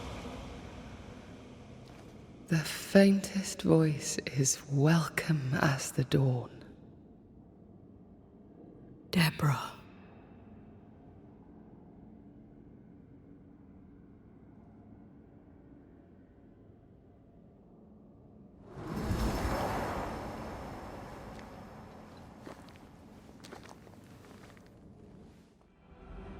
This is mutiny. It is justice. Justice long denied. Wait! Thought you'd been killed in the mines. Soon will all lie dead in the mines. Neither one more word nor a move from you. The mines are cleansed of their madness, which is more than I can say for this room. You banished the thing in a pit. Truly, it's gone. Aye, the puppeteer is no more. The siege is lifted. Don't get excited. You're still up to your neck in shite. You've still to answer for what you did, and what you did not. I do not answer to civilians, nor to mutineers. You will answer to the dead. Once a woman in chains cried out and you did not listen. This is why you're cursed. Confess. Your future and the future of many depends on it. I'll confess there is no future. I'll confess I led us here to make our final stand. And we still stand. To that I'll confess, and claim the credit. We fall one by one. Then we weep, we rage, but we stay loyal and true. Even the widows must stay true.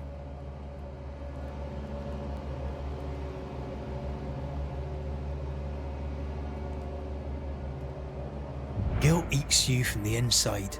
You knew you should have braved the mines. You couldn't bring yourself to do it.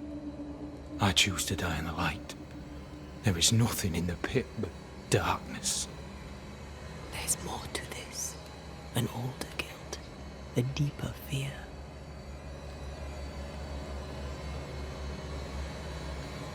Captain, Why did you send Sebastian Priest down the mine? I knew quarantine would be trying. A competent commander was required to keep order, keep them alive long enough to recover. I chose my lieutenant. I erred. He was not competent. All died. Your husband was no hero, Mrs. Priest. You murdered him and now you take his honour too. Another nail in your well-earned coffin, Captain. So, Helen, thing is... Not now. She's not ready.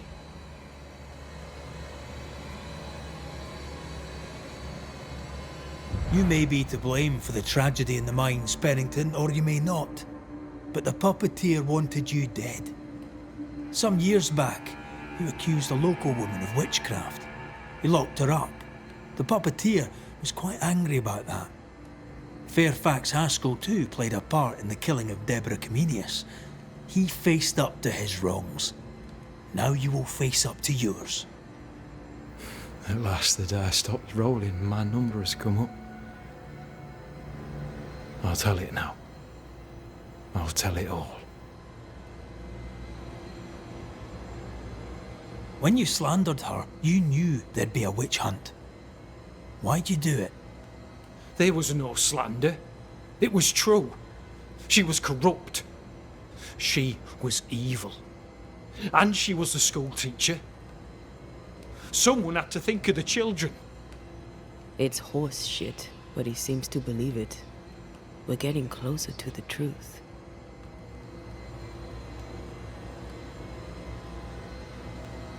Deborah was no witch.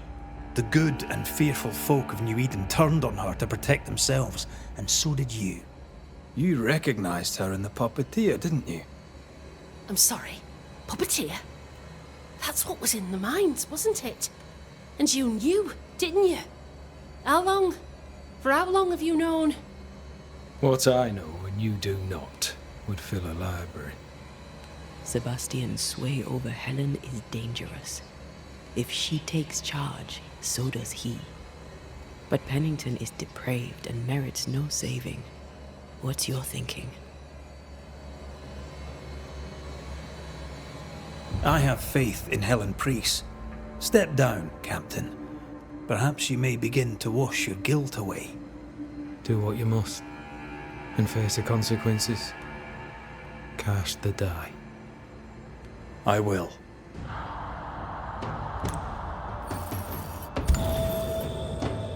You failed, Captain. As an officer, as a man. You brought a curse upon the people of New Eden.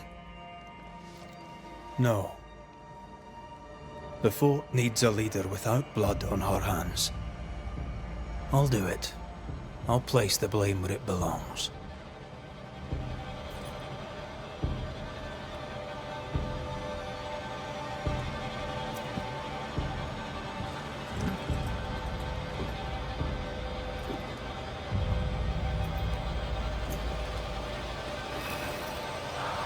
How Marif, how Gunja. Life to the living. Death to the dead.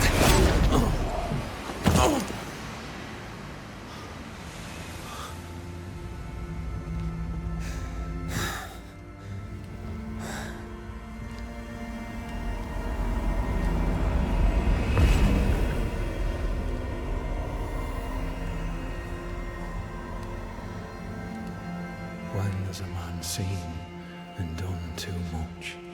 As a soldier, a leader, a father. Down with tyranny. Justice prevails. If we are to survive, there is much to do, and survive we shall.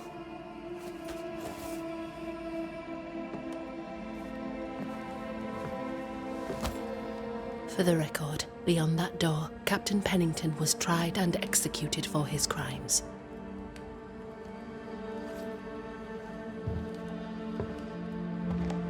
We did what was needed.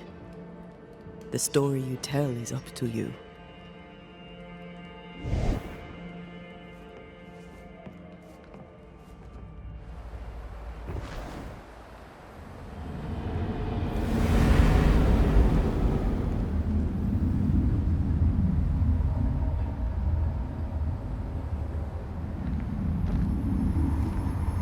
Looks like the nightmare's curse is lifted here. Job done. So, what now? What did Ceridian say when we first met her? Once we'd weakened the nightmare's influence, we could use the void to enter its lair. Deborah's grip on the settlers has diminished. We'll return to Ceridian's island. From there, the void breach will take us back to New Eden town. Just like that, eh? Well, yes, just like that. Something bothering you. But aren't we rushing things a little? We've lost too much time already. We have a nightmare to confront, remember? Sometimes I hate the world. Another free woman, bright, sensitive, kind, murdered by a craven rabble too weak to face its own mediocrity. Cowards hiding behind fake virtue. And for what? They won't even say her name. Why? Why her?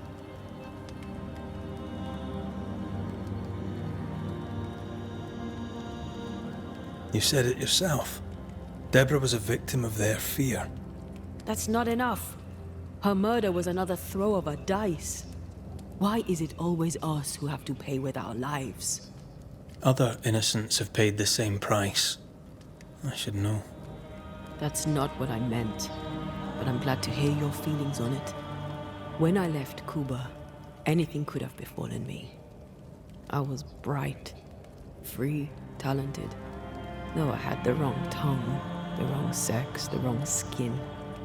I defied life. I expected so much more from the world. I was arrogant. Arrogant to believe I needed no one. To shut out my mother and experience curandera. And listen instead to my sister. Your childhood friend. What happened? I had little and wanted more. A dangerous thing when you have our type of talent. Anything could have befallen me, but it didn't. But something did happen. Something happened to Deborah, and then something happened to you, and now we are both paying that price. You still have your life. What's it worth if it's plagued by the murder of all those I killed?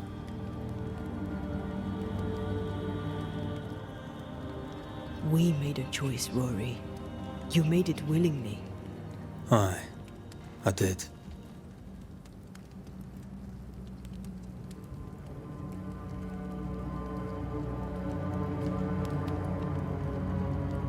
Look, all this, it's a lot to endure. We're both exhausted. I know I am. I cannot tire. I know. I know how hard it's been for you. You have no idea. None at all. I'll do my best to understand, if you'll let me. We should have faith. Look at us. We'll get to where we're going. Shut up, Red. Shut up. This isn't about what we have conquered or what we have achieved or how far we have journeyed. Look at us. Look at me. I loathe what I've become. Can't you see that?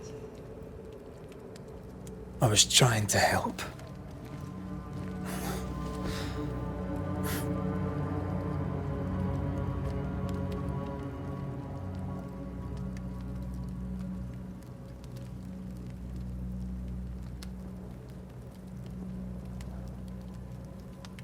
I'm sorry. Stop apologizing.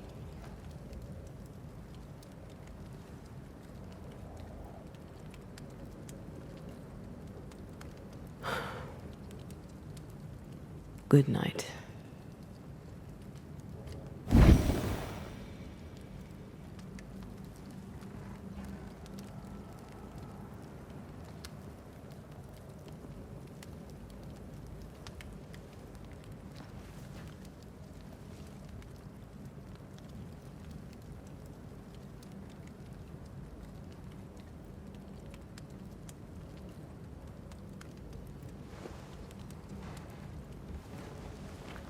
Antea.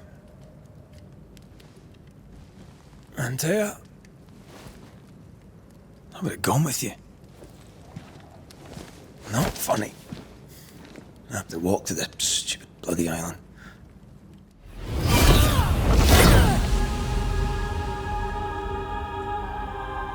See? Well, throwing my weapons through your will is a little unsettling.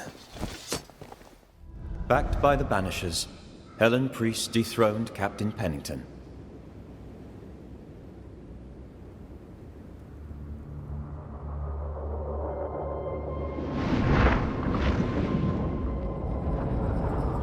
Dark truths were unearthed. Some secrets remain buried. The survivors must now set aside old sins and build themselves lives worth living. But can Helen Priest lead them into the future, chained as she is to her past? I didn't expect you back. I'm working my way back to New Eden Town. There, you're on your own.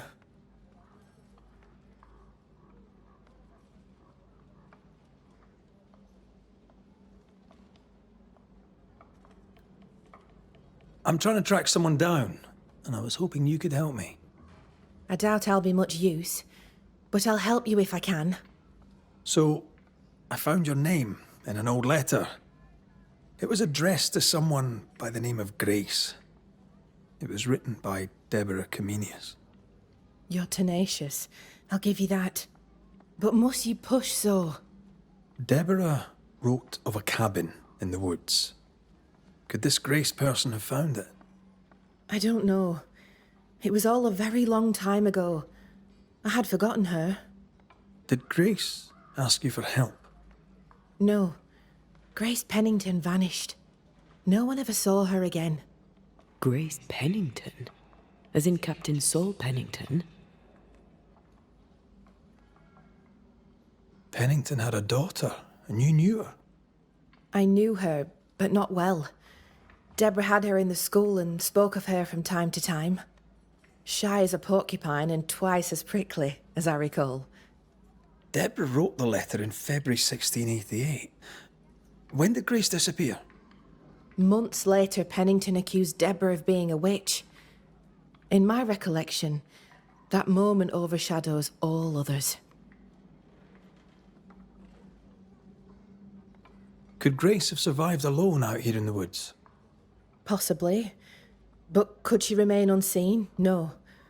All thought she'd left New Eden. Gone west, perhaps into the wilds. Does the name Seeker mean anything to you? It sounds less a name than a calling, but neither mean anything to me. We done?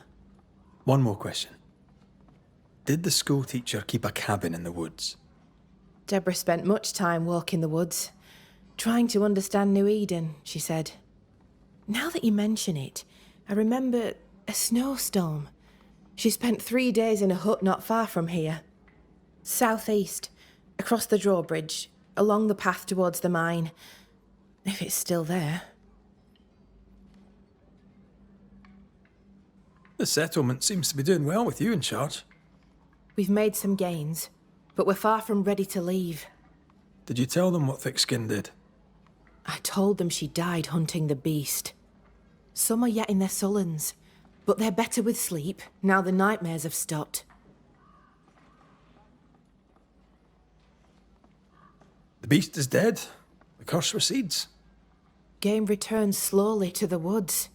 Whatever you did, it worked. Still, some troubles yet vex. The bodies of the lost are buried, many without names, but we found tracks. They lead away into the woods. Some may have escaped. I need to know for sure. If they're alive, you mean? Yes. And if they're dead, that they won't be coming back. We need no more beasts. A new scourge is always possible, but very unlikely without the nightmare's influence. Probably best to confirm, eh? Thank you. I followed the tracks as far as I could from the killing ground. I left a red flag as a marker. From there, I ventured no further. Goodbye to you for now, Kate. Banishes. Excuse the clatter. I've seen worse. Good day to you, Helen. I did not count on seeing you two again. I take it you've returned for a reason? What can you tell me about a young woman by the name of Grace? It seems you already know some of the story. It was a long time ago, but I'll do my best to fill in the gaps. What happened to her? As I heard it told, one day Grace just wasn't there anymore.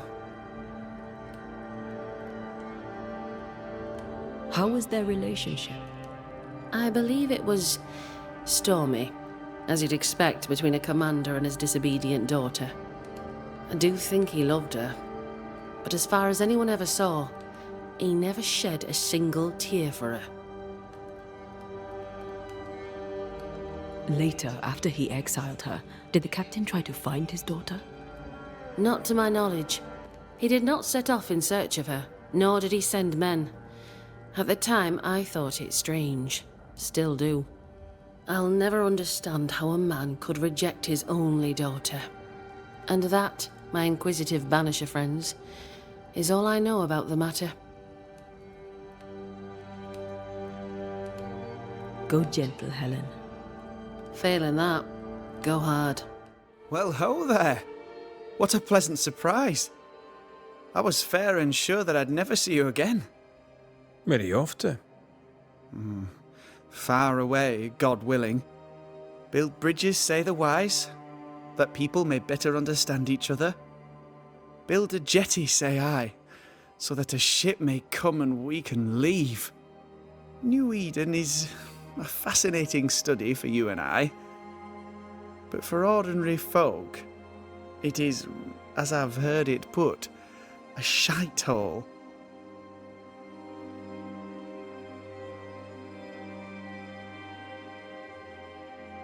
Leaving changes nothing. You just end up making the same mistake somewhere else. We must always be open to the possibility that people may learn from their mistakes. Is that not right, Mr. McCraith? Spoken like a leader. I fear, however, that not everyone shall listen. I fear what shall befall them if they stay behind. We found a page ripped from a book. Do you recognise it? Let me see. Is this from the Trismegistus riddles? Yes, it seems to be. Why would you bring me one mildewed page from an amusing but harmless little book? Why would you fail to disclose that you'd given another ritual to another friend? It was a long time ago. I said after Caleb I'd distribute no more rituals, and that's what I've done. Not done. We know. But we're looking for Grace Pennington now, and we were hoping you'd help us find her. Who? Really, boy? Oh, I'm sorry, Mistress Antea. You said Grace's name, and it is my reflex to protect her.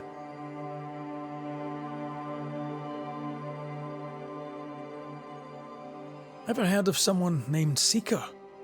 Seeker? No. Sounds like a title, like my true pursuer. This Seeker... Is she Grace? Is she alive? Do you know where she is? We think she's Grace. We hope she's still alive. We're trying to find her. We think she's hidden herself away behind your dissimulation spell. Then you'll need to unravel it. Shouldn't be too difficult once you're armed with the salient facts. When was the last time you saw Grace Pennington? It had to be a few days after I brought her the cloaking ritual. When I returned to visit, the hut had disappeared. Which makes sense now that I think of it. That's it? You never again tried to find your best friend, your only friend. Well, you see, some weeks later, the first whispers of witchcraft started to fly about town. I kept my head down, and Grace was better off out of it. I was right. And I'm glad she escaped. Strange to think of her again after so long. How does the ritual work? It creates illusions so effective that they deceive even the keenest eye. There are more effective cloaking spells, but the Trismegistus riddles do have a simple elegance. The short version, please, ending with how we break it. Yes, of course. To achieve that, all you need is the caster's full name and the symbol used to make fast the illusion. Grace Pennington and a triangle pointing downwards. Well then, now all you need is a simple counterspell from the same book and... Oh my. What now? I'm afraid I left my copy in the Araloo. In the void. That's just great. Just great. Yes, but in my defence, once you've retrieved the book, dispelling Grace's illusion will be like a walk in the park, comparatively speaking. Thank you for your help. Could you tell Grace that I'm still her friend? I'd be glad to see her again. Once we found her, we'll be glad to tell her.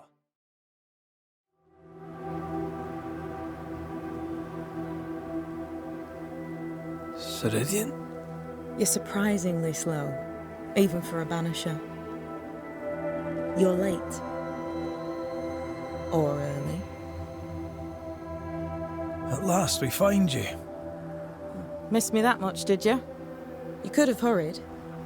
You always think you have more time, and suddenly you don't. It wasn't in vain.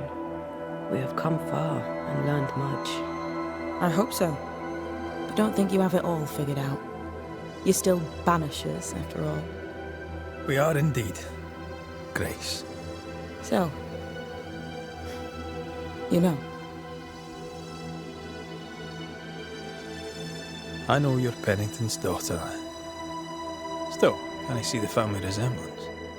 In the end, neither could he. It must have hurt. Does it matter now? The captain is no more, and till the end, so was his daughter. I defied him. I sought forbidden knowledge and stepped beyond the boundaries. At the end of that most painful of journeys, Grace was dead. And Seeker was born. Yes, it hurt, but it was worth it. I accept it now. I accept it all. Ceridian has left a hollow, and I am called to fill it. I accept. I am ready for my role in this world. Are you ready for yours?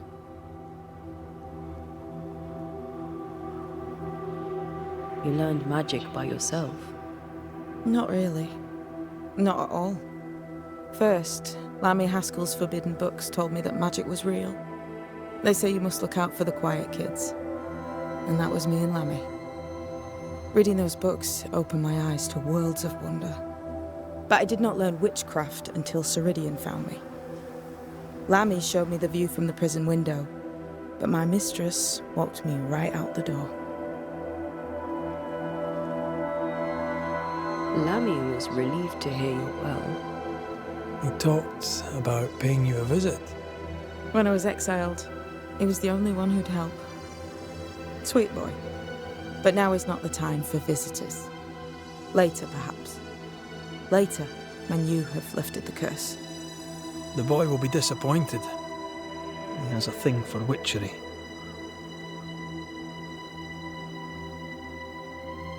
We looked for you everywhere. Why did you leave the Maya marshes? I needed time, silence, my own space. Hidden away behind Lammy Haskell's dissimulation spell. Oh, you know about that. It held a full 7 years. Isn't that impressive? This is the place where I embrace solitude. This is where I made it a strength. Did Ceridian find you here? Not physically. I dreamed of her. I dreamed of the Maya marshes. So, I went there. And I found the island. Quite the thing. Meet your dream in person. I suppose so. At the time, I was more focused on the fun I'd had getting to the island. Also, Our first dance. I admit I ran away, but we have danced many times since then, old mosshead Ceridian and me. the time has come for us to go back to New Eden and face the nightmare. Yes. Balance must be restored. You must face your fate and end the curse. Ceridian said the only way back was through the void, but the pond seems broken. We need your help. Of course you do. We're listening. Remember Ceridian's words. If you were to defeat the nightmare, your hearts must be open to each other. No barriers. Your bond must be strong. We've never been stronger. This void breach is not like the others. This one leaks. This one sits at the rotten core of the entire region. You must leave whatever still burns in your hearts at the threshold. If you don't, the void will kill you. Do you know where in New Eden town the void shall lead us? The trick is to focus on your happiest memories and let them take you there. At least that's how it's always worked for me. We'll try. And when at last you succeed, I too shall return to New Eden town. I shall see you there. And with that, we'll take our leave. Bring peace to this troubled land and your troubled hearts, my friends. I know it's not easy to hear, especially when it's me saying it. On the contrary. Thank you, Seeker. We'll do our best.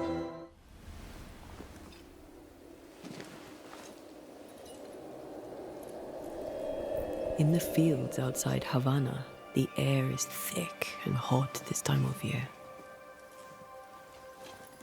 The downpour lasts for days. I used to lie on the grass, face to the sky, and let the rain wash over me. I'd come home soaked through, smelling of salt and dirt. It drove my mother insane. I never thought I'd hear myself say this. But I miss it. I miss home.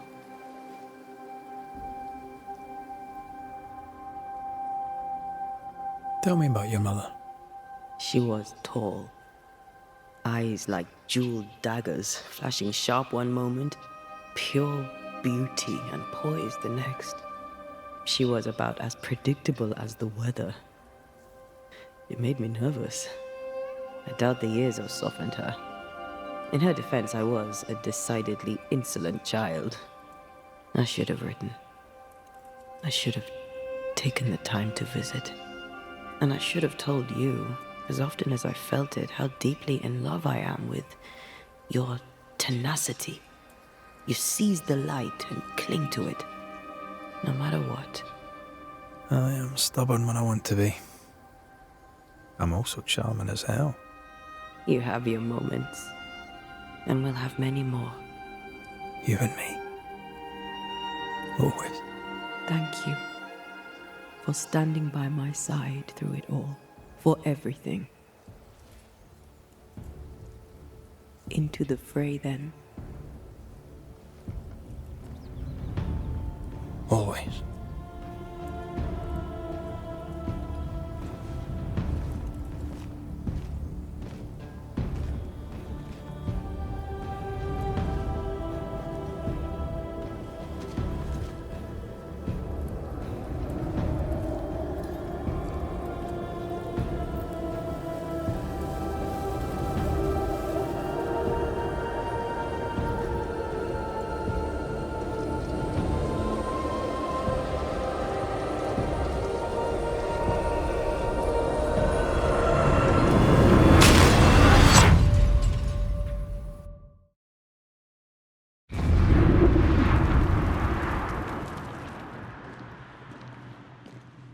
What is it?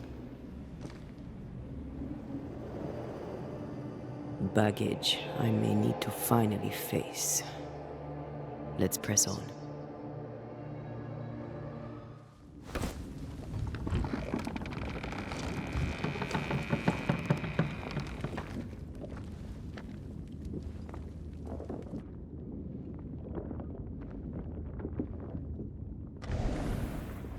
At last you visit Calendre, your bestest friend.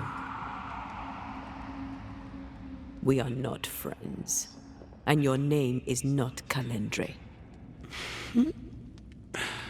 Perhaps I should name myself by what called me to you. Your weariness? Your solitude? Your arrogance?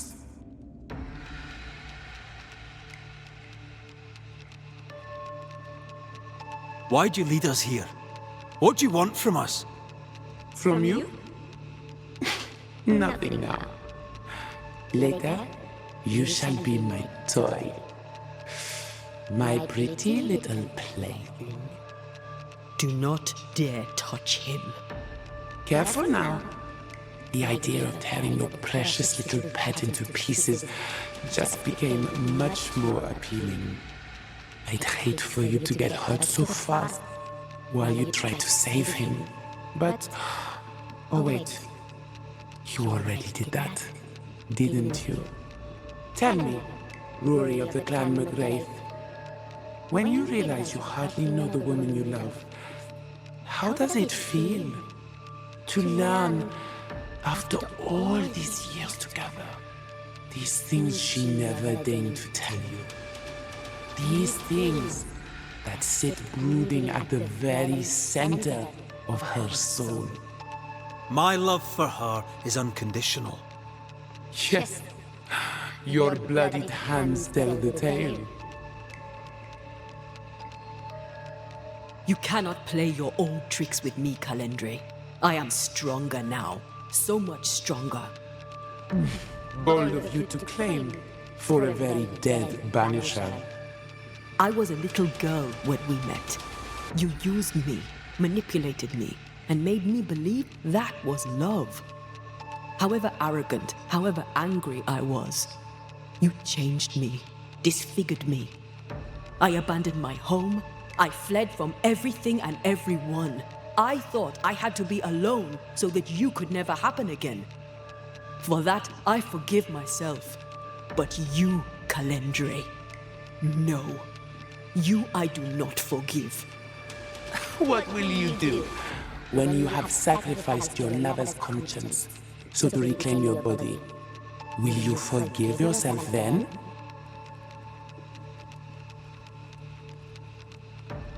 I don't need you. I never did. Your tricks don't work on me. Not anymore. I shall not let you go. No, this is my realm now. You sent me here. And now that you have joined me, I shall feed. Then you are still a fool. Antea, Antea. Such a clever girl. So good with words of power.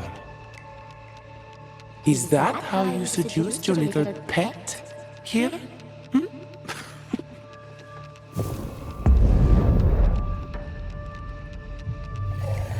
My name is Nasuku, and I am the relentless servant of the Queen of Kerr. The hell? Come, stay a while, stay forever.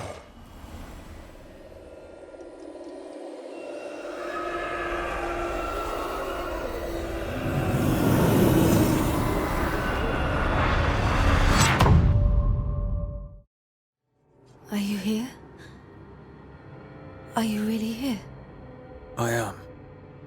We are. Have you been here alone all this time? No, not alone. Charles visits from time to time. We talk.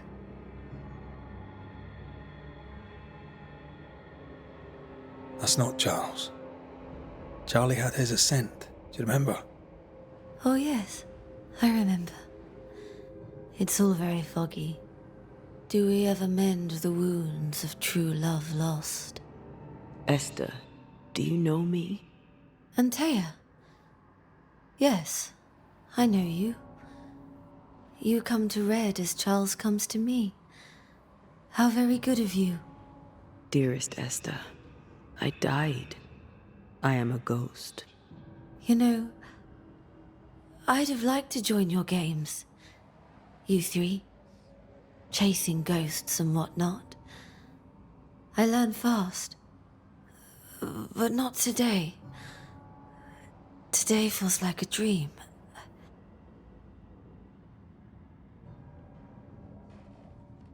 What's happened in New Eden while we were gone? Oh, everyone left. I did not wish to join them. She let me stay. She?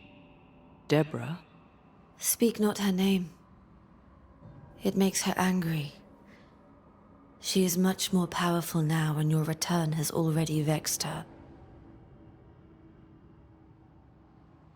We're here for Antea's body. This is her tie, and the nightmare has it. Yes. By her body she is held hostage. Her flesh is her tie. Charles told me all about it. We must break the tie to set Antea free. She won't surrender it. You'll have to end her. But if she goes, then Charles goes too. I don't want that. I don't want that at all. We're not here to vex her, nor to attack her. Antea just wants what's hers. Last time, Red McGrath, you escaped with your life. Do you think she'll let you do it again? I'm rather hoping she will, aye. She knew I'd come back. What else was I gonna do? Which of us has choice when free will is a lie? None has choice. Each is another's glimmer of hope, sparkling futile in the darkness. What's going on up at the meeting house? I do not ask about the meeting house, and nor should you. To think that once we worshipped there, that Charles would give his sermons there. There of all places. What awaits us in the meeting house? You know. You know who awaits you there. Behind the eerie overgrowth. The meeting house is her garden now. Her hate is deeply rooted. And her climbing, crawling creepers reach out across the land. Like the tree of blood that grows from out your heart. All things good and bad have their end. The meeting house is just a place. We'll go there and find a finish. You're a brave and gentle soul, Red McGrath. I shall remember you when you're gone. If remember I still can. Can we speak of Deborah? Don't say her name. She'll hear you. She'll hear our thoughts. Let her. Truth is not to be feared. Truth is freedom. There's no ending to the story until the truth is told. Red, you are a dear, dear friend. But there is no truth that does not look like a nightmare. And the difference between the two cannot be told. I am a ghost, and ghosts do not dream. This is real. We are here, and so are you. I promise you. Perhaps none of it is real. Perhaps it is all her dream. Perhaps this is the curse. Aye. And maybe life's a dream, but hell's balls, I hope not. New Eden was a dream, you know. A dream of heaven shared by we, its people. But we seem to have brought the nightmare with us. Nothing stands against the truth, and even a nightmare's power must have its limit. And what if the limit is the frontier of New Eden? What if here she is all-powerful and there is no escape? What will pass, will pass. And if it does, and we are free, what will you do? I'll away back to London. New Eden is lost now and for centuries to come.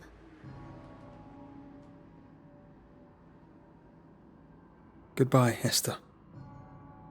Perhaps we'll meet again. Perhaps we shall. It's so very pleasant to speak to new old friends. From time to time. To time. 'Tis strange to be back. It's strange to sleep near the place where you died. Still, rest you should. You'll need it.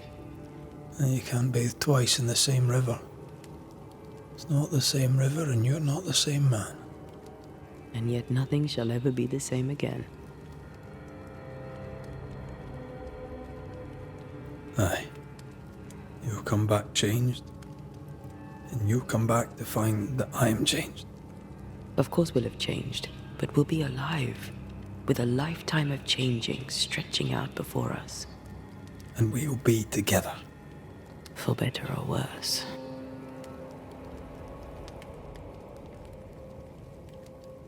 Something's missing. Something happened to us and you came back and I'm so glad you did. But I don't know why. That night in this room, I asked you for caution. I worried you'd act rashly and you promised me you would not. Then you did it anyway. I thought you'd gone to the meeting house without me. I died to save you. Is that why your ghost returned? Is that why you stayed? Yes, I stayed because I was angry. Angry with you. I think I've known that for a while now. The anger lingers. Part of me resents you yet. For my pain and my fear. For my suffering. For my dying.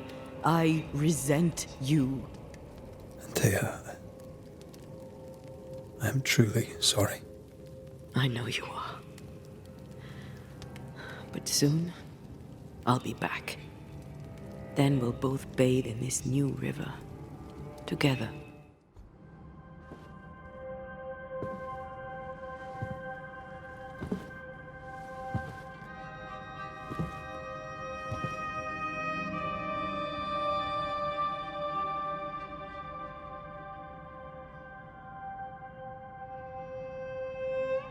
So, the circle is complete.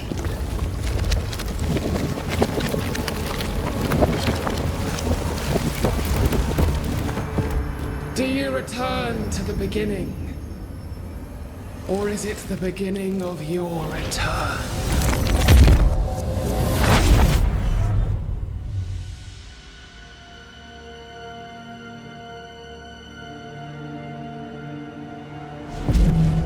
A paradox. How clever.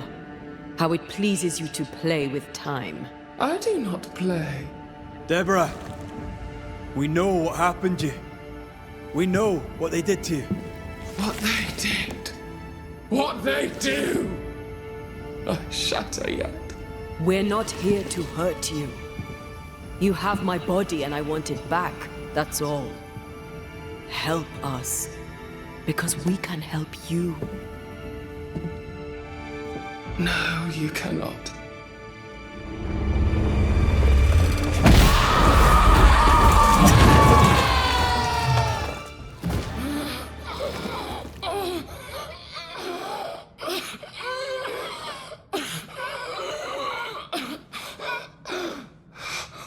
Enough.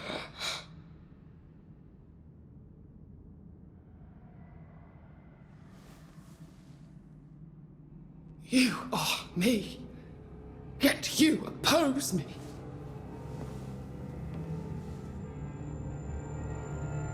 They murdered us.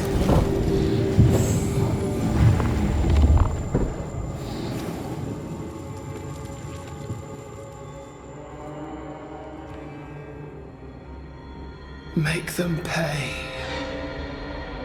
No. They do not deserve our rage, not these two. All deserve our wrath. They crushed the breath from us. You know this. You asked for this.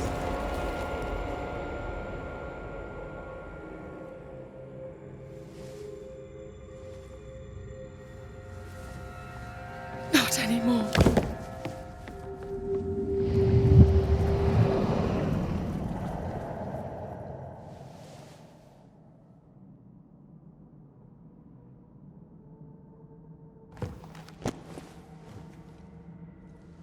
It's over. You have been heard. The truth is out. No! Come back! Feed upon the pain, the treachery, the outrage! No more. It hurts. Behold my wrath!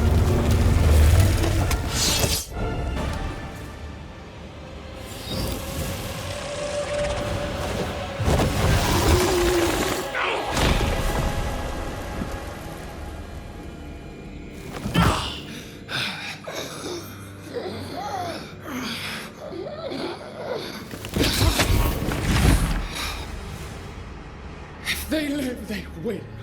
All of them. Enough pain now. There must be a reckoning. The pain may end right now. The reckoning is here. Spare me your compassion, for it comes far too late. Who are you? I am retribution. A word, an idea. But who are you?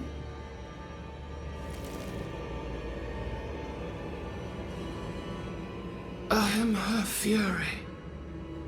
No longer. I am their nightmare! You were.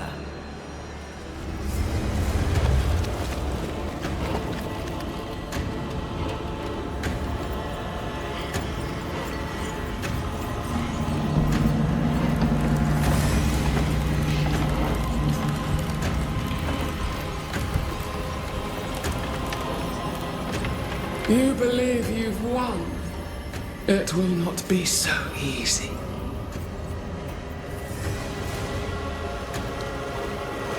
For I will end your dreams.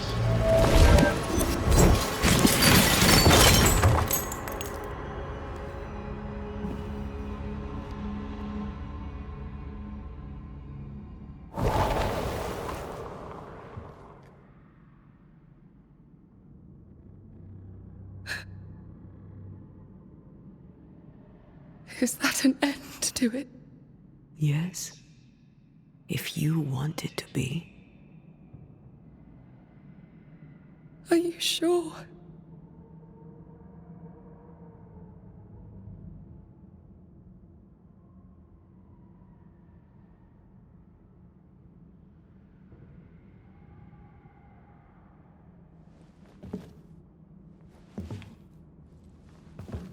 In your hand you weigh my death, the last stone laid upon my broken body.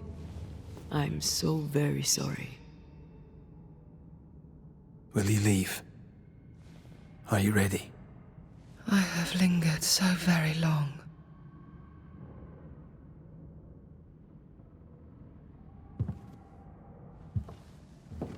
Where now will I go?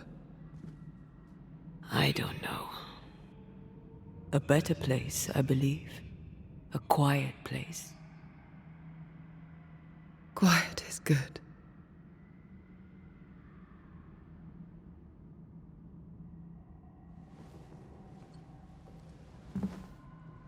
Deborah Comenius, mere words can ill describe your suffering. And if they could, I'd not utter them now. Enough wrong has been done you. Your tale is told, and we thank you for it.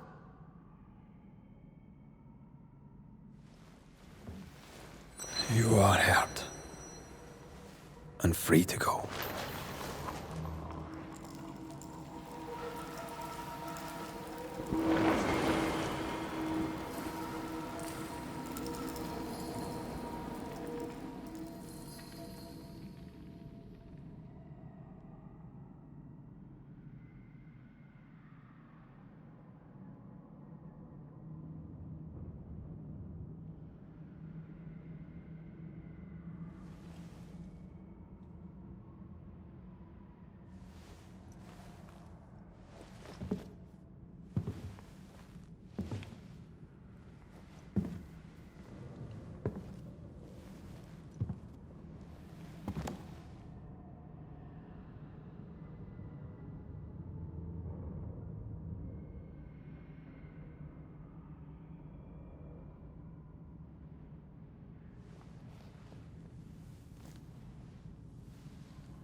Hey, I'm right here.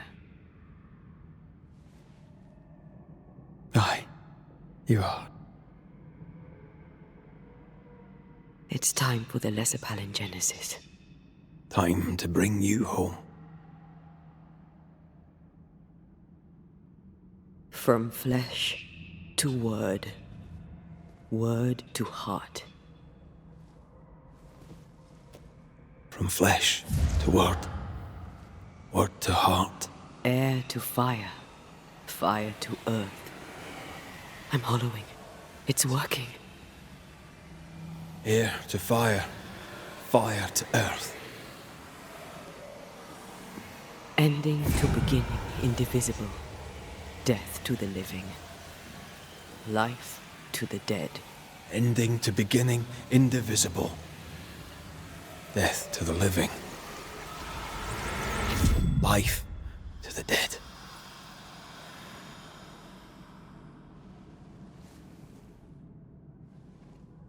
Antea. Antea!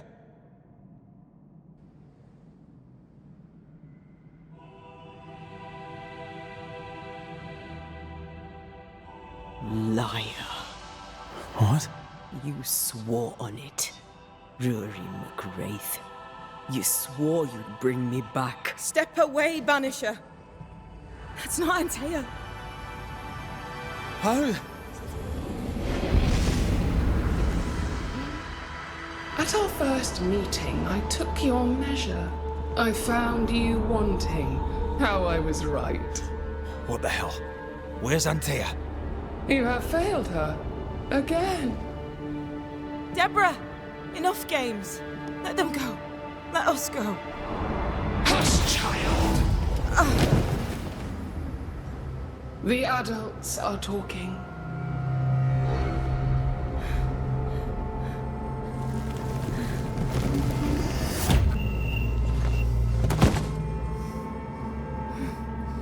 No! Leave her. She's innocent. Innocence is another name for buried guilt. She's not done with us. Not by a long way. Not for a long time. Find me. Find us. Traitor, oathbreaker, rat! You forsook your one true love. For this you deserve a reward. The same reward over and over. No! Let her go. Please! Let her go! I beg you, no! Take me instead! Let her go!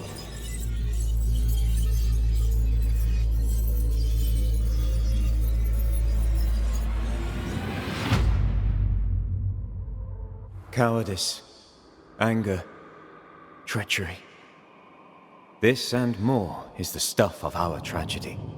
Zealotry, ignorance, hubris. The list of human failings is endless, and in this fertile soil grows all of our miseries. Though Antea and Red won many battles against a devious and relentless foe, right now, the war seems lost, for a nightmare is born of the darkest injustice and will brook no mercy. But hope remains.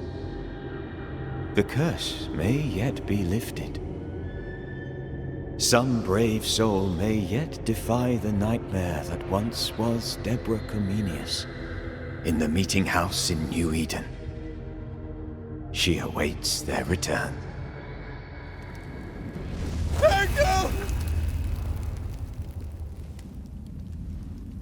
Ah, you're awake.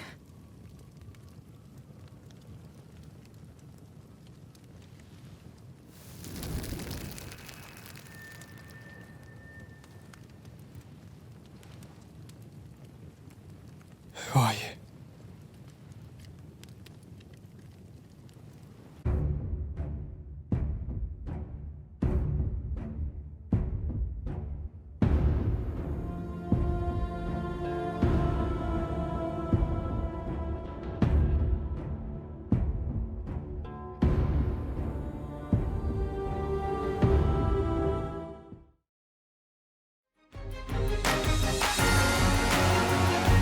Grazie di essere rimasti con me fino ad ora, lasciate un bel mi piace, iscrivetevi e alla prossima. Ciao ciao!